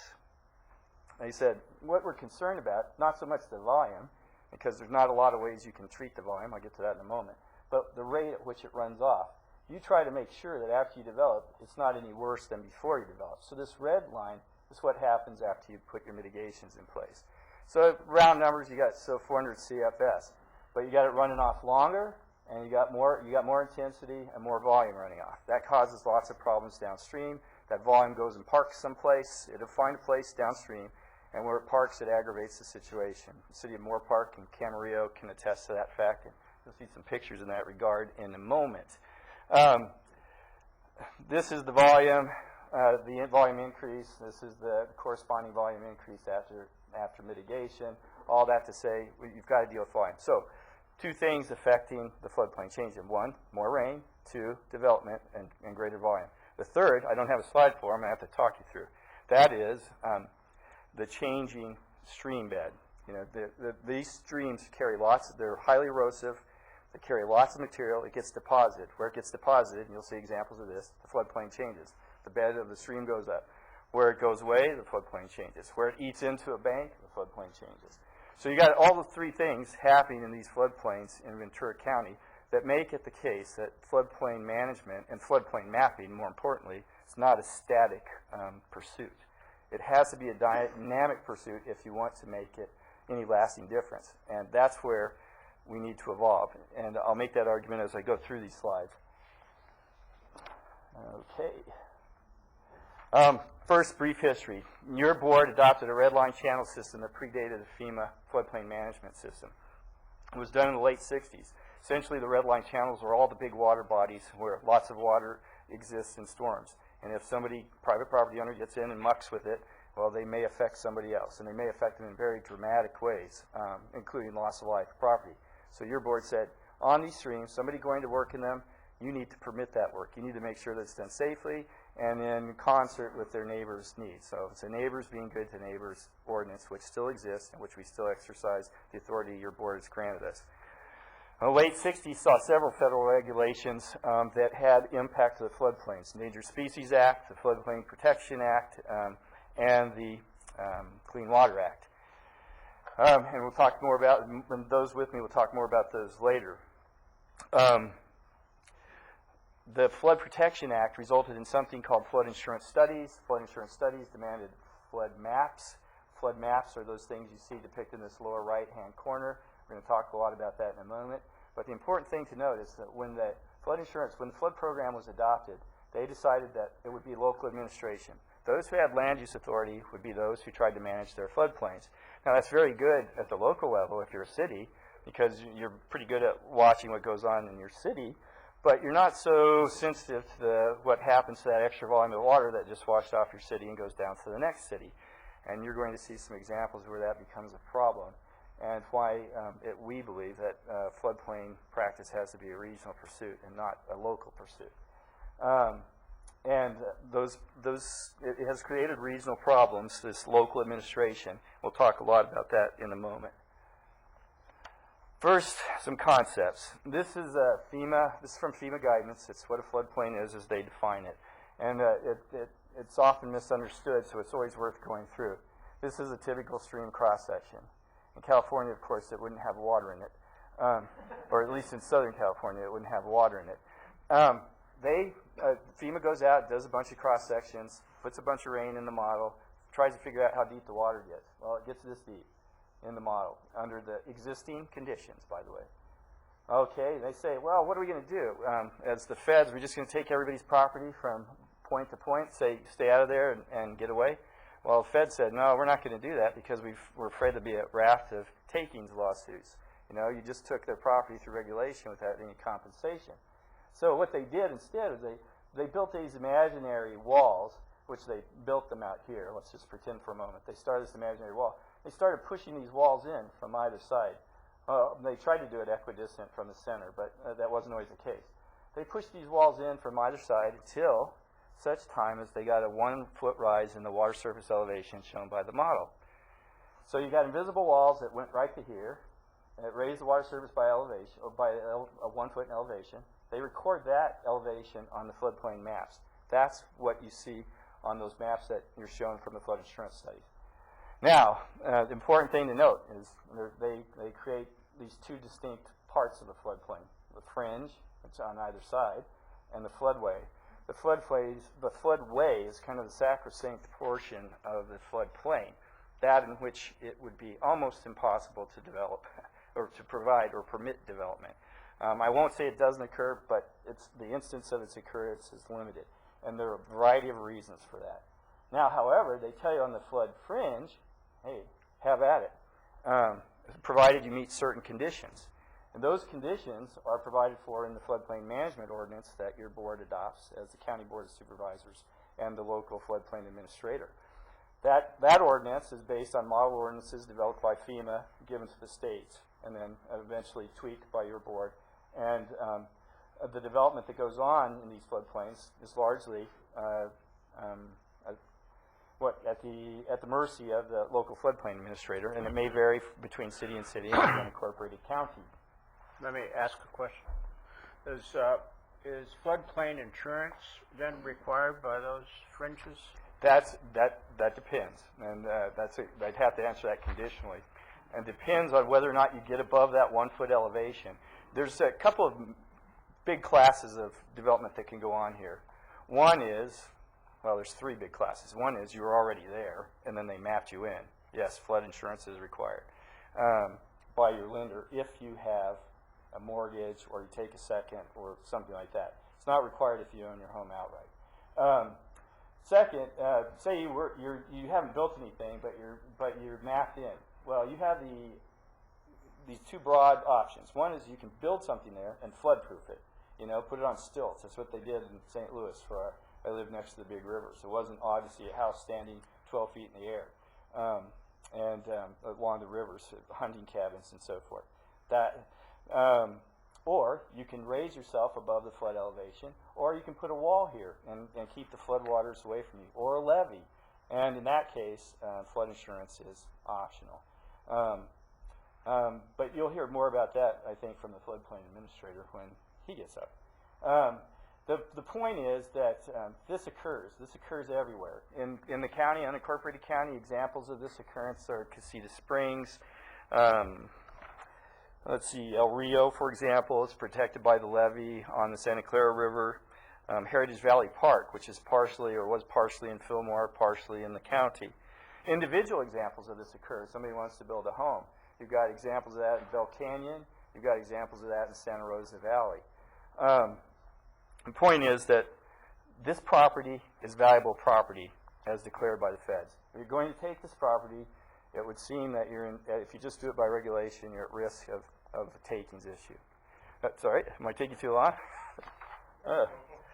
All right. Okay, here's the aggregated floodplain maps for all the county. A couple of things we want to make sure that you understand about this.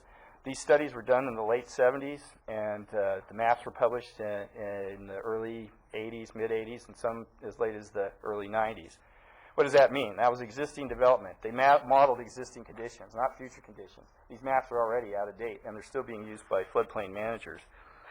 The problems with this is that their existing conditions, static maps, haven't been changed. They didn't map all the floodplain, large areas of floodplain, not maps where we have problems. Pole Creek is one your board's probably familiar with, where we had to have that mapped as development occurred. Parts of the city of Ventura, San Juan, Prince Barranca, Oxnard, the major channels. You'll see examples of that in a moment. The way it's administered, it has provided for more of a parochial view of things. In order to really do this, you need future condition, dynamic maps, and a real coordinated approach. That's necessary to make thoughtful policy decisions. With those maps, 3 years ago, we presented to your board an estimate of flood damages. We based them just on those maps alone. These are only habitable structures. You got $711 million in potential damages sitting out there if a 100-year storm were to occur over the entire county. Chances of that are almost nil. But 100-year storms will occur over parts of the county, and where they do, you'll get partial damage.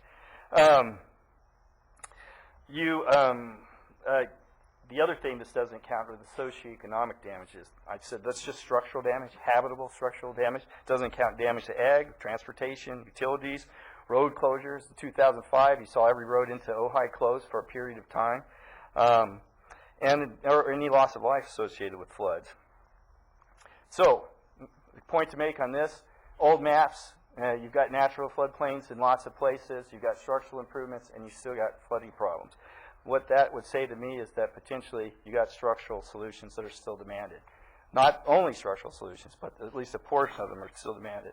Now, take all this and put it into practice and let you just see it happen so you get a real feel for it. I'm going to do that in the Cayugas, give you two examples in the Cayugas Creek watershed, and I'm going to give you one in Oxnard. To show you how floodplains change and some of the challenges that you're up against. I'm staying away from the more natural floodplains, for a variety of reasons. First, biggest of which is time. But let me tell you, the one thing to focus on, 25% urban, this watershed, 325 square miles, and you already see extreme stress on this watershed. Big flooding problems at 25%. You start to see problems, round numbers, 10, 12%. Another thing to notice about this, you got Simi Valley up here, Thousand Oaks here, Moore Park here, Camarillo here, and the Oxnard floodplain, Magoo Lagoon here. So why did I tell you all that? They drain to them, they drain to them, they drain to them. It all accumulates and it parks. All that extra volume gets parked in different places, and you have big floodplains, big problems. You're going to see that demonstrated very quickly.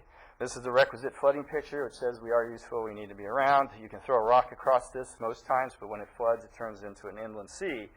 You see, when it is an inland sea, you have you've got damage to properties and infrastructure, habitat, water quality, and more recently, you've heard people complain that you're losing water supply. You might have captured some of this and recharged an aquifer or something. The requisite erosion picture. This is on Hill Canyon, I think Howard Jones' property. Howard Jones used to come to Cayugas Creek Watershed Management Plan meetings and claimed he could walk across this when he before all the development in Thousand Oaks. Got heavily incised channels, lots of erosion. What does that mean? That dirt's got to go someplace. It goes down in parks at the next local structure. It's privately owned. Nobody's cleaning it. You got to change floodplain, right? We clean out the lower end of Cayugas to the tune of millions of dollars every 4 or 5 years. All the lower end of Cayugas is so flat, all the sediment settles out there. Before it hits Magoo Lagoon, we lose flood capacity. We got to go clean it out. Here we go. This is about the year of our birth. Your board said okay to the flood control district in 1944. This is what Moore Park looked like in 1945. These are the habited areas of Moore Park. These are the drainage structures that we were fortunate enough to inherit from some drainage district in 45. And the yellow, if you can see it, are the city boundaries today. Here's what the city looks like today. It's a lot more impervious. You can still see the original 1945. This is 2006. All the infrastructure that's gone into flood control, if you will, around Moore Park. The next thing you'll see are the floodplains associated with the 1970s data, the 1980 studies, the original adopted and still used flood maps. Here's the flood maps as they've changed over that period of time. Big part of the city of Moore Park just went underwater as a result of some of those factors we talked about earlier, changing the floodplain. Camarillo, same thing. Infrastructure, 45. Habited areas, 45. City boundaries. This is what it looks like today. Even the unincorporated county has a huge impervious development that's adding to flows downstream. Lots of new infrastructure. Again, the conclusions I would draw are, well, let me show you the floodplains The first. pink in the photo is representative City of... boundaries, or the city incorporated area. Thank you. There's the floodplain. That light blue that just came in is the floodplain as mapped in the 1970s and 80s. This is the current floodplain. Cost estimates of flood damage in the Sea of Camarillo have increased by more than threefold. You can see, and arguably, there are benefits to constraining some floodplains. There are benefits to structural solutions, assuming that it's okay to take cities out of floodplains. And these benefits accrue to not only the city in which we build the structure, but to those upstream who are dumping the water, essentially. Oxnard only drains to itself, and we've got the similar problem. Oxnard, a levee was built along the Santa Clara River in the late 60s, I believe, that protects most of Oxnard from the floodplain, or from the floods associated with Santa Clara River. Oxnard currently, well, you'll see that in a moment, habited areas. I think that's Oxnard, not Oxnard West, Oxnard Industrial Drain. There was a portion of it there in 1945. This is Oxnard today. The red lines are places we have flood control improvements. What you see now, the current floodplains mapped 1980. What you see are the floodplains mapped today. Why are those floodplains there today? Largely, the rain. These channels haven't changed. They were pretty much constrained. It's largely the increased rainfall, increased development. I should point out that the only reason that this doesn't show any floodplain is because we haven't analyzed these channels recently. We've just started analyzing these to see what they were capable of handling. And you see hundreds, if not thousands, of homes are now in the floodplain. I'll buzz through this. This just shows that flows increase. We did allocate 15 minutes, and you're now at about 40, or not quite that much. Okay. 20. Should I quit? No. I'm within a few slides of the end. Okay. This shows floods. The flows have increased all over. It's not just a local problem. In other words, if you want to fight the problem, you got to do it everywhere. This is the number of structures in the floodplain and acres in the floodplain by use. Not important. The only thing that's important about that is that you still got $10 million worth of flood insurance going out. It doesn't go into the county, and it doesn't result in improvement. It just results in hundreds of millions of dollars in insurance, and if you get flooded, you get restored. That's essentially what happened. All this to say, the new estimates for Cayugas Creek watershed for flood damage around $603 million. Of course, it won't flood all at once across the entire watershed, but you can expect to see that damage in local areas. What are the costs of flood control? Well, here's the district facilities. I can tell you what the costs of the facilities, what they're worth today, $3.2 billion if you were to try to replace them in today's dollars, all those facilities. I can't, however, tell you what the benefits have been that they provided. It's something we don't do as engineers. It's one of our many weaknesses. As a mentor pointed out to me many years ago, engineers don't take a lot of time to analyze what they did. They're always on to the next problem. And he told me that one of the things I needed to do, he that tooteth not his own horn, that same shall not be tooted. So in the future, we probably need to do some analysis of the benefits of these things after each storm. The Army Corps of Engineers does that. But certainly, it has been in the millions, if not billions of dollars over time.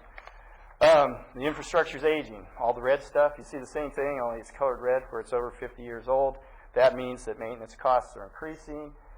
About $1.3 billion worth of it is over 50 years old. Some of it's approaching 100 years old because they gave us old stuff when we formed, and it's gotten older since then. The only thing that's important on this is that we annually take in $8.5 million for maintenance. Last year we spent $19 million on maintenance-related enterprises. That's a $10 million deficit. That $10 million comes out of the revenues we have for building improvements, taking people out of the floodplain. All that to say is we're turning into an operation and maintenance outfit. No surprise, we haven't had a revenue increase since '78, essentially. There will be a time, and maybe to some's delight, that we'll just be operation and maintenance. We won't be building anything new. Although I think that might not be what your board wants. What you see here are capital project delivery numbers. And we have revenue. This is just the annual revenue, not the fund balance that comes in versus the expenditure. We've improved our capital project delivery process by threefold over the last several years through a variety of changes we've made. Why can we spend more than we bring in? Well, because we had huge fund balances that built up over decades. We were sitting with, and then the property tax increases we saw in 2000 made them even bigger. There was a time when I was quoted saying we had like $100 million in the mattress. We were losing buying power with it. It was time to get it out. We got it out in a big way. We delivered $30+ million worth of project the last 3 years, which triples what we've been doing historically. What does that mean? It means the fund balance is gone. Operation and maintenance expenditure are increasing. We're going to turn into a shop 2 years, maybe less. Hence, we're going to be talking to your board about our evolution. So that's something to consider in your floodplain management discussion. I'll leave with that. Floodplain management must evolve. You can't do the 70-80s approach, which is this on-site mitigation anymore. The regional approach, which was 80s and 90s, which is what we do, big detention basins, big dams, big channels, doesn't work all by itself. You have to have a multi-pronged approach. You're going to hear that from others today. Ounce of prevention worth a pound of cure, and I'm out of here. Thanks. Thank you very much. It is something to see how much is being put into maintenance now. And Mr. Pringle. Thank you, Madam Chair, members of the board, Mr. Johnson. Alec Pringle, Public Works Agency. As Jeff so eloquently put, the process of understanding and identifying floodplain hydrology, mechanics, dynamics is certainly an evolutionary process, and Watershed Protection District, FEMA, and others are continually gathering data, doing studies, and trying to reassess what the impacts are. Once studies, however, are completed and maps are developed and we have floodplains identified, we're in a position, or communities are in a position, to decide where development is deemed appropriate and participate in the National Floodplain Insurance Program. It was established by Congress in 1968. It does transfer the responsibility from all taxpayers to those members who are in floodplains by using the insurance program. The feds in Title 44 develop standards for construction to minimize damage to facilities and to property. And we've got about 30,000 communities over the country that are participating in it. Your board participated in the program beginning in 1985, and that's kind of the benchmark for where we began looking at the standards for development throughout the county.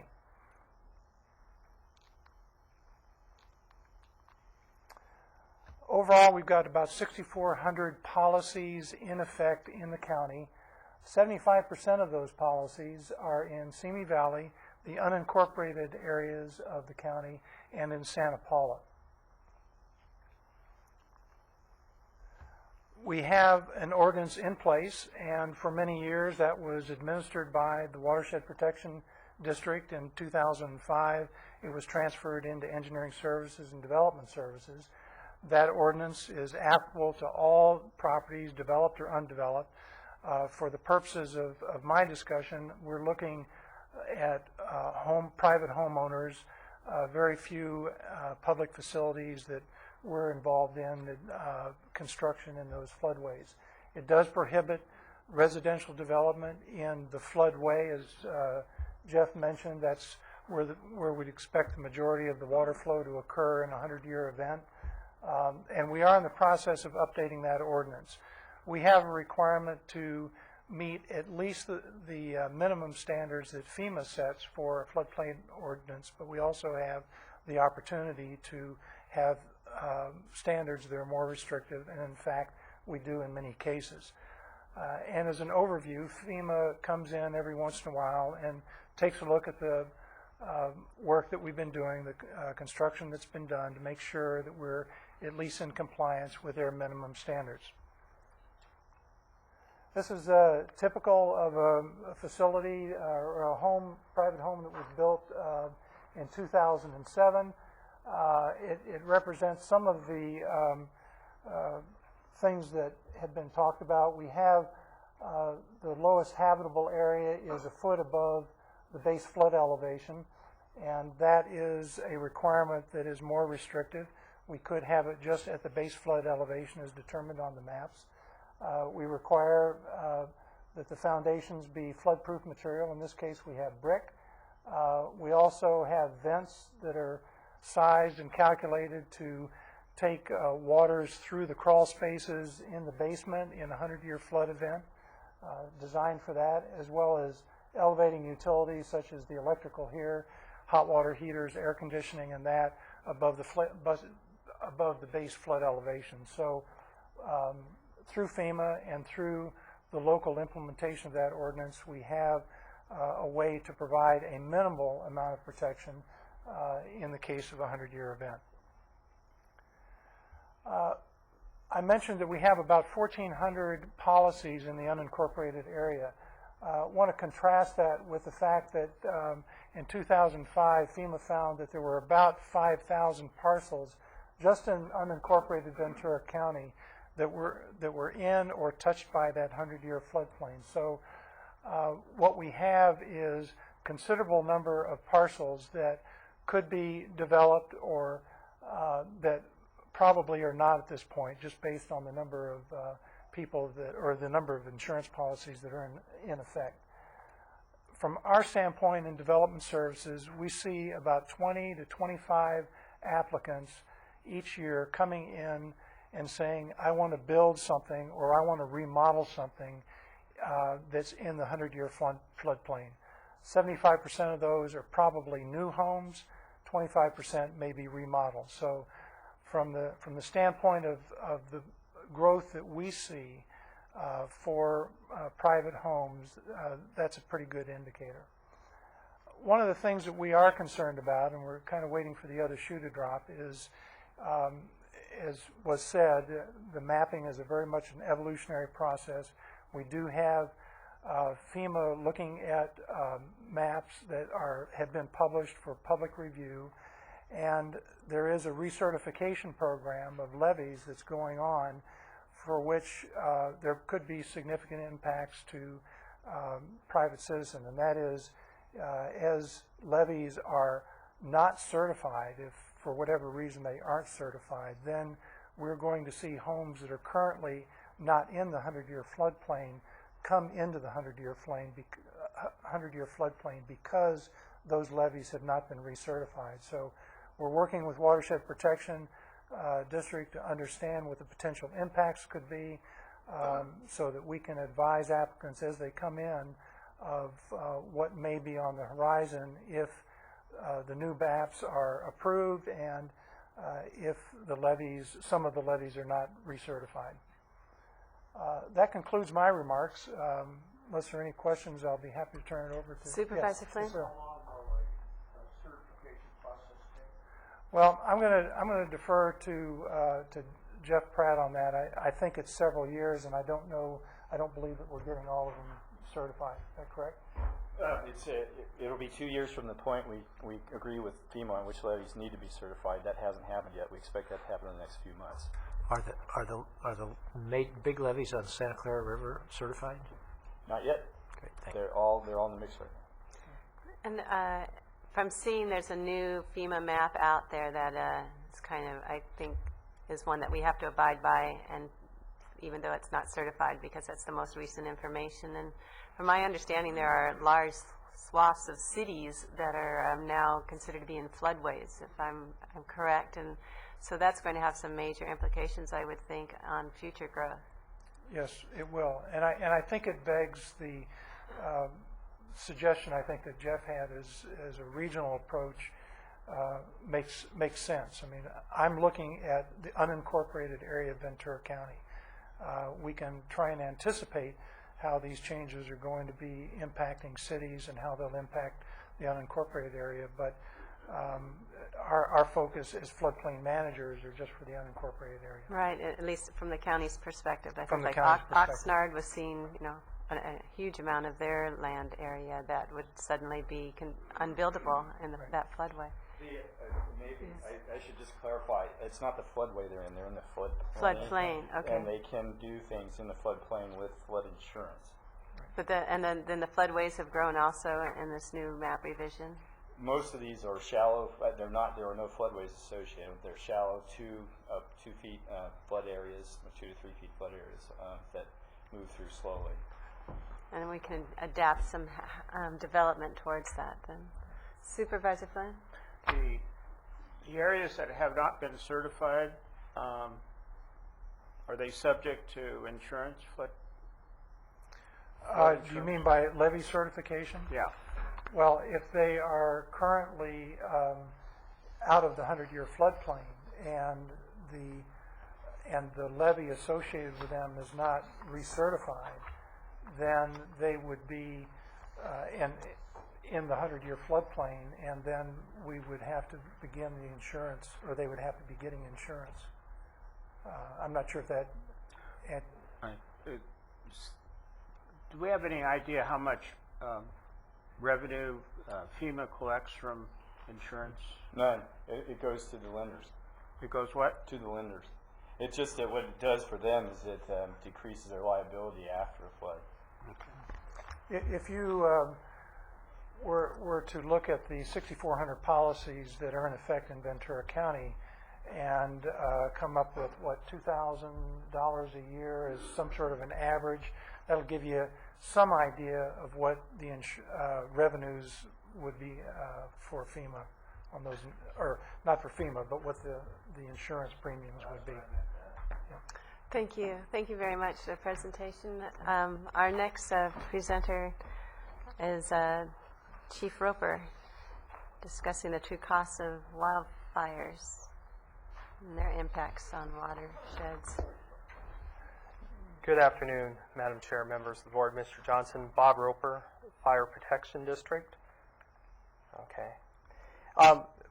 I've been invited just to talk about our role as a fire district in working with the watershed, which is upstream, which affects the floodplain.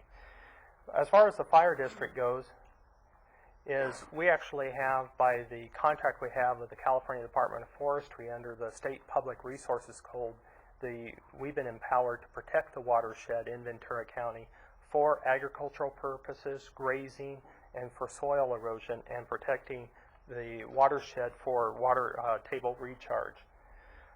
The true cost of when a wildfire happens is, number one, everybody's used to what it costs to put out the fire. This takes care of the manpower, the logistics, and so forth associated with that. The next portion of that is actually the economy.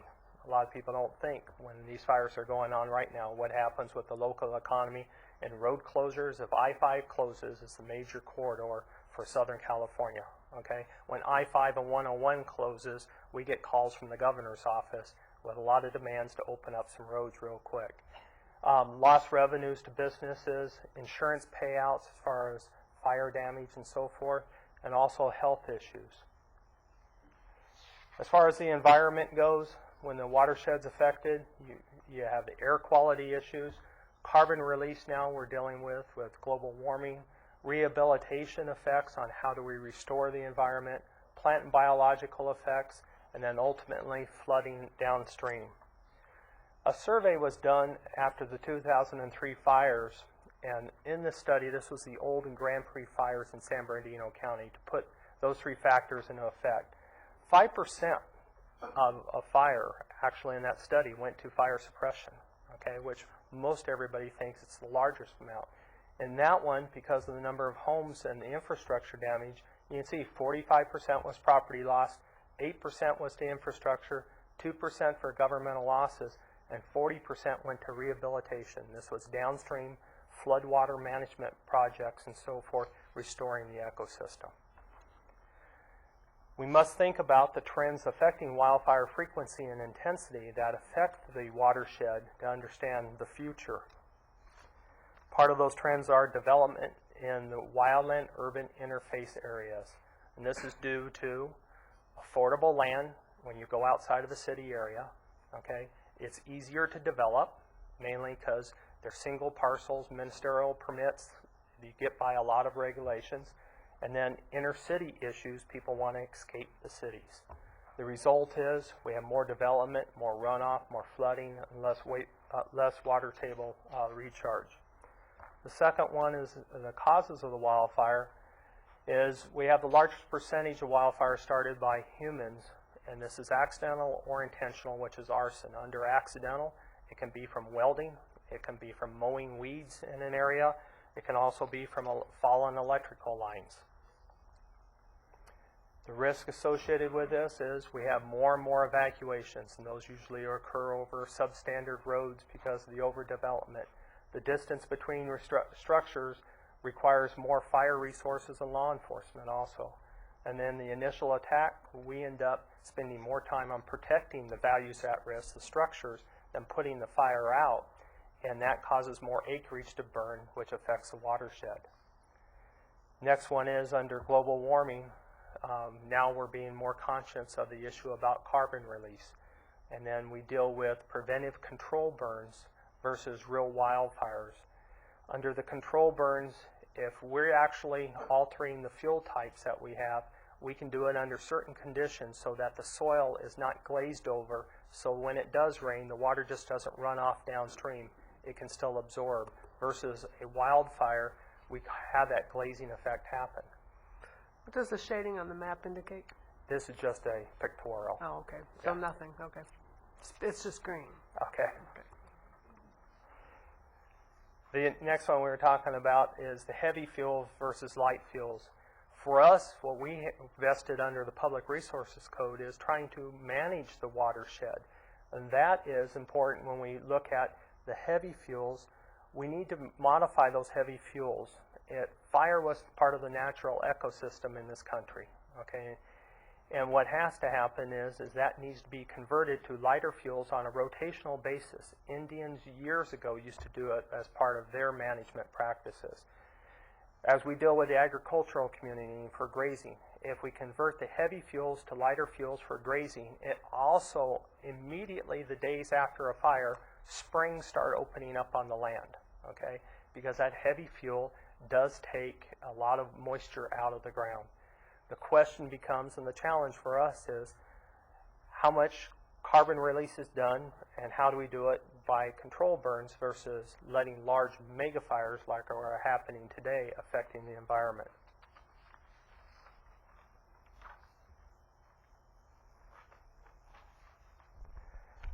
The next one is rehabilitation. As we deal with the watershed issues when a community burns down, this was Oakland Hills, is there's not enough public pressure to change what was created years ago. So normally we repeat our same mistakes. We rebuild on exactly the same area. This was done in Bel Air, done in Oakland Hills, and it'll probably be done in the Lake Arrowhead areas and the other areas that are burning today. For the future, to help manage the watershed, we have new codes and planning to ensure better fire compliance and safety. Our biggest challenge is what to do with existing structures in place today, because there's no way really to regulate that. I have to leave to go to a meeting, but there is a handout that I'd like to go over my recommendations as far as for the fire district, what we see to help regulate the watershed. Do they have copies? Okay. I just don't have an overhead for it. The first one is to encourage and support the use of prescribed fires to manage open space.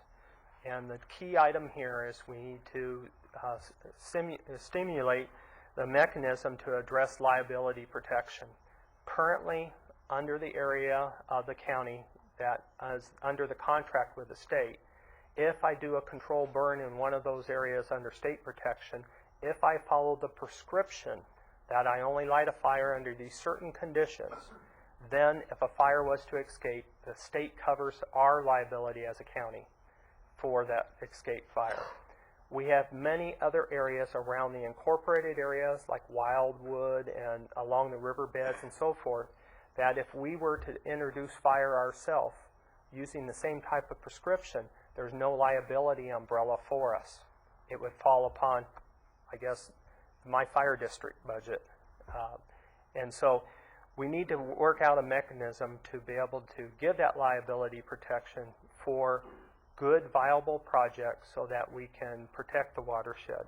The second one is create local ordinances that establish a 100-foot setback of new construction from all open space lands. This is currently done in the city of Thousand Oaks away from all the parklands. And where this is important is it gives us the ability to provide that defensible space so that the structures can stand alone even though we don't get there, so we can focus on perimeter control and get the fires out sooner. Number 3, recognize that building up and not out will reduce in growth impact to watersheds. We need to encourage the clustering of buildings.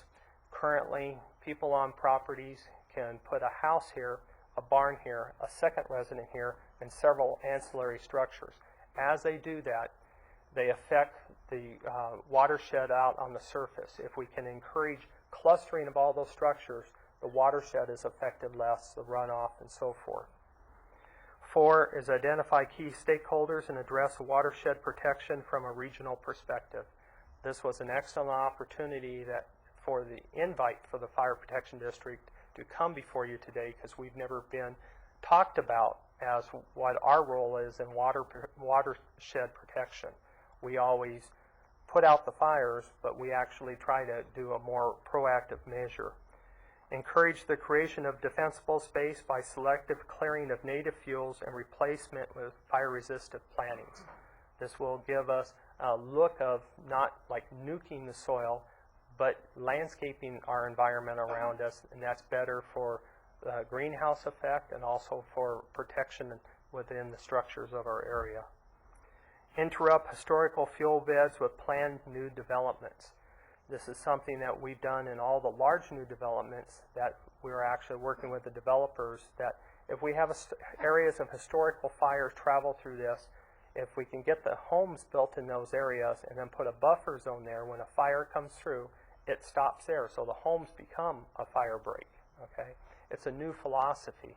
And one of the things we've found this out by accident is traditionally the Dayton Canyon corridor running from CME to the beach was the fire used to travel through there all the time. As we've introduced more growth, that growth now is interrupting that fuel corridor, okay? And that's why we haven't had a fire run all the way to the beach. It's not that it won't, but it is inhibiting it. Integrate non-fire advisors into the fire management suppression structure. This is something that is done within the U.S. Forest Service, and is something that I'm working with my staff to try to do. When we have a fire go into an area, we try to just put it out, and what we would like to do is, like what we do with COSCA and other open space agencies, bring in resource advisors.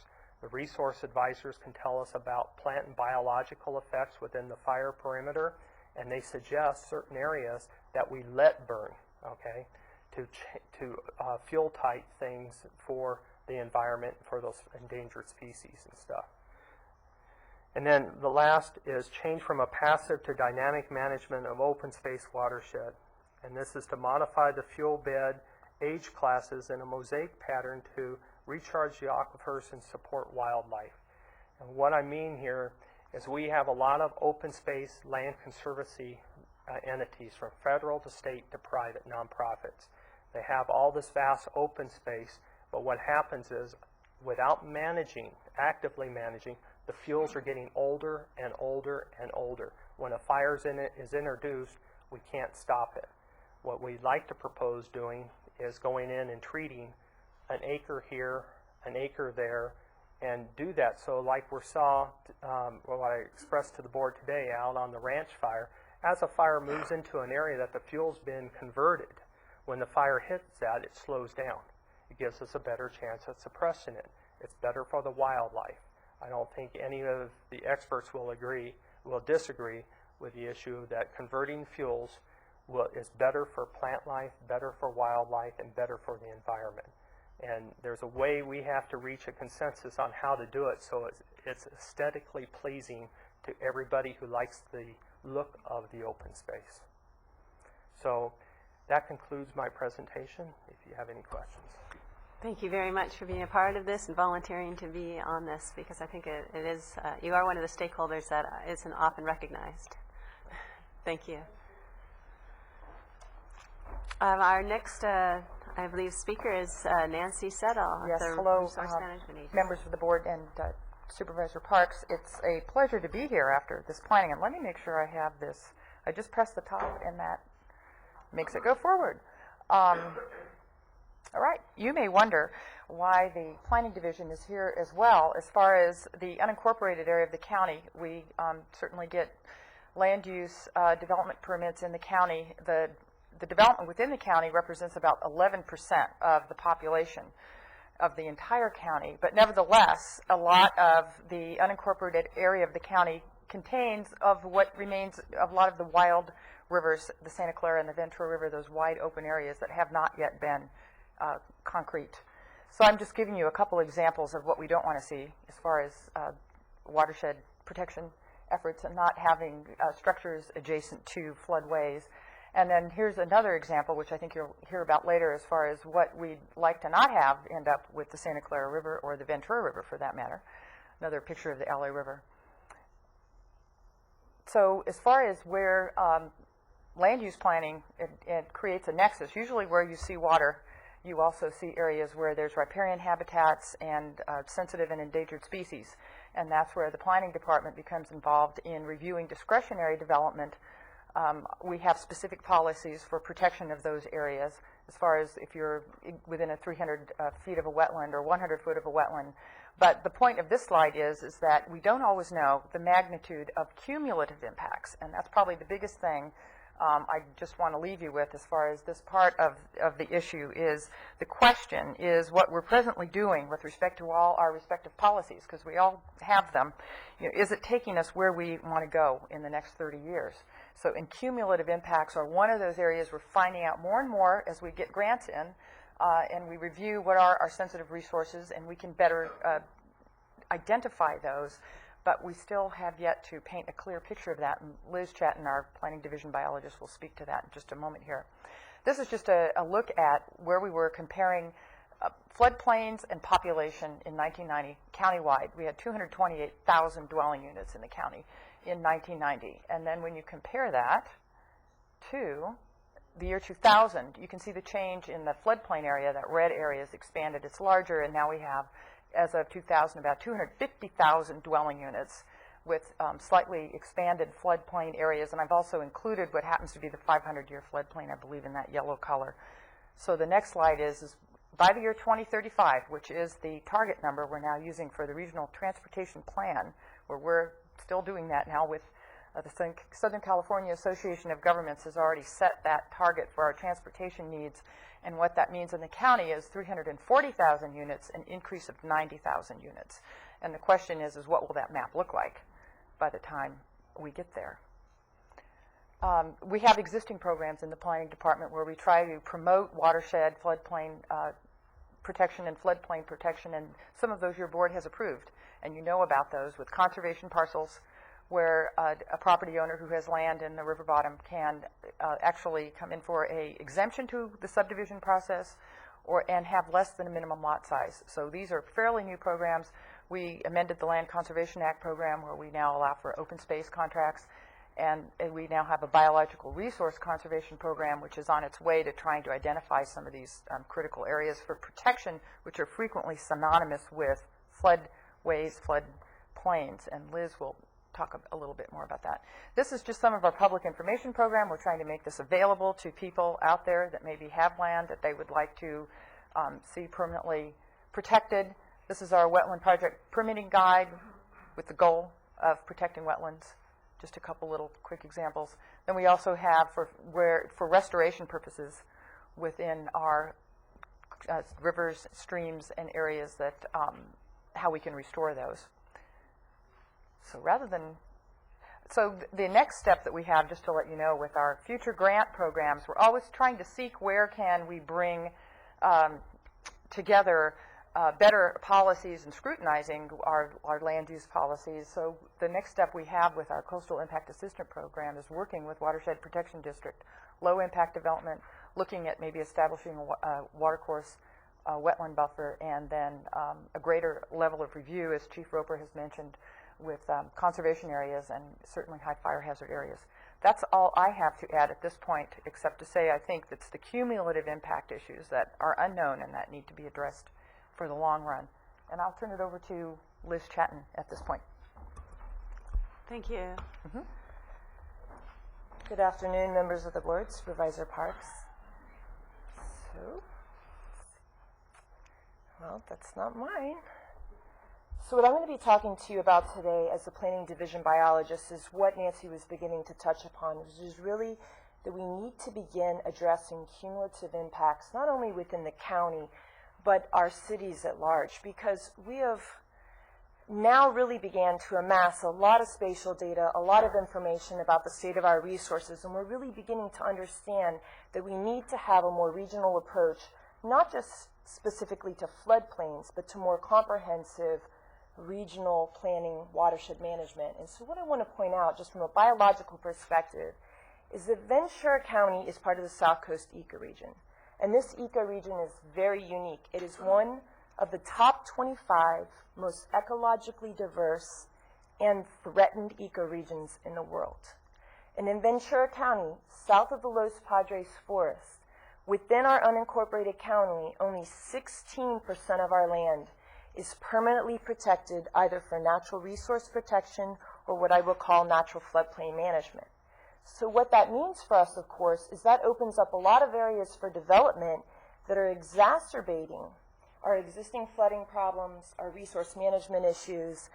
And when we focus back in again on riparian ecosystems, it really becomes clear that riparian ecosystems that are located in our floodways, these are extremely ecologically important.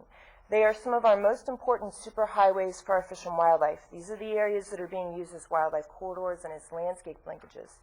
And importantly, 2/3 of our listed state and federal endangered and threatened species inhabit riparian ecosystems. So when we suffer losses in these particular areas, whether it's with regard to flooding or losing habitat, it takes a big toll on these particular species. And I can assure you that the costs to mitigate impacts to endangered species is extremely high. Riparian habitats, they prevent flooding, as we've talked about. They regulate sediment transport, recharge our aquifers, prevent seawater intrusion, filter runoff, and nourish our beaches. So not only are there bastions of important ecological habitat, they're performing ecosystem services that we're actually getting for free. And that's not often discussed, and it's a really important consideration when we're thinking about whether it's city or regional planning. It's something that we have to take into consideration. So what I want to point out here is that we have a lot of development, actually, has been mentioned. It's occurring in our riparian ecosystems. And countywide, and I want to talk about not just from the riparian perspective, but countywide, we have a lot of ministerial permits that have been issued. And what's important to keep in mind that ministerial permits for single-family dwellings on a project and on a cumulative scale are not reviewed for ecological impacts, and we don't consider the cost of those particular projects region-wide. So we have a lot of things going on that maybe we need to take a look at and say, what have the impacts been, what are the costs, and where are we going? So development in the floodplains creates flood problems, as we've already heard, but it can also spread invasives such as Arundodonax. And Arundodonax, which is an invasive plant that is very prevalent in a lot of our watersheds, Santa Clara River, Ventura River, this particular plant also spreads fire. So we have to look at the big picture. We have to consider that when we have certain actions occur, there's a cascade of effects, and we need to consider those effects in a more comprehensive fashion. And just to give you a perspective, riparian ecosystems are our most expensive and difficult to restore. It can cost up to $150,000 an acre to restore a riparian ecosystem. So where have our ministerial developments been occurring? These are our single-family dwellings that have not been evaluated, again, on a project or on a cumulative level for environmental or taxpayer costs. And the red ones, what you're looking at right now, these each represent 1,403 ministerial permits or zoning clearances that have been issued for single-family dwellings from January 2004 until January 2007. The yellow dots that are a little bit more difficult to see are the single-family dwelling ministerial or zoning clearances that were issued between 1990 and 2000. And again, what I want to show you here, I mentioned the 16% of what we actually have in permanent protected status. Those are your green areas, and what I'm showing you here, the blue areas, those aren't specifically floodplains, those are our wetlands inventory. So those are our known wetland locations throughout Ventura County, and so you can see where the development, at least from an unincorporated county ministerial perspective, where that's been occurring and where our protected areas actually are. Can I Could you ask go a back to question? that slide? That slide. If I can figure it out.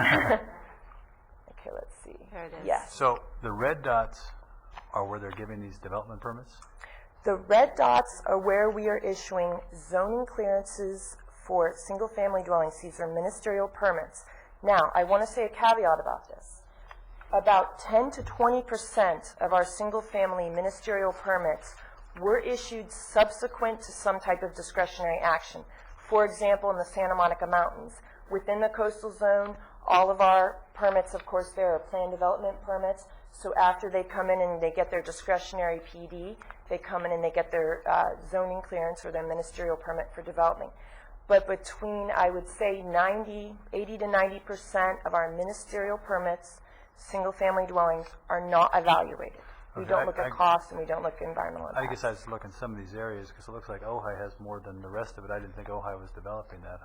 Yes, it's kind of surprising because a number of the areas, of course, the Ventura River area, we have a lot of development going in there. Box Canyon, Bell Canyon, Santa Rosa Valley, the Camarillo Hills area.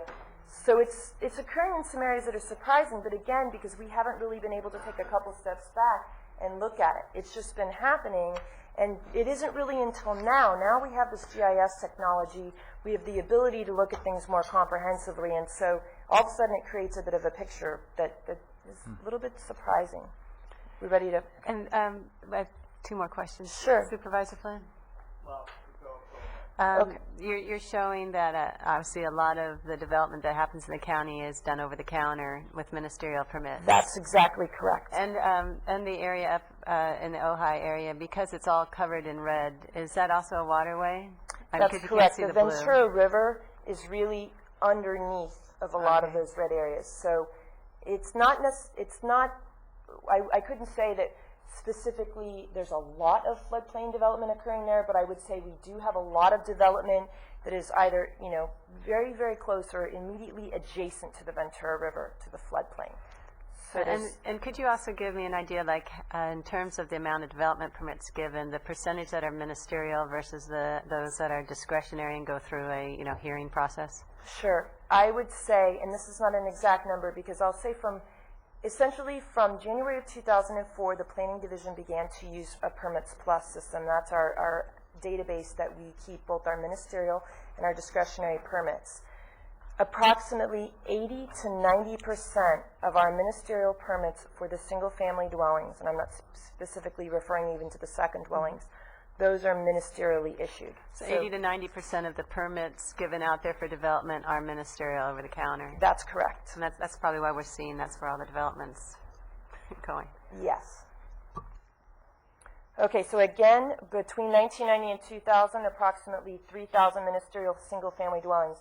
As I mentioned, there is the caveat that between 10 and 20% of these actually were reviewed ministerially, meaning that the California Environmental Quality Act was applied and the Planning Division went through an assessment of the environmental impacts, and then subsequently those properties were issued the zoning clearances for the single-family dwellings, but it still represents a small number. And what I want to bring your attention to is the fact that between January 2004 and January 2007, look at the difference in numbers. We now have 1,400 ministerial permits as opposed to approximately 3,000 in a 10-year period. So what we're seeing is an increase in the number of ministerial permits that are being issued for single-family dwellings. So what I... Where is the 1,400? Where is the 1,400? So those were the red dots, the many red dots. Those are our 1,400 that we have. 1,400 where? Though all over? All over. Oh, 1,400 permits. How, when you look at Ojai Valley, it seems like it's really red, right? Yes. And yet, I always hear I have the feeling that we don't allow anything up there. Well, So how many permits are we talking about? Well, I don't know particularly for the Ojai Valley area, and I will say that the distinction is it's more difficult to come in and get a discretionary permit for a subdivision. But what we're talking about is legal parcels that have the right to build that come in and are getting the ministerial permit. So they are allowed to build, and they are building as is apparent in the. So Ojai Valley is really not a no-growth area. No. So it said 1,400 permits. Countywide. Countywide. In the unincorporated county. In the unincorporated county. For 3 years? For the 3-year period, exactly. So from January 2004 to January 2007. So we're a little over 400 permits a year. Approximately. For the whole county. So it's not a lot of growth. Well, I would say that it may not necessarily be a lot of growth, but what I'm trying to point out is that we haven't measured the impacts of that growth, and we don't know what the costs are. And that's an important consideration, and we really don't know how many of these, even right now, are occurring in the floodplains. We have an approximate number, as Alec was providing, approximately 1,400 homes are known to be in the insurance program in the unincorporated county, and then we have, approximately 5,000, I believe you were mentioning, of parcels that could potentially be available for growth in those floodplain areas. And the reason you don't know about the cumulative impacts is because 80% of those 400 don't go through any kind of CEQA review. So, that isn't looked at. And I think that's kind of what the issue is. We don't have the opportunity to look to see, does this have an environmental impact? It's just, it can be permitted over the counter without that review. Okay, so I'm going to go take a little bit of a departing here, and what I wanted to bring your attention to... We have one more question, I'm sorry. Well, I guess just more a clarification to say that they don't go through any kind of CEQA review. They do go, even as a ministerial, there is a blanket, by the property being designated for single family, it's already had some review that says that it doesn't go through maybe the cumulative of 1,400 countywide or the watershed impact. It's not exactly correct. I just can't believe that there's no environmental assessment. Well, at all. I would say I mean, in terms of when we're doing our general plan updates, we, in essence, are reviewing. But I would say, to be quite frank, that analysis is very inadequate, and that analysis had been made prior to a lot of the GIS data and a lot of the knowledge that we have now. So I would say that the environmental assessment that has been done is grossly inadequate. Well, if I'm correct, obviously when we do our general plan, we have to have a CEQA document. But when you do a permit to pull a house, you don't have to do an initial study, which identifies what CEQA elements you need to look at. So there is no actual CEQA document required. It's not a discretion. That's kind of the difference between discretionary and ministerial. If it's ministerial, you don't have to go through this CEQA analysis. Just quickly clarify, Nancy. But under the general plan. Right, the general plan acknowledges that there are issue areas, especially with biological resources, where we don't know the magnitude of the impact, and there will probably have to be overriding considerations on discretionary permits. But it does not address the level of what's happening with the ministerial. It's acknowledged there probably is an impact, we just don't really know the full magnitude of it. Okay, so I just ask another question. Most of the area in Ohio that we just talked about, is that, are those dwellings finally on septic systems, or what are they on? It's both, I would say. 50-50? Yeah. So it's a little bit, and I really don't want to give you an inadequate number. Well, I'm asking her, not you. That could be a problem then. And yes. I'm telling you, we need to raise questions like this. Yeah, absolutely. And I think that's kind of what we're here for. We're not having environmental review of these. Well, why don't you give your answers? Let me ask my questions. You're kind of a... Do you have more presentation for us? I do. Just thank you. Sorry, I'm a little off track here, but yes, I do. What I wanted to bring your attention to is last quarter I worked with Dr. Frank Davis at UCSB, who was conducting a conservation graduate planning course. And I asked him, I said, is it possible for you to use Ventura County as a case study? And he was very gracious in doing that. And his graduate students, they're students, PhD students, several of them, doing basically an economic environmental analysis, a cost-benefit study. And I wanted to point it out. I put it in your presentations. It's available outside of the board hearing room today. And what I want to bring your attention to is this particular study. It was a nicely done, a very succinct case study, and I think it provides a good example of what the benefits are of acquiring, restoring, and protecting riparian ecosystems. And this particular study was done along the Santa Clara River, and they said, all right, if we were to have the ability, and this is, of course, completely idealistic, but to give you just a case study, to protect 200 feet of riparian habitat along both banks of the Santa Clara River, what would be the benefits? What would be both the ecological and the economic benefits of doing such a thing?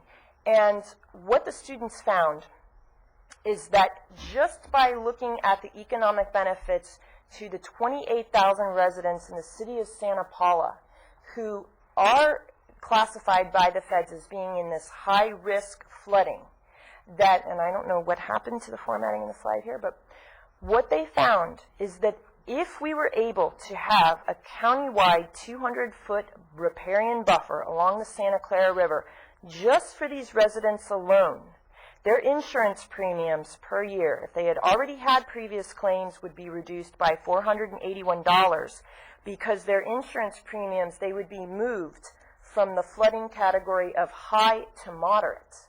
And if they hadn't had previous claims, there would be a reduction in $974 per year. So that's fairly substantial to a number of those residents within the city of Santa Paula.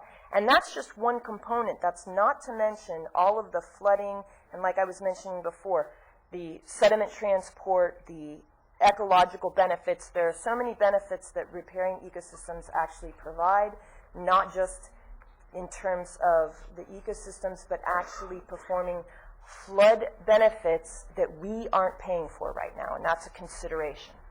When you refer to a riparian buffer, what are you referring to? When you say if you protect the riparian buffer, their insurance goes down, what do you mean by So I'm specifically saying that if we were to have a 200-foot buffer on both sides of the high water mark on the Santa Clara River that was composed of probably of a matrix of agricultural and natural riparian habitat, willows, sycamores, cottonwoods, those types of vegetation, that would provide that much of a flood, reduction to a number of people that are currently in high risk.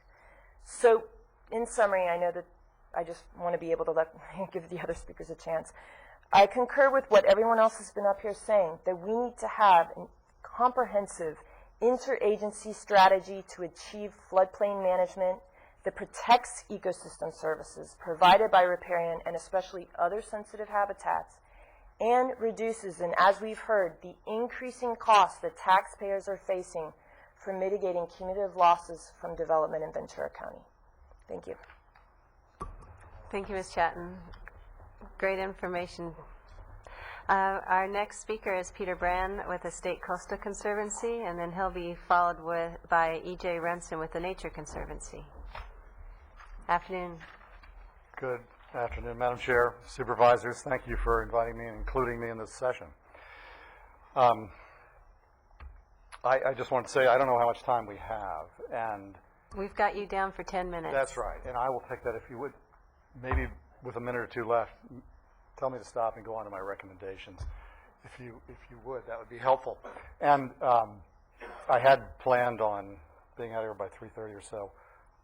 I'm not sure how I'm going to get to the airport, given the smoke and fire, so I'm afraid I won't be able to stick around for everything. Come back next week. Okay, I was here last week. All right, thank you. I thought I might just continue the comment that was made earlier by Jeff Pratt, the eloquent Jeff Pratt, who said very quickly at the end, an ounce of prevention is worth a pound of cure. And I think, a lot of what we're talking about in terms of prevention, of course, is better regulation so that we don't have to deal with this kind of development in the floodplain. Certainly the pound of cure might be the huge cost that he illustrated there of putting in flood control structures, continuing damage despite the structures, and the operation and maintenance cost. What I'm here to talk about today is something that provide river parkways, which provide both prevention and cure. So we are involved, as you and many of the people in the audience already know, in all of the major river systems in Ventura County. With the Ventura River Parkway, we've been doing projects in partnership with the Ojai Valley Land Conservancy and now also with the Hillsides Conservancy and the Trust for Public Land. This is our first acquisition, which was 2.5 miles of river, farmland property, and 1,500 acres. And I would hasten to add $3 million, which is a rather low cost to protect 2.5 miles of river, plus protecting a lot of the downstream property owners as well. Other acquisitions we've done, so there's now about 4 miles of protected river corridor in the Ventura River. Going on to Cayugas Creek watershed, we, years ago, engaged David Magny's consulting firm to do an evaluation with the watershed task force of the best wetland floodplain restoration projects in the watershed. We have that list endorsed by the steering committee, and we're proceeding to try to acquire land to implement that, and we're very actively involved with Supervisor Long and the support of Supervisor Parks in the Camarillo Regional Park, and we're excited about that, doing that project soon. Here's the Santa Clara River, and I'm going to spend much of my time during this PowerPoint presentation talking about the Santa Clara River. We embarked on this project in 2000, 7 years ago. The Santa Clara River Parkway was a concept created by the Coastal Conservancy to deal with the biggest river system in Ventura County, and primarily to focus on the Ventura County part of it, not the Los Angeles end of it. There's the watershed. Just to remind you of the county line, half of the river is up here above it.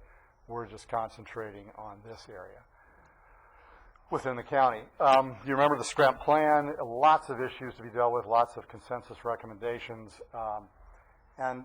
And we looked at that and said to ourselves, well, how in the world can we address all of those issues in an efficient and a cost-effective way? Looking back at the conversion of habitat, this is a good example. Estuaries, as you all know, are extremely productive habitats. That's what it looked like before, and now 700 acres of that has been converted to other uses. We're planning and are succeeding in buying back some of that to restore it. Here's how it looked in 1938, and let's see if the other slide will come up. Oh, there it is. 1969 floods, and here's what it looks like currently today. So we have grants and applications in to acquire much of this right now. They'll be going in the next couple of weeks. The 69 flood, it made a huge impact on a variety of landowners, certainly the public works departments and water district facilities like this that were flooded out, but also on the private landowners, and they haven't forgotten what happened. This is that estuary that we were just showing, and that is where, oops, excuse me, back one.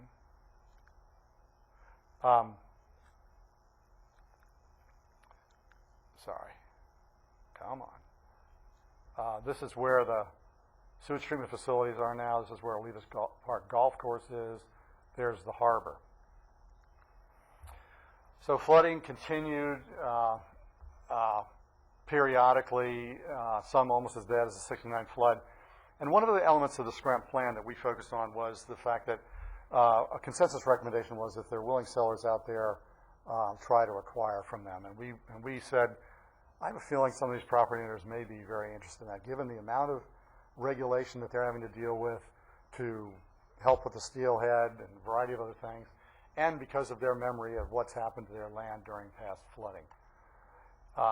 So we talked to the landowners and we adopted this concept, which has been very successful. Lots of willing sellers. Acquisition and public management of the river for three purposes. One, to alleviate flooding. Two, to restore a naturally functioning biological system. And three, to provide a continuous recreational trail from the mouth, full extent of the parkway.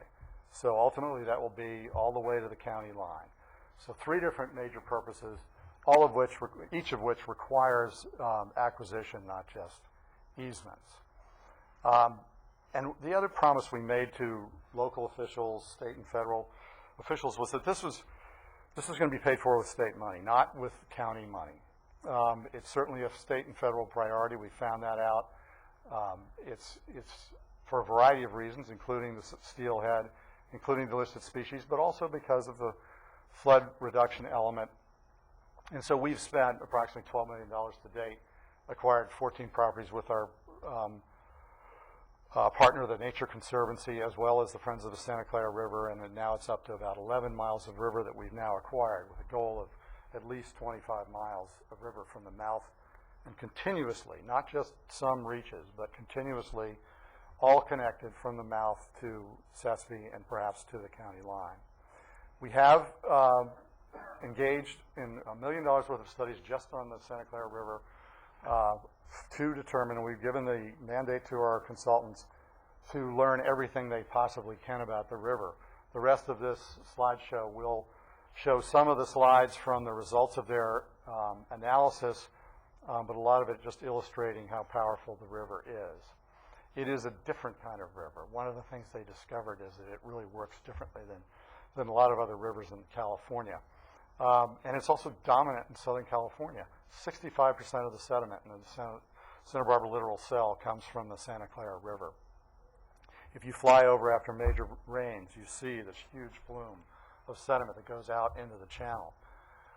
And they said, you know, traditional approaches to flood defense may not be effective in the long term. That's a consultant way of saying how could they be truly effective given the power of this river.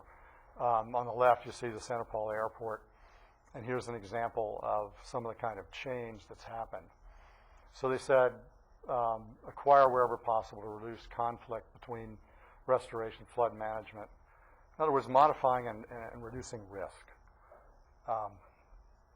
Here's 2005, post-flood. So huge changes happen in the river every time these major 100,000 cubic feet per second floods come through. This is some of the land we've already acquired. Here's an example just from the Santa Paula to Fillmore Reach of the land we've acquired with the Nature Conservancy and the Friends of the Santa Clara River. So with a few more links in that chain, we'll own that whole section. We're also trying to buy uplands, as you see over there on the right. We own all of this upland, so there'll be those recreational amenities in the future as well. I think I'll move a little faster here. What about levee impacts? There are levees here, for example, and I'll show you another picture in a moment of some of the things that happened from past pre-Jeff Pratt flood control activities that have happened in the watershed. Here, for example, is a private levee where Mr. Camp put in a levee here. So all of this area is no longer subject to flooding, no longer alleviating flooding, and no longer providing habitat benefits. We now own this, and we will be eventually taking out this levee to reduce impacts downstream to both public works like bridges and also to other private property owners. And that's the way that particular property used to look. As you can see, this is the way the river used to function, and now there's a levee cutting that entirely off. So the river is very different, and most of it turns out from our studies, and it surprised us, it surprised a lot of people, that this area up in the upper watershed is to some extent regulated by dams. That's what regulated means to hydrologists. But look at these numbers on the amount of runoff and sediment discharge. This is sediment yield. Huge numbers in here from Sespe on down. Relatively small numbers in this section of the watershed. So most of the power of the watershed comes from Sespe down, which is where we're concentrating our efforts. You probably are in that 2-minute range that you wanted to hear about. Thank you, Madam Chair. This also shows you the amount of force in the lower river compared to these small arrows above Sespe. So also verifying why we give priority to the lower river. Come on, move. Maybe I should be pointing this way. Okay, conventional rivers, the way they work, that's the way the Santa Clara River works in these major flood events. This is a chronograph of a lot of human impacts that have changed the way the river works, but there's still certainly time to work with that and rectify and alleviate flooding as a result of that. These are kind of interesting. Well, okay, let me move forward here. Some problems from past flooding. This is looking downriver. That's Santa Paula Creek entering here. What happened after the first major floods, after the, I'm sorry, that's the Sespe, you're right, thanks, Jeff. Here's the Sespe coming in. Levees were put here to protect these farmers after levees were put along here. Rate increase coming across here, need for new levees. Then they bounce off of here, came across here and knocked the whole riparian forest off of the Hedrick Ranch. And now looking down, we see here the Santa Paula Creek and the airport during the floods a few years ago. Here's looking upstream. So here's Santa Paula Creek. The water came after the Corps of Engineers levee was put in. The water came shooting down here, bounced off, and took out the airport. So those are some of the kinds of impacts that happen, the cumulative impacts, the domino effect that can happen if we're not careful from flood control structures. I think I'll just skip through this, some of the impacts downstream of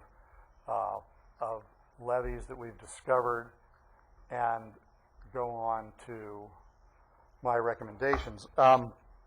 We appreciate and would ask for your continued support of the Santa Clara River Parkway, and we have 2 applications in for grants over the next 2 weeks, one for River Parkway funds and one for flood protection corridor funds that will help complete that vision.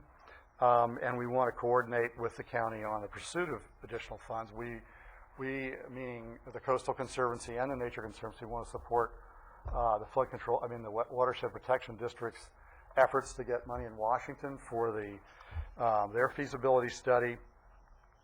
We are also applying for flood protection corridor funds, and I hope that Jeff will concentrate his efforts in that grant program on in the Cayugas watershed. this year. We also encourage you to adopt a better setback ordinance. There's nothing you can do that would be more important for the health of the watershed outside of the main stem corridor than to adopt a better setback ordinance that will help provide water supply, water quality, and riparian habitat benefits. Number 4, we understand your influence or your ability to affect what happens in the cities along the main stem of all of these rivers is limited, but anything you can do to help influence them and to adopt policies similar to your own would be extremely helpful. Finally, I would like to show a slide, and this is similar to the slide that Jeff showed earlier about the typical FEMA floodway regulation, and once again, just because this is a slightly different, that's the area where development can happen. I'm oversimplifying. And this is the allowed compression or encroachment that will raise the floodway 1 foot. And this is the conventional FEMA standard rules. It's not what all counties have agreed to comply by in the country. In fact, what I'll show next is a county that I'm sure Jeff is very familiar with in Washington State, King County, that has adopted a zero-rise floodway. And then under that, they said there is no functional fringe. And this is an attempt to give the river room to both expand and contract and not allow development in those fringes. It's been in place for, I don't know, 10 or 15 years, something like that. And it's apparently very successful. The county is really pleased with that program. So consider adopting zero-rise rules for the 100-year floodplain, and with some safety factor above and beyond that. And 6th, and finally, allow new development, but not new development that would require new levees in the 100-year floodplain. Thank you very much. Thank you. Supervisor Bennett? Yeah, Peter, if I could, I know you're trying to catch your flight. I just wanted to mention, you started off, you showed the picture of the Farmont property that you helped acquire for the $3 million, and you talked about they being pretty cost effective for the amount of river that you purchased. I would offer, not only did you purchase 2.5 miles of river, but that was slated to become a golf course and had some checkered history in terms of very close to becoming a golf course and a subdivision and all that. But more importantly, what it did was it's really galvanized the whole effort to say, yes, we're going to try to protect the whole Ventura River watershed. If you didn't have that piece, I think everything else wouldn't be falling into place that's falling in place now. So I think as you go back and talk to the other folks at the Coastal Conservancy and stuff about the wisdom of this, they don't realize not just how much in the way of dollars they're leveraging, but how much in terms of energy they leverage when they decide to move in on a property like that. So thank you very much. Appreciate it. Thank you. Thank you for being here. And next we Okay. have... I don't have to leave right away. I'm sorry that you have to take off. E.J. Remsen, and he's with the Nature Conservancy. Madam Chair, members of the board, thanks for inviting the Nature Conservancy to participate in this discussion of floodplains. Floodplains are very important to the Nature Conservancy because they contain wetlands, and hopefully I'll be able to work. One of our best examples of wetlands here in Ventura County is the Santa Clara River and its tributaries. It's the largest river in Southern California that still remains in a relatively natural condition. And Southern California is unique, as Liz Chatton said, because this region contains more plant and animal species than any other region in North America. Yet, because Southern California is such a popular place to live, we have destroyed most of our wetlands. It's estimated that we've lost about 95% of our wetlands. So all this great biodiversity, species that are dependent upon wetlands to survive, are now relegated to just 5% of what we once had here in the Southern California coastal area. And a lot of that remaining wetlands is in Ventura County. SCRIMP, you'll probably recall, the SCRIMP report cited 18 threatened and endangered species that call the Santa Clara River home. In addition to that, there's another 20 species of special concern. These are species that are on the brink of becoming threatened or endangered. I'm not an ecologist or a biologist, but I don't know of any other place that has 38 species, rare species like this, that the government has recognized. So we need to protect that last 5% of wetlands that we have. And the importance of wetland conservation of conserving this last 5% is literally off the scale to the conservation community. There is no more important conservation target than these wetlands. Peter's talked about our successes. We have been out working to protect these wetlands as a group, a number of agencies and non-governmental organizations. 11 miles of the river has been conserved, including hundreds of acres of floodplain that we've purchased. And of course, millions of dollars have been spent on protecting the wetlands in the Santa Clara River. Now, what you do to protect the citizens of this county from flooding, flood protection, has a huge impact. The way you do it has a huge impact on the success of our efforts to conserve these wetlands, these very important wetlands. And there's basically two ways to accomplish flood protection. One is using levees or hard bank construction, where the sides of the river are lined with rock or concrete, or sometimes both. We don't like them, this method, because it eliminates those wetlands we're trying to protect. But they also can cause other problems themselves. Levees can cause changes in the river and the hydrology of the river that just transfers the problem up or downstream. So it may be that a levee installed in one place will necessitate installation of another levee to correct that problem further downstream. That levee in itself may create even more problems, and pretty soon you have the dominoes falling along the river to where you get to a river that's completely channelized. None of those pictures in Jeff's presentation started out as channelized creeks. They were all natural wetlands. There's a second method that you can use to achieve flood protection, and this is the method we like. It's a non-structural approach. I call it the natural open floodway method. And this is a photograph of the Santa Clara River, section of the Santa Clara River. You see the floodway here is very broad, and along the banks you have a nice riparian growth or a buffer zone. And then outside of the banks, you have the floodplain on each side of the river. That floodplain is in agriculture. And the idea is to, in this method, would be to buy inundation easements over the floodplain adjacent to the river so that they absorb the floodwaters. In a typical year, normal year, the wide channel would be enough to handle all of the natural flows that came down during the wet months.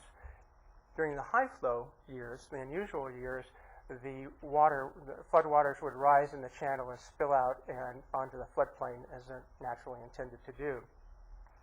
And by protecting this, the floodplain using easements, we think makes not only a lot of sense from a conservation perspective, but also makes a lot of economic sense. And I've got an example here that I created just along a section of the Santa Clara River. This is an aerial photograph showing a section of the river just downstream of the city of Fillmore. This is the river itself here. That's Sespe Creek coming up this way. The banks of the Santa Clara River along here and along here. And these blue lines represent, I believe, the 500-year floodplain. So all of this area between the bank and that blue line is in the 500-year floodplain. Now, if this property owner decided to build homes in the floodplain or high-value agricultural structures, those structures would need to be protected from flood damage. And the way we would do that typically today would be to construct a levee. And I've shown here in this yellow line a hypothetical levee that might be constructed to protect the floodplain. Now, for the same cost that you would spend on building that levee, you could buy an easement, a flood inundation easement that extended from the bank of the river 1/2 mile back away from the river. And I've represented that distance with this red line here. Now, of course, you don't need to buy that much easement land because the floodplain only occupies a fraction of that land. So for a fraction of the cost of building a levee, you could protect you could permanently protect this floodplain and save a lot of money in doing it. Now, there's a lot of benefits, we think, to adopting this method of flood control. First of all, you save the taxpayers a lot of money. It's a lot cheaper to buy easements than it is to build levees. Secondly, as Jeff mentioned, there's no maintenance cost associated with an easement like there is with a levee. It's compatible with an existing land use that's already in the floodplain and is able to absorb the flood waters. It's beneficial to the things we care about, to the wetlands habitats that we're concerned about. A big issue is that it avoids regulatory issues. There's no EIR required to buy an easement over a floodplain like there is to build a levee. There's no federal permits, there's no state permits, and you don't have to spend tens or hundreds of thousands of dollars mitigating the impacts that the regulatory agencies often require. It improves groundwater recharge. As that water spreads out over the floodplain, it's sitting on the surface of the land. Some of that percolates into the soil, and it recharges our groundwater. It can provide educational opportunities to students to come out and learn about the science of rivers. It also provides downstream flood protection. All that water that floods that floodplain and that easement that hopefully is purchased is water that's not going downstream during the peak flows. So there's less water downstream of that easement during the highest flood event, which means less destruction, less erosion, less flooding. Adversaries become partners in this solution. Instead of the environmental community and the county butting heads over the need to build levees, you've got the Nature Conservancy, the Coastal Conservancy, the Watershed Protection District, and others all going out and for their own purposes buying these easements. When the Flood Control District, Watershed Protection District, purchases an easement, it benefits the stuff we care about and vice versa. Excuse me. And finally, there is a lot of funding available for this. Proposition 1E and Proposition 84 have hundreds of millions of dollars available excuse me, for implementing this solution. And this is my last slide, if it will come up. Uh-oh. There we go. It's not a perfect solution. There's a lot of challenges, and I think the most important challenge is that we have to be proactive in implementing this. It requires us to have a lot of foresight and to realize the benefits of going out and buying the easements now, because once there are structures put on these properties, it's too late to use this method. As it's been said, it's not appropriate for urbanized uses where the structure is already in the floodplain. This is an appropriate solution. We need willing easement sellers, and that involves educating the agricultural community, the farm community, and providing, of course, a reasonable fair market price for the easement rights that we purchase. And I think another thing that's required is regulatory agency support. If a farmer is willing to sell an easement, a flood easement over his property, they're going to want some assurance that they will be able to continue farming that property in the long term. So if there's a very large flood that occurs and part of that ag land is eroded, they should have the right to come back and replace that agricultural land so that they can continue to get their economic return for the property. And hopefully I did that in 10 minutes. Thank you. You were pretty good on time there. Are there any questions? Supervisor Long? Just a comment. I had an opportunity to walk some property with EJ to look at this concept, and I think it's an exciting one for us to explore, see where there could be support for it, do a reality check with it. But I just was very impressed with the concept of doing this with willing partners in agreement and seeing if in fact the natural flow, the technology is going to do what we expect it will do and benefit. So I appreciate, one, the time to go out and visually see this. Seeing it and walking some property and actually looking at it gives you better insight even from what you provided on the screen. But thank you. It's exciting to know, too, that there are funds available, which there aren't particularly for doing a flood infrastructure, but to purchase these lands so you don't need the infrastructure. That's a good deal. Thank you for coming and speaking. Last 7 minutes of this workshop is for Mr. David Magny. David Magny, Environmental Consulting, and then I know we also have some good speakers to follow. Madam Chair, Supervisors, Mr. Johnson, thank you for inviting me. Thank you for holding this workshop on our floodplains and the issues we are facing on how to properly manage them. As you have heard this afternoon, there are lots of agencies, organizations, individuals that are working on many floodplain management issues and trying to figure out what's the best way to do their jobs with the big picture in mind. I will try to sum things up from the perspective as an environmental consultant, biologist, environmentalist, resident, and taxpayer.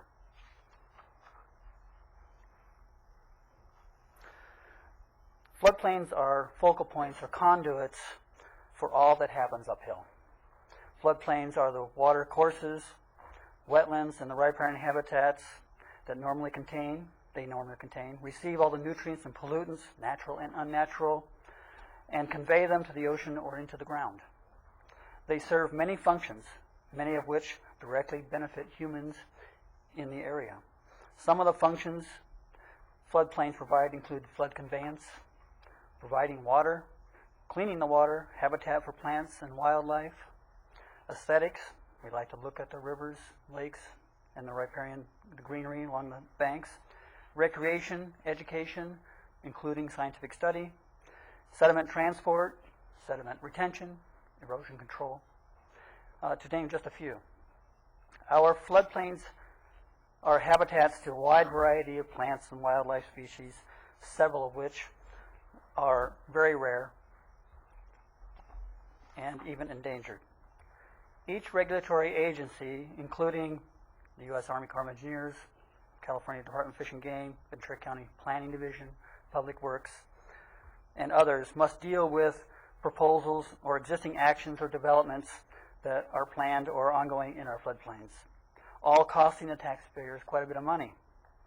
Issues currently before us include the need to and desire to protect, preserve, and restore floodplain habitats, the need to and desire to how to control sedimentation and erosion, how to prevent or minimize flooding that causes damage to infrastructure and property, how to maintain our water supply and keep our water clean, how to protect development from hazards, including wildfires. Wildflowers aren't usually problems. I like them myself. And how to maintain a healthy environment that is safe for all residents and visitors. From various studies, some of which I have conducted, we know that the state and condition of the wetlands and floodplains in Ventura County are not good, which is why there's a lot of money and concern and effort focused on restoring the wetlands and floodplains in the county by many, including representatives that have spoken before me. To be effective and efficient in protecting, restoring, and planning how to use our floodplains wisely, we need lots of data on the condition of our wetlands, not just the floodplains. Watersheds, and not just floodplains. Today, the data we have were gathered piecemeal or are broader or too general to be of use in many assessments, plans, or policies. Funding or lack of it is usually the biggest hurdle in filling many of our data gaps. Furthermore, there is still remaining gap between agencies, which is preventing consistency and coordination in planning actions between responsible agencies. Constraints we are faced with include a relatively large area to deal with. The unincorporated portion of the county, excluding state and federal lands, is about 488,000 acres. We have general lack of physical and biological data, again, not enough money, and the fact that the conditions of many of our watersheds and floodplains are bad, especially in the unincorporated non-federal and state land areas, which ends up costing the taxpayers lots of money to fix than we had planned, had the ability to plan better. With the risk of offending some, our past approaches have ended up failing us in multiple ways.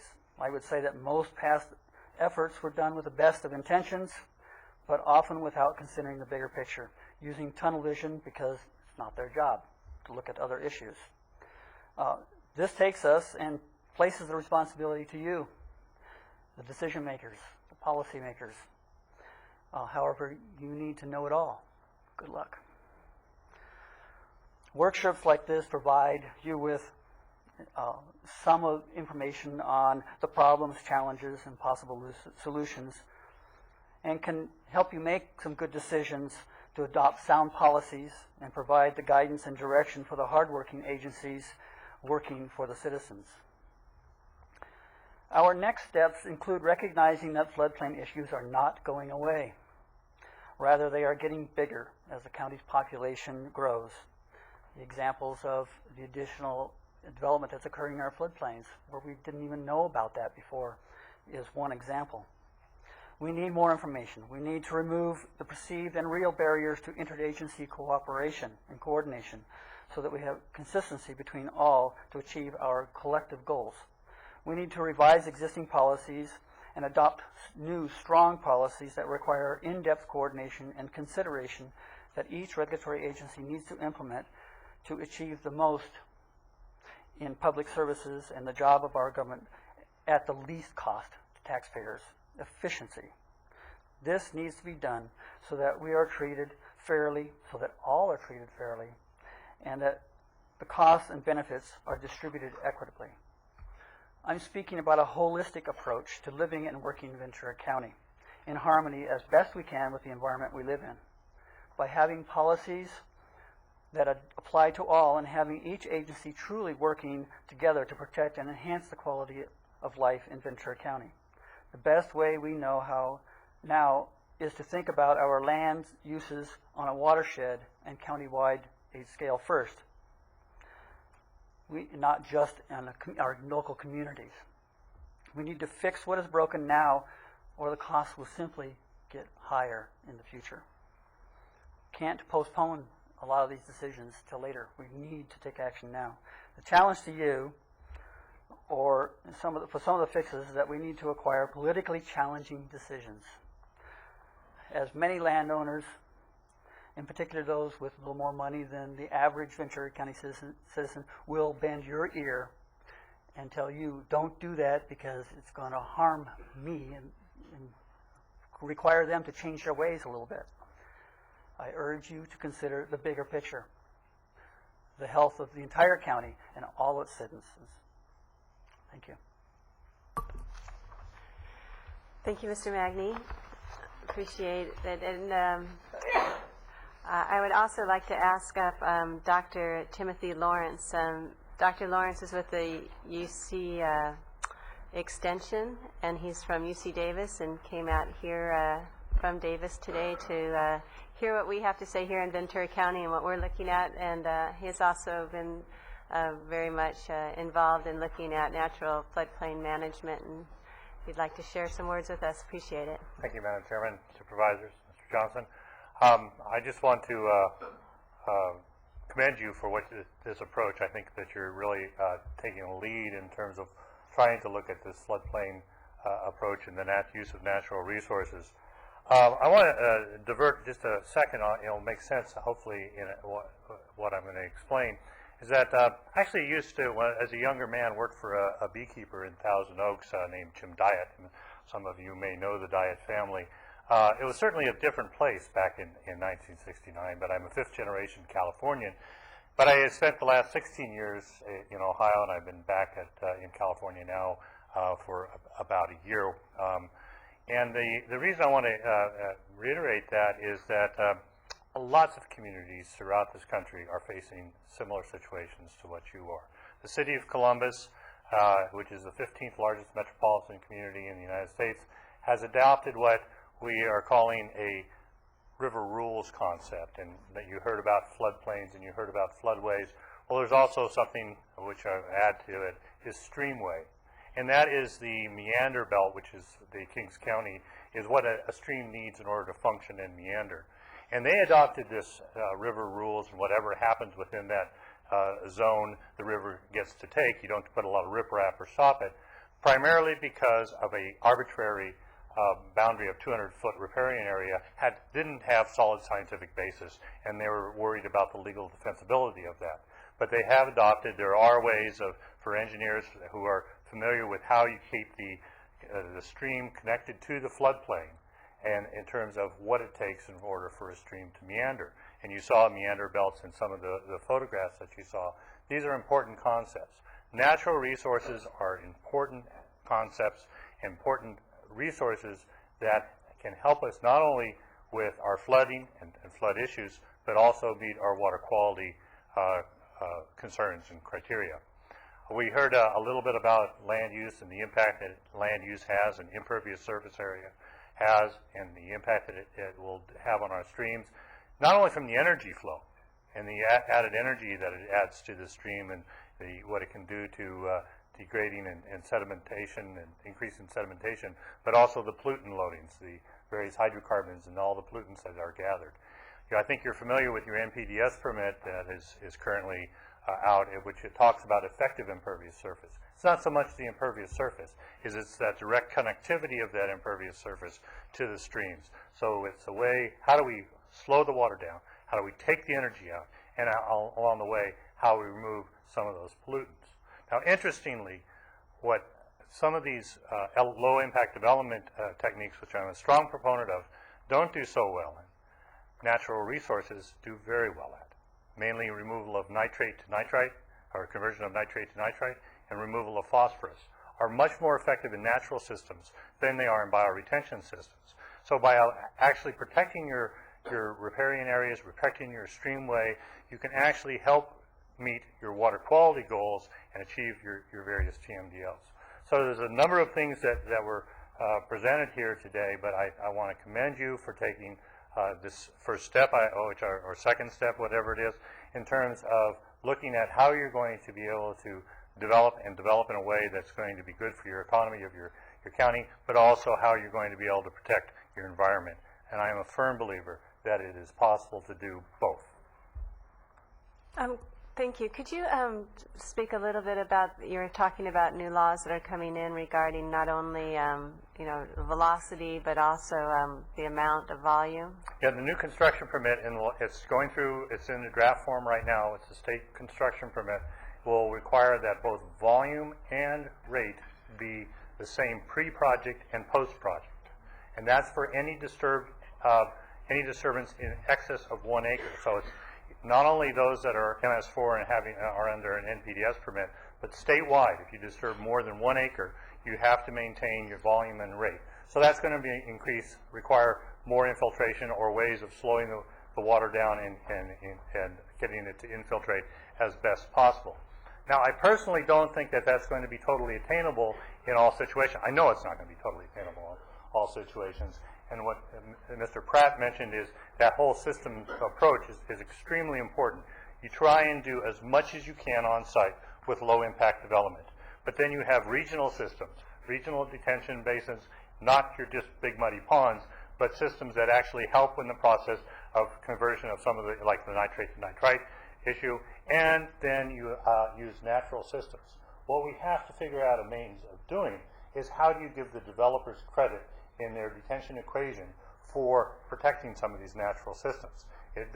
I'm not smart enough to do this on my own, but I am working with a number of economists of how do we do perhaps a cap and trade type of system for infiltration that would allow for resources to be able to help protect some of these natural systems.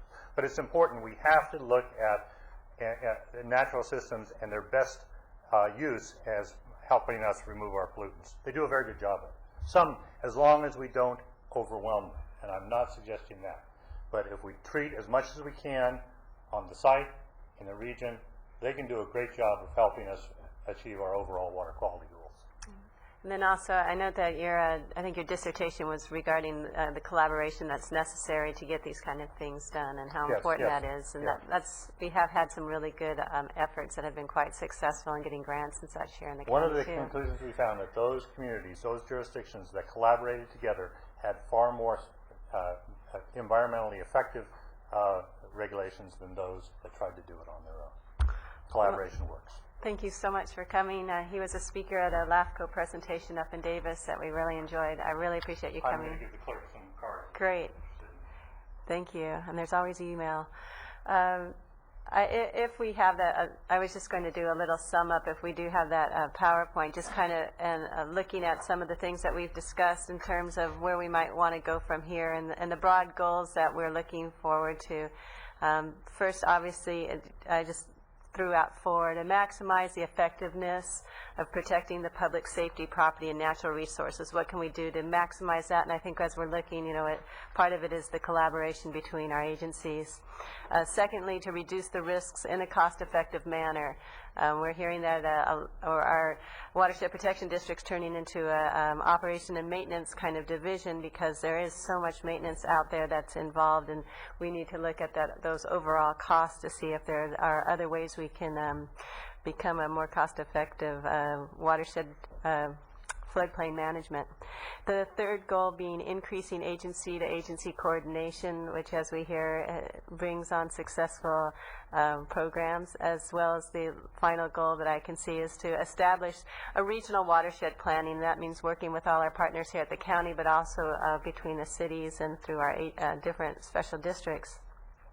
And then just throwing out 10 possible actions that we can look at. We have to talk about where are we going to go from here, and hopefully these workshops will continue, maybe not with, in the boardroom, but elsewhere as they have begun. And some of the possible actions, again, towards establishing regional watershed planning and that getting some regional cooperation, whether that's with the Joint Powers Authority, maybe through VCOG. LAFCO got some interest in this, Watershed Task Force perhaps, an interagency work group, but looking at maybe some form of a regional cooperative effort. Secondly, to identify and map optimal areas for natural floodplain management. If they're out there, we know about them, as was mentioned by our previous speakers. Now would be a good time to know where they are so we can look at acquiring them if possible. Once they're developed, they're no longer natural floodplain management material, although we are looking at a grant to actually remove some structures so that we can create a natural floodplain. The third one is looking at and evaluating cumulative impacts of future growth on floodplains and biological resources, and we're looking at a large population increase coming into our county and how those will be impacted on our floodplains. A fourth possible action is to evaluate ongoing and long-term watershed management costs. Again, it's that kind of cost analysis that we need to look at. While we may find some things are less expensive in the short term, they may be far more expensive in the long term. Also conducting cost-benefit analysis of concrete channels and levees versus long-range natural floodplain areas. And that's, as we go through projects that come before us from our flood protection district, our watershed protection district, are there other ways of approaching it that may be less expensive and more natural and beneficial to more interests. The sixth possible action is conduct economic analysis on the value of natural floodplain management. And number 7 is to develop financial incentives for reducing or cleaning stormwater through site design. And we've had some examples brought to us, a couple just thrown out here, are like cisterns, for example, or green roofs, which is a new concept now where you can actually plant your rooftop, and that helps to deal with stormwater and clean water. And if you don't have to pay, for example, as much money for permitting for your watershed protection district permits, for example, because you have other mechanisms on site, that would be an incentive and have an overall benefit to the region. Number 8 is adopt county ordinances for waterway setbacks. This is something that's been recommended by a couple of entities. Being able to keep structures off of the right next to creeks and waterways is both beneficial from a public safety point of view, as mentioned by our fire chief and others, but also from an environmental point of view. Number 9, consider alternatives to build in the floodplain, and this was also mentioned by a few, whether that's relocating, as we were looking at in one grant, clustering development that was mentioned, and even transfer of development rights. And then finally, getting standardized permit conditions for development in the floodplains when you're going to be developing along them. Ministerial permits is obviously an issue. There's no site-specific CEQA review involved, and that, as we're seeing, doesn't allow us then to see the cumulative impacts, among others. So those are some suggestions that we might consider here as a board at a future meeting, but I did want to throw those out for discussion. And I do have, you do have a copy of that in your packet. And then also we have 3 cards, and so let me go to those, and I'm sorry we're running over here. We have Mark Landgarat, and he's with the Trust for Public Land. Thank you, and sorry we're running so long. Yeah, thanks, members of the board, for giving me an opportunity to speak. As you mentioned, Mark Landgraf with the Trust for Public Land. We are a national conservation organization that is working with local partners and state agencies on creation of a lower Ventura River Parkway to complement the work that Peter Brand mentioned earlier on upstream on the Ventura River Parkway. So it's protection of land from Foster Park on down. And with that, the benefits of protecting a natural river system, as has been mentioned here, floodplain management, water quality benefits, recreational benefits. We feel that the concepts presented today for an integrated natural floodplain management approach are crucial to the success of Ventura River Parkway as well as other river protection efforts. And so we would like to voice our support for many of the recommendations that have been made here today, especially those made by Peter Brand, including, and that you just mentioned in the possible next steps for a significant setback ordinance for waterways. Also very much like to support creation of a comprehensive strategy for floodplain management that includes an integrated approach, integrated in terms of jurisdictions within a watershed, as well as integration of benefits provided by those protections. And one thought, in addition to some of the suggestions made, would be to use existing watershed councils, such as the Ventura River Watershed Council, and there's one in the Santa Clara River I know as well. Use those as forums for discussion between stakeholders of issues that come up in the watershed, and have them provide meaningful input to planning and other appropriate agencies. Thank you very much. Thank you. We do already have some out there, don't we? Kate Nicewinder, followed by Madiwaya, who will be our last speaker.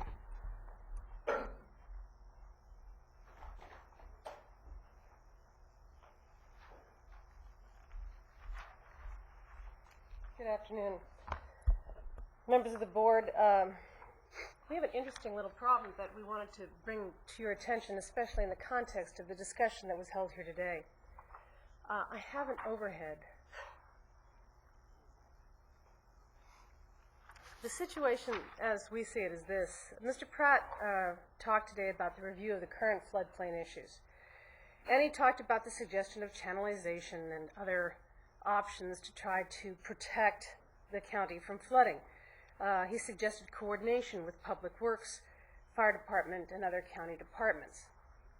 From our perspective, however, coordination within the county is not going to be sufficient. And in fact, coordination within the county is a problem because the county itself is too insulated.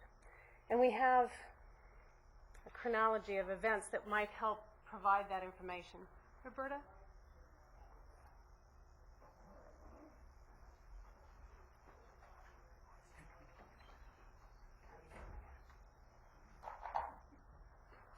Looks like all the buttons are pushed. So, in any case, I'll start talking about this little chronology. What happened is that along Cayugas Creek, there are a number of different projects that are currently dumping into the creek. So we compiled a list of those projects and provided that list. Thank you. Provided that list to the LA Regional Water Quality Control Board and the Ventura County Environmental Health Department. I have for the board the backup documentation on this. I'm sure you can't read it in the 3 minutes that I have, but I'll provide it for later review. So we have that letter that we sent to both the county and the regional board, and send a similar letter to Public Works and the U.S. Army Corps of Engineers. A few months later, the Army Corps agreed with the assessment and issued a request to the EPA to begin investigations and to cite the violators for various problems with Clean Water Act compliance. That happened in August, as you can see, August of 2006. So about 4 months later, the U.S. Army Corps of Engineers said, okay, we need to do something about this. The following month, the Ventura County, we went black again, but the following month, in September of 2006, the Environmental Health Division issued a permit to one of the very violators that had been cited as a problem. And we have a significant amount of material on this. It's why we brought it for you today. That dump is just one of many along the Cayugas Creek, dumping hundreds of cubic yards of sediment into the creek. What Mr. Pratt said earlier today was we are now spending currently millions of dollars every 4 to 5 years to remove sediment from the Cayugas Creek. And yet here, the county permitted just such an operation that is causing problems for flood control. So EHD issues a permit. The flood control pays to have that same exact sediment removed from Cayugas Creek just a short period of time later. So we did a Public Records Act request to find out why this could possibly be happening. And what we discovered in the Public Records Act report, again, that's in this document as well, is that just in 1 year alone, in 2006 to 2007, one of the dumpers along Cayugas Creek, Muranaka Farms, paid $60,000 to the county in dumping fees and tipping fees. So it is an odd mix that we're creating here today. I spent a couple years as the chief consultant to the Senate Natural Resources Committee. And during that period of time, 99 to 2000, we spent an enormous amount of time and energy on the LA River Plan. I've got to tell you that from a strategic perspective, once you put concrete in your creek and you want to take it out later, it will be a Herculean task. The LA River shows that we cannot channelize our creeks, we cannot concretize our creeks because it is going to be a problem later on. It may not be a problem today, it may solve a problem on the short term. But that's what I mean about coordination among the agencies. EPA should be consulted. U.S. Army Corps should be consulted. We've got to get out of our insular problems within the county of Ventura where we only talk to essentially ourselves. We keep it in the family without expanding into the greater wealth of knowledge that is out there and which is desperately needed to solve not only these kind of problems, but other ones within our county. I see my time is up. Thank you, and I will provide these to Roberta. Thank you very much, and we appreciate your perspective too. Mariwaya will be our final speaker.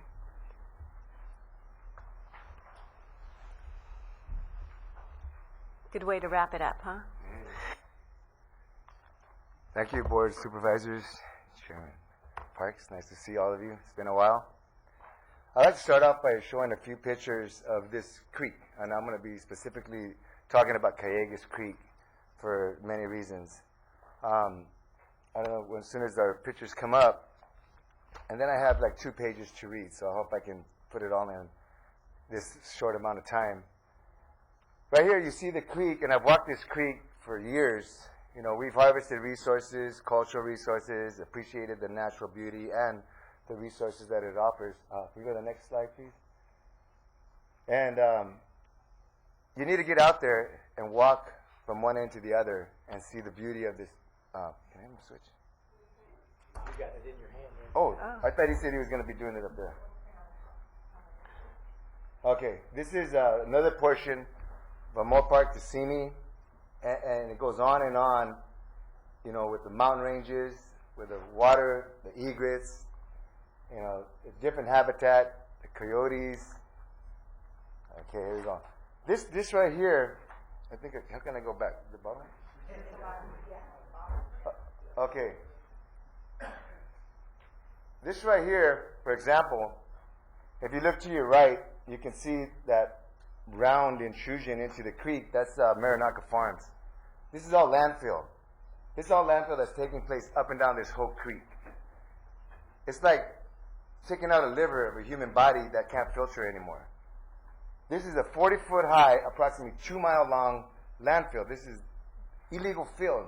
I've walked it, seen cars, refrigerators, concrete, rebar, tiles, and this is going downstream. That hillside to the right or the left of you is going to show you the results of the impact of this kind of fill. Right here in this picture here, it's eating away at the hillside, a natural hillside, because we're squeezing this river. I guess we're channelizing it in some weird way without concrete. But this is the kind of fill that's taking place. Took these pictures. For the last couple of years, I've been walking this place. I was wondering where that site is. This is Sutter. Thank you. And this is other properties right adjacent to this. This is your people driving away from a site that's called Burns, that has organic fill that's illegal. None of these properties have a WDR, a waste discharge requirement. None of them. But yet, this is what's being thrown right there. I could walk the river and see these things time after time. This is where one of your people drove away from. They call this stockpiling. I think they're kind of building it out because it looks too flat and too thick, and it's kind of expanding the footprint of somebody's property. And it's in the floodplain. That's illegal. This is Cy. This in Sutter, we're suing them because no one's doing nothing about this. So we're going to win, and they're going to change, and they're going to pay the price. This is the taxpayers' money at work. This is taking place by Upland Bridge that we're paying to dredge because of the fill that's taking place in upper stream. This is the bridge that if we don't dredge it, we're going to pay the price when we get the heavy rains. So with that, I just want to read these 2 pages. And I hope I can do it in a good way without, just running through it too quick.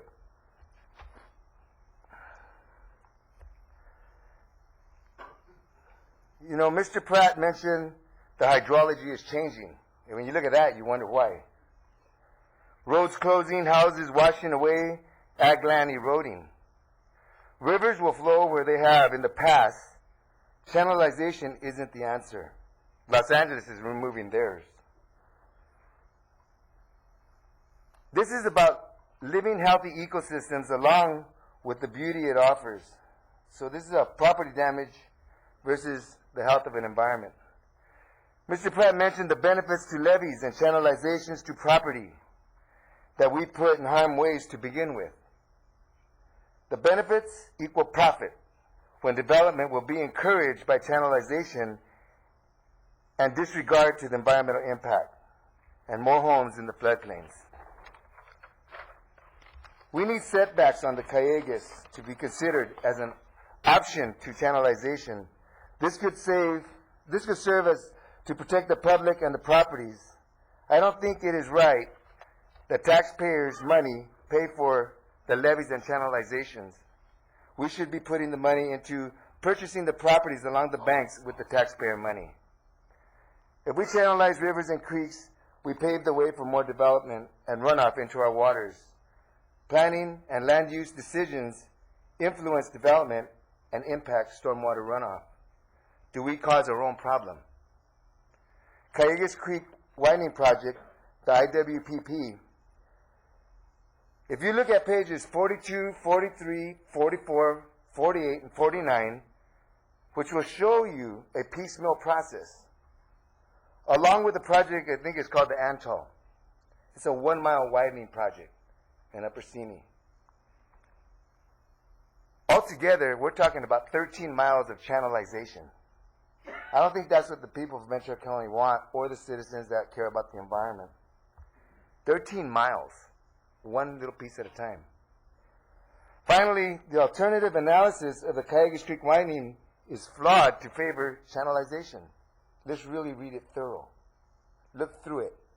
And last, you know where I come from, natural resources, cultural resources, the home of our people. That sustained life, because of the health of the rivers and waters and coastland, is where your children deserve a right for a healthy living ecosystem. Let's don't make the mistake for the benefits of what we say that we're evolving to by channelizing or taking away the liver of a healthy water system that ultimately ends at the ocean. Let's make right choices. Let's make the right decisions and not be influenced by progress when it could also be a process of dissolving our own infra system of what we need to depend on. Thank you. Thank you very much. That concludes the presentation. I know it's late. If the board has any questions, comments, otherwise I'll just ask for a motion to receive and file. I'm not in a hurry. I know we certainly have gone late, and I really do appreciate the learning that and information that we got today. Supervisor Flynn, if you want to Just comment. make a couple of comments. You know, some time ago we changed the name of the flood control district to the watershed protection district, and that was a major change that really started to impact our thinking and brought about maybe the discussion we're having today. I really appreciate the people who spoke and the emotion that you bring with it. Not only the thinking, the cognitive, but the emotion you bring with it. I think that's important.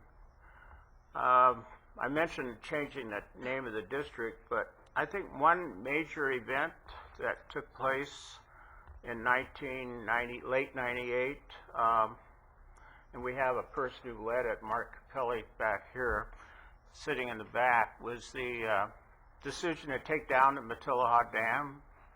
That was a major decision that had an impact on a lot of our thinking here in Ventura County and probably has had an impact statewide.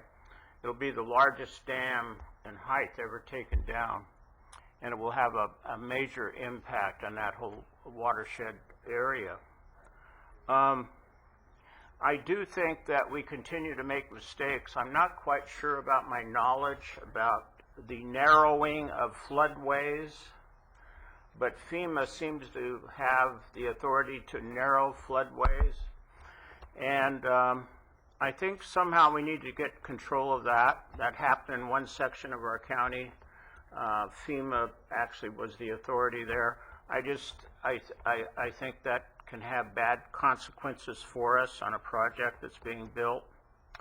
So I'd like to find a way to get some control over that, maybe through our congressional delegation. I'm not sure how that would work. Levee construction. Levee construction is somewhat similar to constructing facilities that extend into the ocean to trap sand, because levees can have an impact downstream from where the levee is built. And we had a good show of that today, I think, one of the slides. I do think that we need to have more knowledge about where the floodplains are. We need a better mapping system. We need to have those maps before us and make sure we understand them, and then have some kind of policies and regulations over those floodplains. Our whole knowledge of the floodplain needs to be increased, and of course you brought a lot of that today. So I appreciate your comments. Thank you. And others? Supervisor Long? Just thank you for bringing this forward, this study session. I think it was valuable to hear how partners need to collaborate and to integrate, and how the systems naturally are integrated in many respects. I think we've done an excellent job in many first steps with the Water Coalition and with the watersheds that we have working together in all three of our major watersheds in this county, and also the significant role that is played with our environmental partners of the Conservancy and the Nature Conservancy and the Friends of the Santa Clara and many others. And as we heard consistently from our Watershed Protection District, funds aren't, the dollars aren't the answer, nor are the dollars there strong enough to do what really should be done, to look at the economic value and the environmental value of all of these watersheds and flood protection down the road. So I think it gives us a lot of food for thought here, lots of opportunity for additional work in front of us, and how we take this on, what significant bite sizes we're able to take out of the presentations today, either back to the existing collaboratives who are here, our watershed leaders who are here in the audience with us, United Water and Cayugas representatives. I think they're all here, and it's great that they are here, because I'm sure it's given them lots of opportunity to take back to their respective boards and to the coalition for further dialogue and discussion. So thank you, Supervisor Parks. Thank you. Supervisor Bennett? Just real quickly, this is a very good and informative session, and a lot of people spoke today and spoke eloquently. I appreciate that. I'm just going to cut it down to just one point. I mean, what we're really talking about here is, as much as possible, can we preserve the natural system that exists there before it gets, as EJ said, structures on it that require protection and all of that. I would just like to read this quote that I've had for years as I think about some of the work that we do, and that is, preserving the natural condition for the future depends on resisting the pressures of the present. And the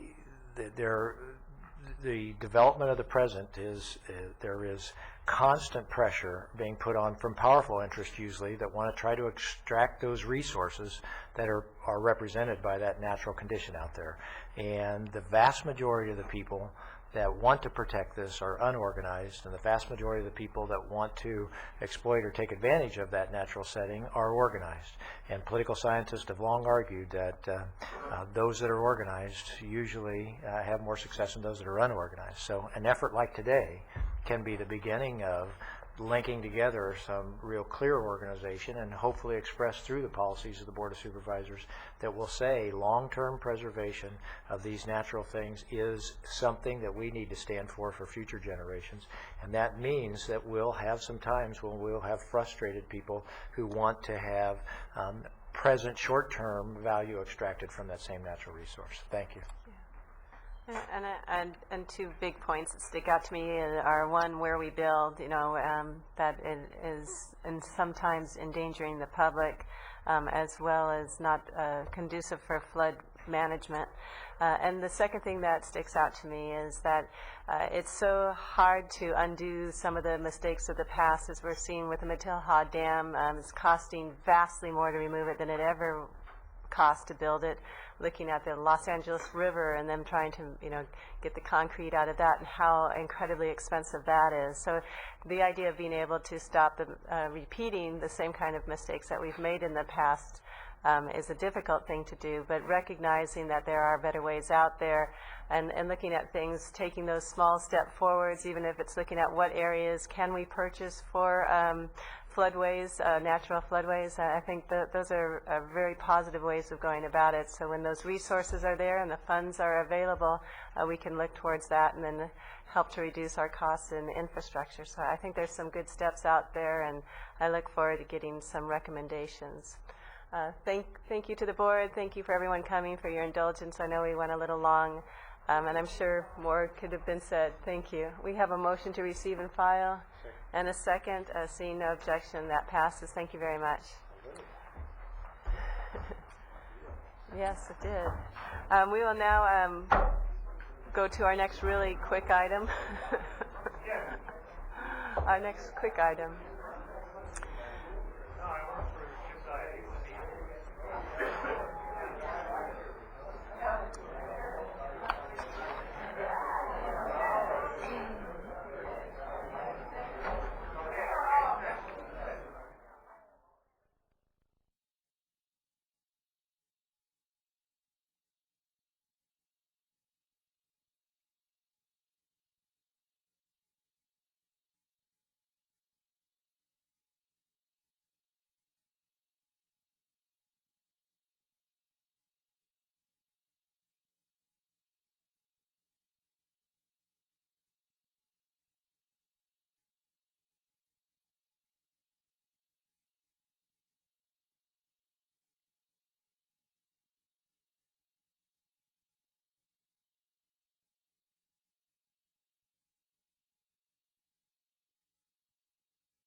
to go ahead and continue. If the audience that is not wanting to be here for our next item could filter out, we're going to go to our 3 p.m. item number 35. This is a fiscal year 2007-2008 budget adjustment. And I believe, is it Mr. Dursey that will be bringing us this report? Yes, I think I'll do some, again, play-by-play. We'll have the color analyst, my boss, to go ahead and kick things off, and we'll get on with the show. Thank you. And now for the color? No, for the introduction. Last June when we went through budget hearings, we talked about coming back for the October revisit to the budget, and we are now at the end of the last meeting in October. So we have brought it back. The idea was we would do that along with the benchmark, but the benchmark study has been delayed. We went back and changed some of the base year for the data that was being analyzed.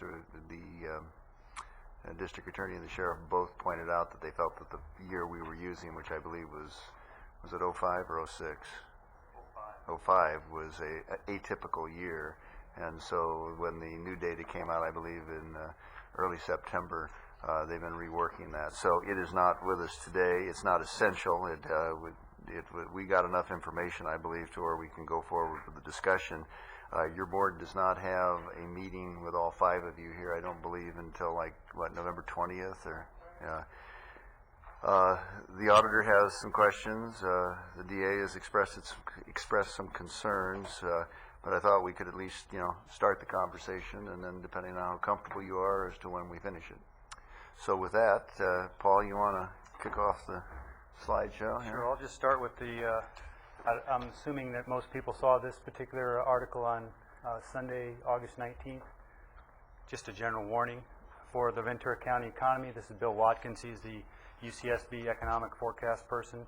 He does an annual presentation to county residents, and he's very in tune with the county economy. And I think his underlying theme was caution. His real underlying theme was caution is needed. And he does comment down governments need to prepare for a short-term fiscal something. I can't quite read it, but it's in that article he talks about local governments needing to maintain control and cautionary. There's some actual good news that we've seen that we have in general in Ventura County is that our property taxes are maintaining, but another issue is that our top 10 taxpayers are less than 4% of our property tax valuation and property tax income. So that's a good thing. There's a real good dispersion of property tax and property tax valuations throughout the county.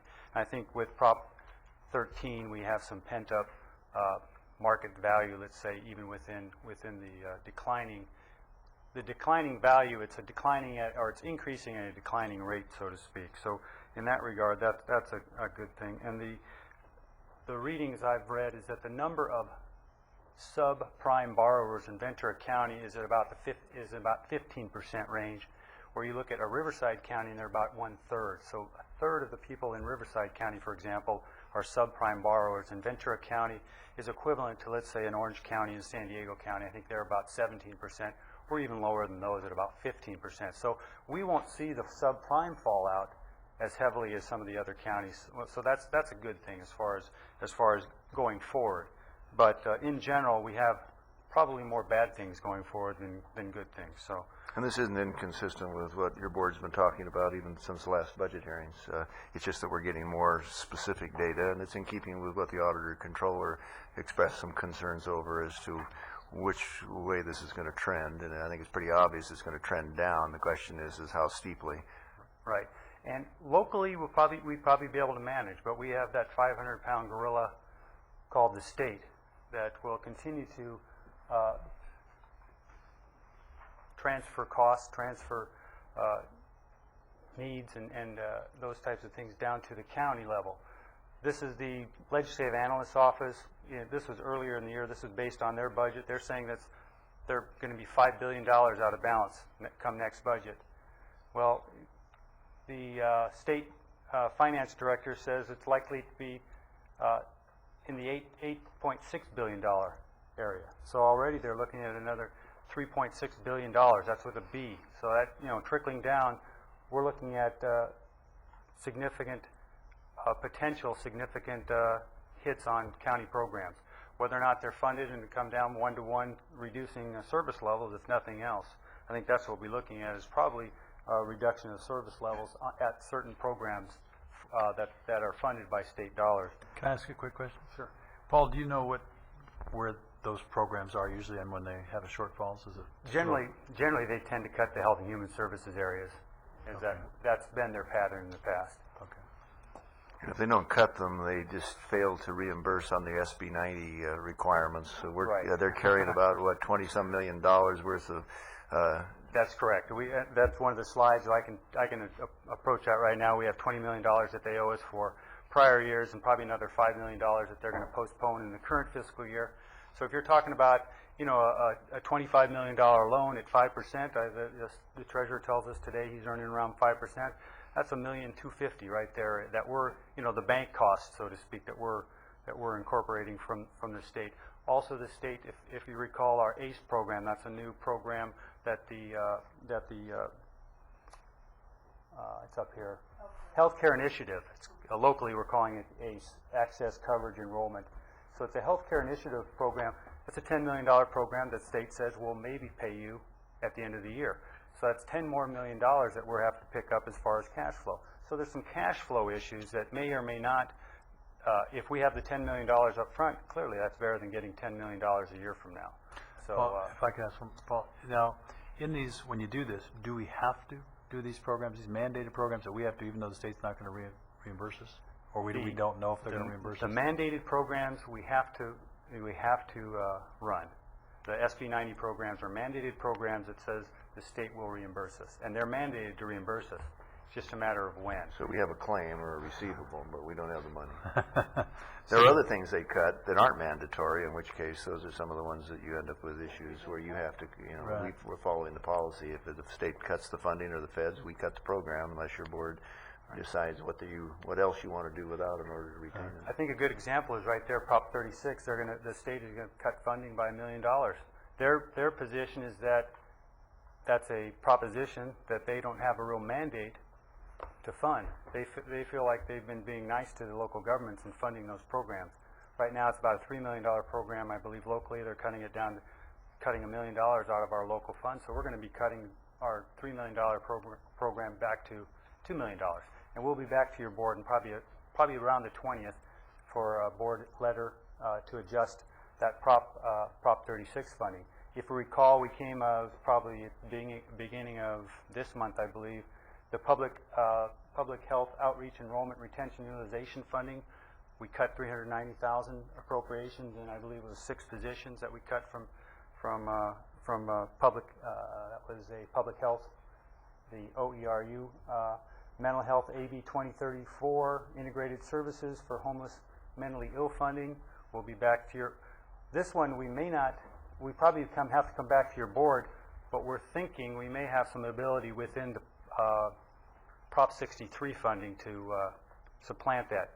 And that's a good term to use because that's what the state is claiming, and that's what the Prop 63 proponents are claiming also, that the state has said fund it with Prop 63 funds, and local governments are saying, well, we think that's a supplantation. The proponents for the Prop 63 are saying it's a supplantation also. So we're trying to work that out with the state in that regard. So whether or not we will be able to continue to fund that, hopefully we'll find out within the next month or so. Yeah, but regardless, it'll be a situation where we won't get the funding right away. Yeah, and let me, in case you're not familiar with the term supplantation, which is kind of a governmental ease comment, what happened years ago, say when they put a tax on tobacco for public health education, the state took in, for sake of discussion, say $10 million.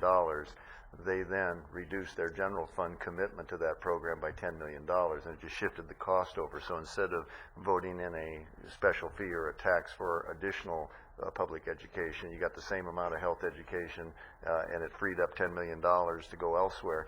The state of California, when they give us money, they have regulations that say you can't supplant that. That is not in lieu of what you're already doing. It's in addition to what you're already doing. So here we have a situation where the voters approved the Prop 63, and the state apparently, as one of their financial strategies, is saying, well, okay, you've got some money now, so you take care of it out of the 63, and we'll cut back on our support. So that will come out in the wash, but that's kind of what the discussion's about. The SB 81, that's probation. We were expecting about a $600,000 additional cost in that regard. The state is no longer going to take certain nonviolent juvenile offenders, pushing those back to the local level. And the state says, we're claiming, hey, that's a reimbursable mandate, and they're saying we are reimbursing you, but they're reimbursing us basically pennies on the dollar. So it may cost us, we're thinking it will cost us about $600,000 more than we will be getting in revenue to provide those services. About 40 kids are thinking will be coming back to the county. SB 90, I did mention the SB 90, and just a cash flow, from a cash flow standpoint, SB 90, and other mental health, public health, VCMC, across the board we have a number of programs that are state and federally funded programs that we're not getting the cash as quickly as we'd like to see that cash. And library funding is about $80,000 hit. So, give you some basic information on our proposal. Property tax revenue, at budget time we did estimate about 7.5% increase. The assessed valuation came at about 8.1. So we're increasing our ongoing revenue by that 0.6%. It's about $1,750,000 is what we calculated it out to be. Sales tax revenue, we're redoing our estimate for the sales tax revenue, bringing that down by about $500,000. We are not expecting the sales tax to coming in at that level that we had originally anticipated. The Prop 172 is also and Paul, that's based upon the first quarter's experience. That's It's correct. slowed up over what would normally have been expected, which is another indication of what's going on in the economy. Right. And we did, frankly, try to cut it back a little bit because we knew the economy was going to a slowdown. So we ramped back our funding in the sales tax area, but we still need to ramp it back even more.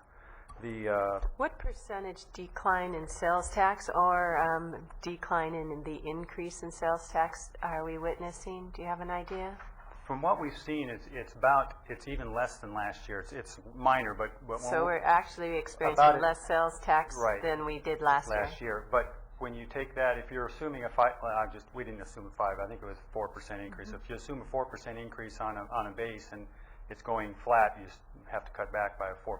But and you know, the county obviously doesn't rely on sales tax as much as, for example, the cities do because we don't have much. Yeah, that's pure sales tax, but the county is very reliant on sales tax in 172, Prop 172 revenue and realignment revenue. We get about $65 million is what our estimate for next year in Prop 172 sales tax is. And the Prop 172 is what we use for the public safety. That's correct, and that's one of those, on the ERAF shift, we had flexibility over revenues, and then they shifted it. So you sure you're speaking to the right agenda item?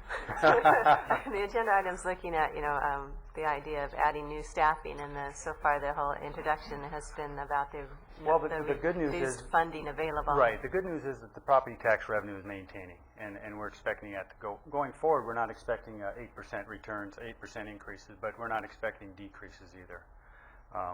But the recording fee revenue, property tax related revenues were very flat, potentially going down. So I guess if I understand what you're saying is these tax issues besides property tax, we're not seeing a growth at all. That's probably going to blow.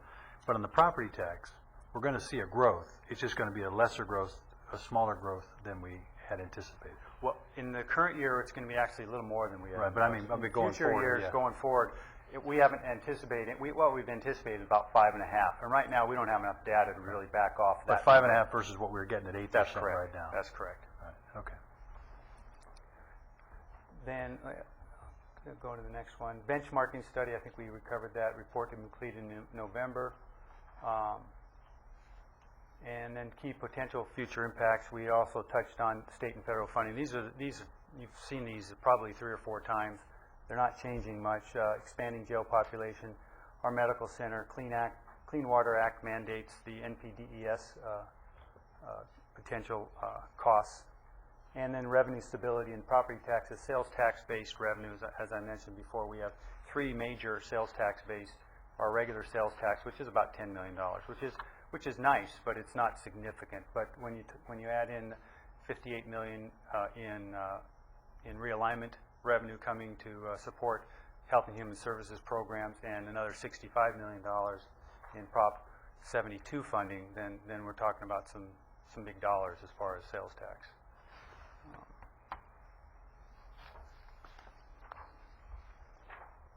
This is our 5-year outlook, and we think at this point in time we can balance the budget going forward. 08-09, which is the out year, 9-10 and 10-11. We think we can manage a stable budget going forward, assuming, based on a lot of assumptions, obviously, but that's assuming about overall about a 5% increase in general purpose revenues. And whether or not that maintains will have a big impact on where our funding is coming from. But overall, we're projecting at about a break even until 2011 and 12, and that's the year where we're projecting that the Todd Road Jail comes online. And that, you see, that's a significant $13 million deficit at that point in time, and then rolling out to the subsequent year about $17 million. And that includes the reason there's an increase is because we're assuming that the full staffing won't be ramped up to full staffing. We will have debt service, and we will have significant costs as far as staffing, but going forward in the subsequent year, we have additional costs as far as staffing. And we should clarify that for purposes of planning and forecasting, we used option 2, I believe. That's correct. That's correct. Since there used to be 3 options, and then there became 4 options, so it all depends on what happens at the state level as far as the number of prisoners who have to be, kept in the county jail, and which option your board decides to go for. If you go for a more expansive one and with more beds, and obviously the operating expenses will climb and these numbers won't hold up. But based on all the information that we have, we think this is a reasonable projection of where we are, and that gives you several years to start making the adjustments in the event that you make different decisions or the economy continues to worsen. And one of the reasons we think that we may be okay in the next few years is that we're projecting that our retirement rates, our contribution rates, will be stabilized and actually tick down a little bit. That's on the good news is that the stock market last year did give the retirement system about over 16% return on their assets. So that's a good thing. It will roll through the next basically 5 years as they smooth those dollars out. But we're projecting that into that system is our not the dollars going out, but the percentage of cost, let's say. So that if the dollars are staying the same and your everything else, inflation is going up by 3, you're still in pretty good shape. Or if your revenues come in at 3% increase and your expenses stay the same, that puts you in a little bit better position than you would be otherwise. So that'll help offset some of the flattening revenues that we're projecting. Paul, what are you using as far as assumption on staffing levels? Are we using basically at the level we currently are? That is correct. That is correct. With increases in labor costs or wages? With labor increase, no expanded service level except until we get out to the Todd Road Jail. That's correct. Okay. The reason we bring that up is that also fits into what the bigger discussion is on increasing some positions within this area. We can afford to do it now. I agree with the auditor. If the economy continues to flatten out or to slump, this is not one-time money. But even if it could be the equivalent of one-time money if your revenue stream starts to shrink on you. So we're sort of what we're saying to you is based upon what we can now afford, we think this can be done. But all bets could be off in a year or two. All of the reports back to your board up to now have been sustainable based upon where we are. As we continue to add positions, even if it's only a few here and a few there, that changes, what happens by the time you get to 210, 211. So anyway, that is just kind of a caveat for the ensuing discussion. Supervisor Long has a question. Does the revenue projection include the payoff of the POBs? Yeah, well, that'd be on the expenditure side. That's correct. That does include that. So, Which is one of the reasons why there's still this opportunity to continue sustaining for a while. Does your projection include the 11 staff positions that are recommended today? well, yes and no. It includes appropriations that would be covered otherwise. If they're affordable now, then they would be kind of rolled into the baseline and they're affordable in the future, if that makes sense.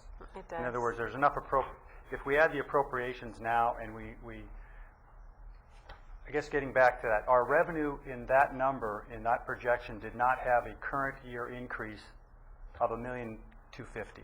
So we increase $1,250,000 on our projection, and we increase appropriations by $1,250,000. We go out to the future break even again. So we're unless we're of course balanced the economy budget. starts to slide. That's correct. That's correct.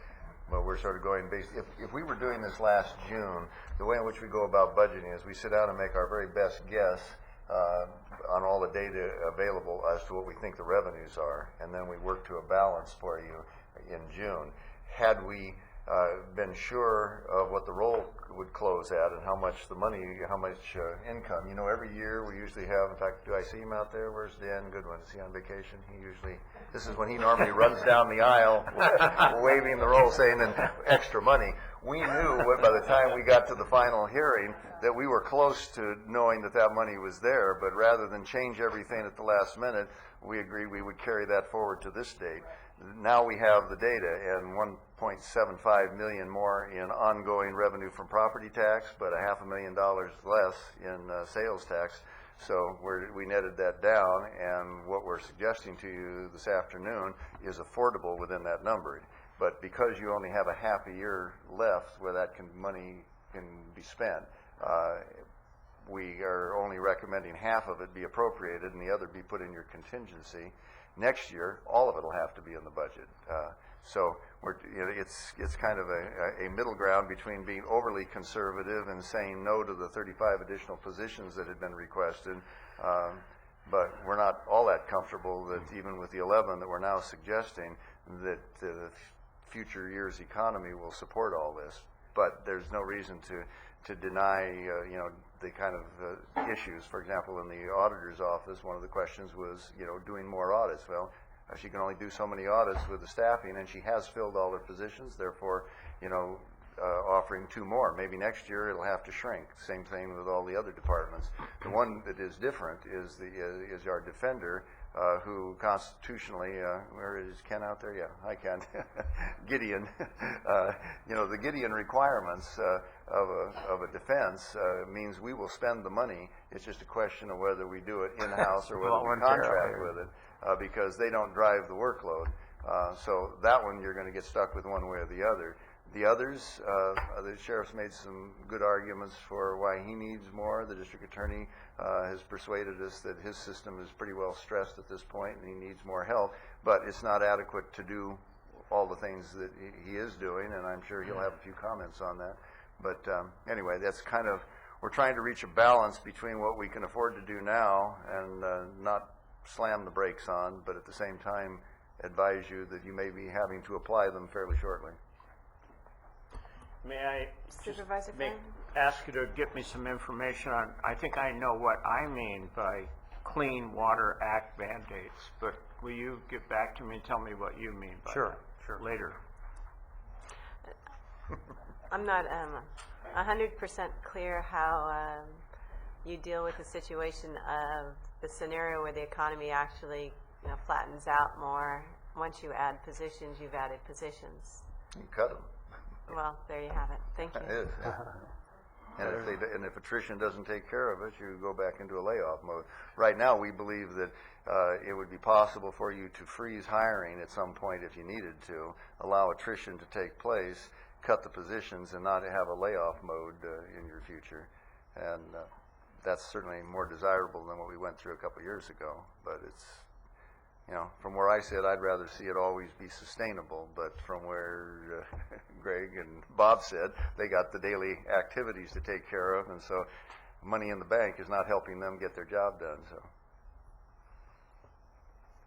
Are there any other questions? Do you have more? This is our recommended actions, and that's increase the revenue and contingency by $1,250,000, increase the staffing in the auditor, controller, district attorney, public defender, and sheriff detention services, and the corresponding appropriations for those increases are roughly, I believe, $650,000 in the current fiscal year, and our recommendation is the net effect would be to increase the contingency by about $600,000 in the current fiscal year.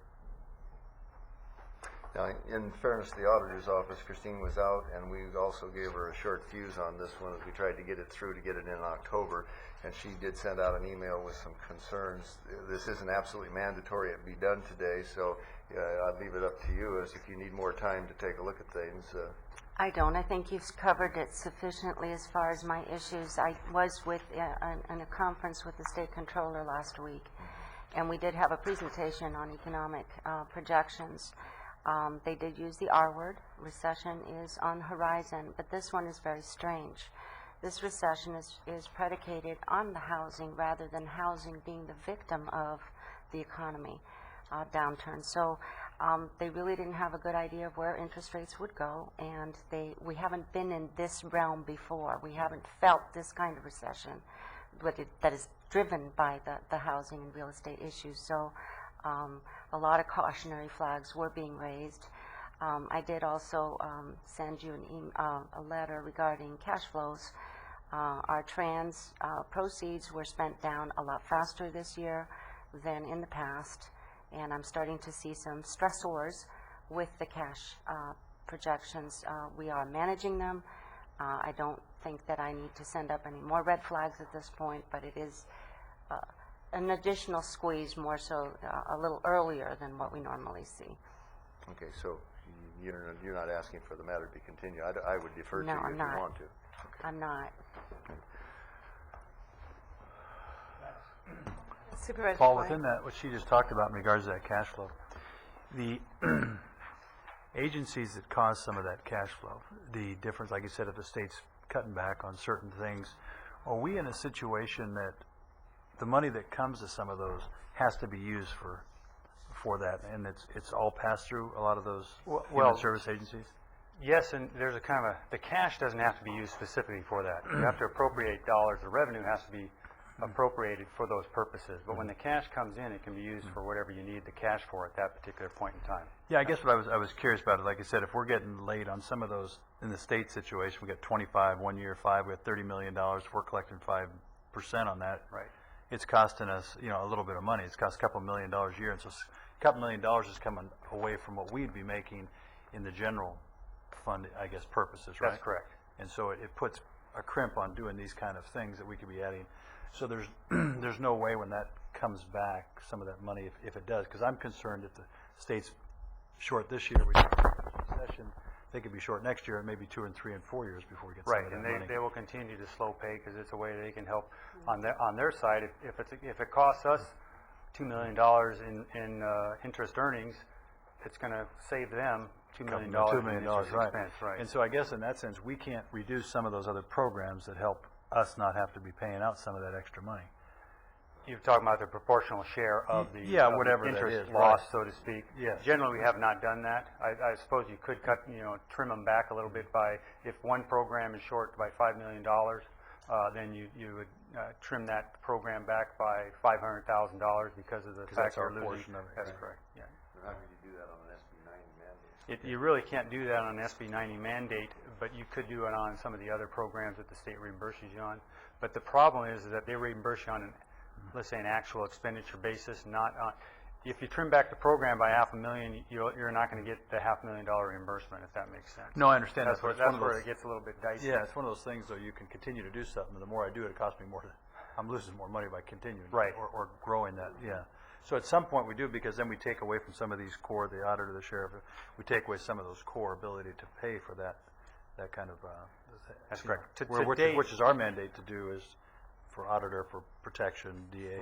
Right. And today, interest earnings have not, those lost interest earnings have not been a deal breaker in that regard. As far it's putting some stress on it, but it's not, a backbreaker. Right. Because at some point, your trans is already, like she said, maybe getting a little bit squeezed, but at some point we'll have to borrow more money next year because we've got an extra 25, 30, or 35 million out here, plus what I've noticed. Yeah, that could be. That could be. But frankly, most of the trans borrowing is from our prepayment and retirement. Right. So, I mean, in that regard.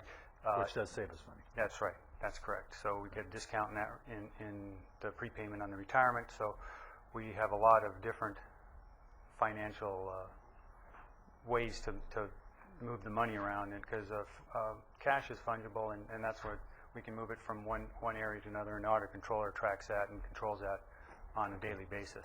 Right. Okay. Great. And looking for some bright spot and all that. So spending down your trans borrowing early is not entirely a bad thing, because if you spend it down late, they fine you for that under arbitrage, do they not?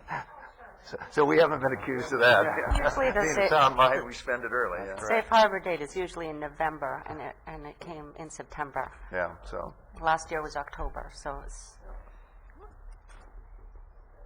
Well, as I see, and we'll hear from the different agencies, departments, some of these positions may save us money, and that's what I'll be looking at.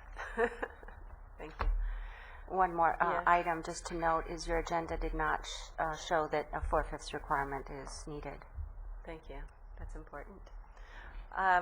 Do we have any cards on this, Roberta? No, we don't.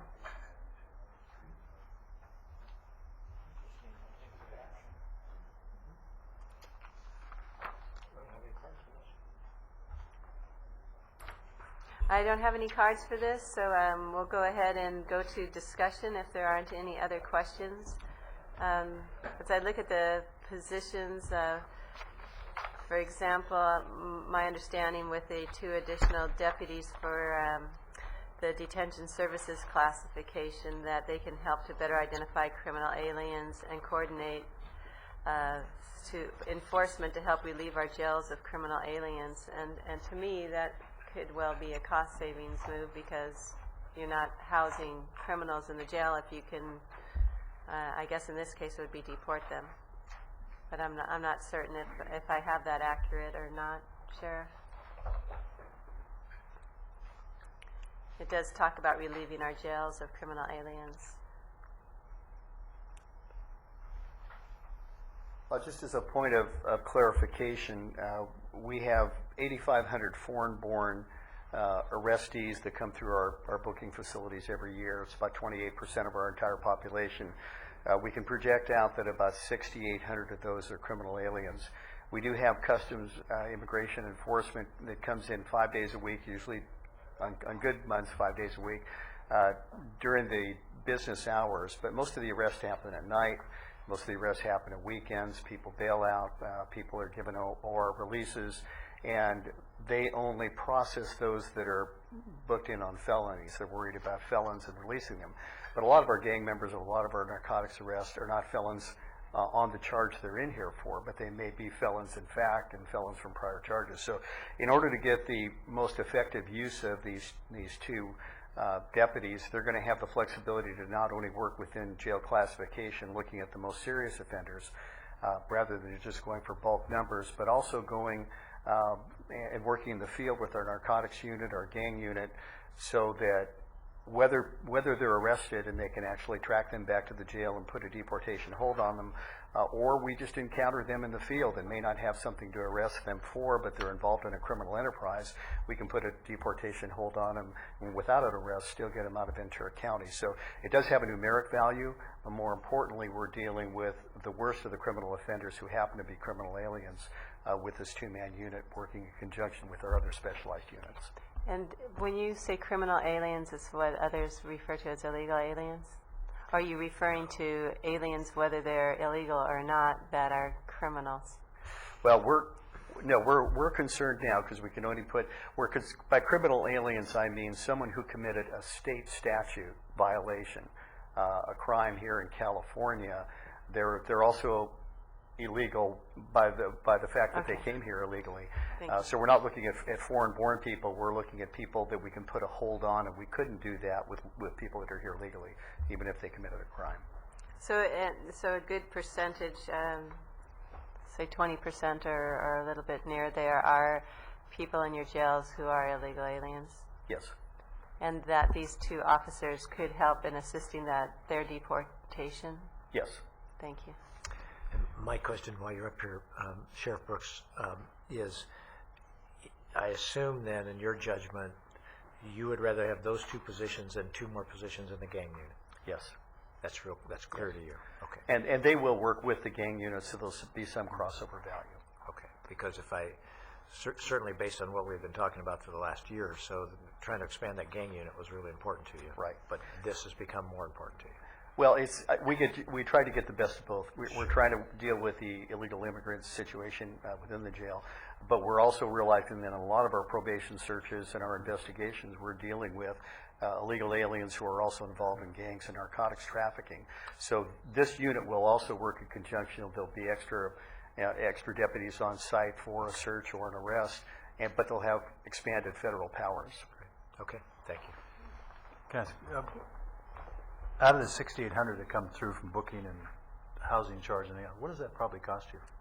Do you have any idea? We have computed that on occasion, and I can't tell you, but it's a significant cost. At any one time, we have about 100 illegal aliens in the jail. They obviously rotate in and out, and that accounts for the 6,800.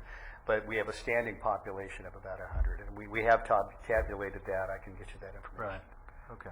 Yeah, I know it's expensive, and part of this is trying to control that, which helps, if it's possible, to free up some of your bed space and cuts down some of this cost. Yeah.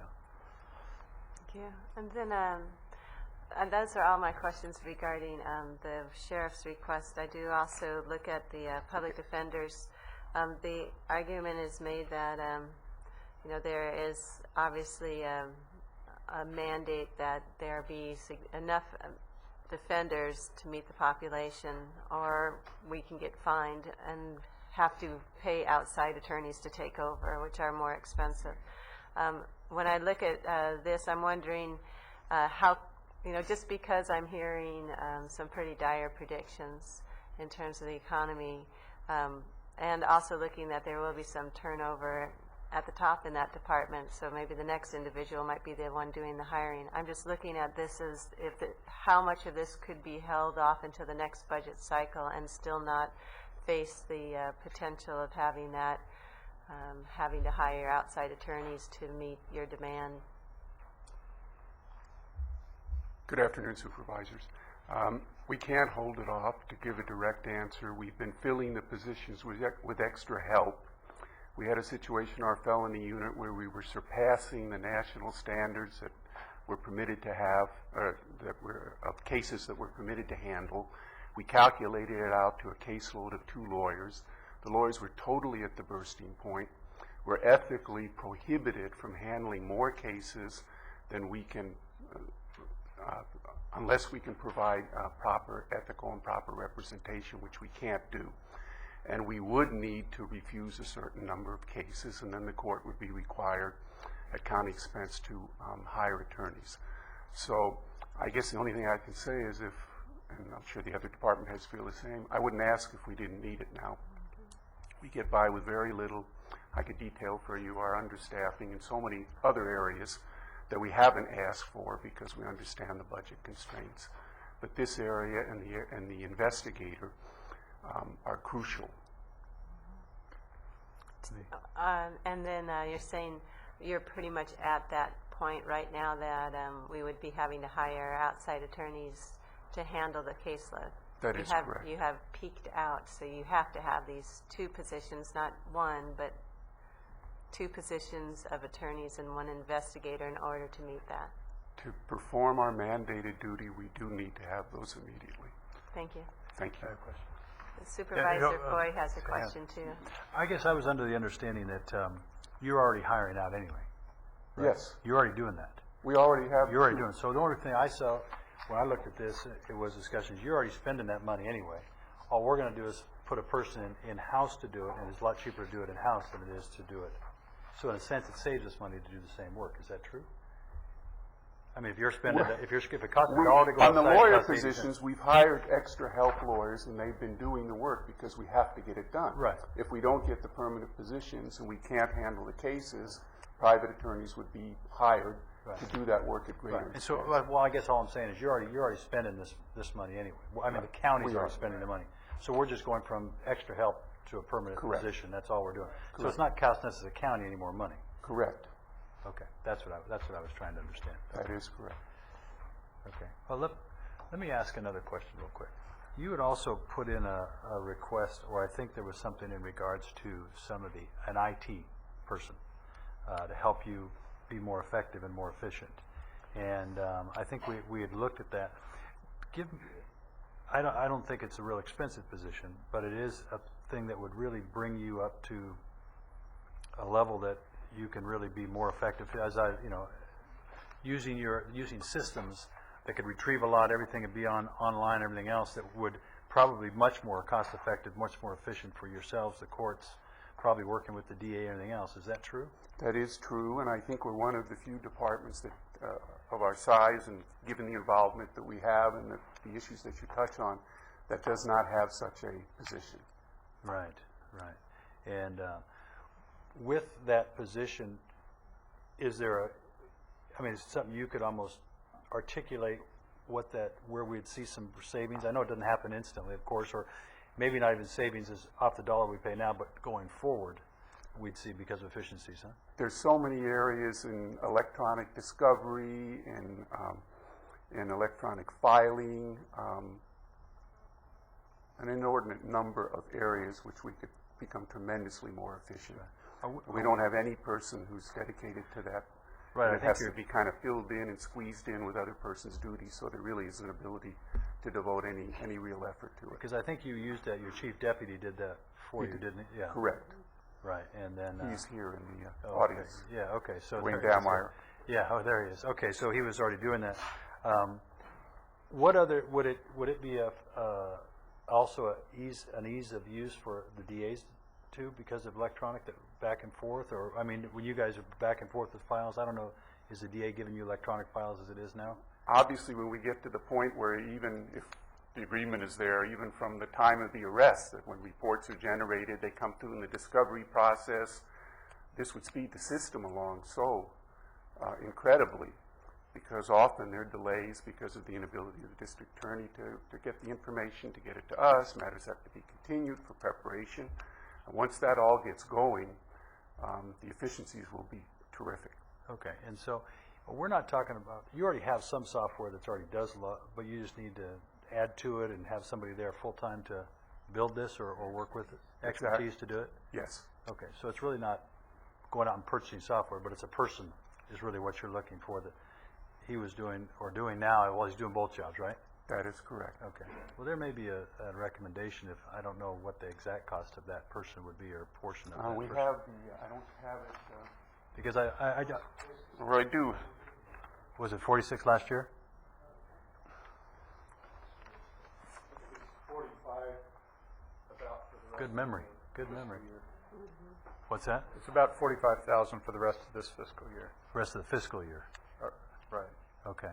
And I guess looking at this, I just realizing that in the private sector, using technology has brought people to, organizations to an efficiency level that even makes it to the point where people enjoy the work. I don't want to have to go through, pull out a file and do that, to hopefully we could get to the point where you could do everything without leaving your desk, right?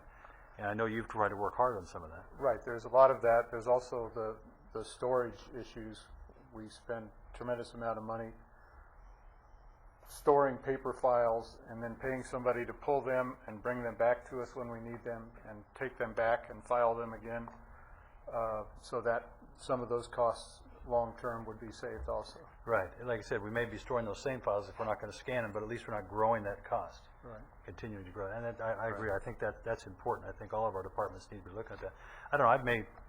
I don't know if you have that as part of, I didn't have that on the first couple of my sheets, if we had a recommendation for that or something. That isn't part of the recommendation. But maybe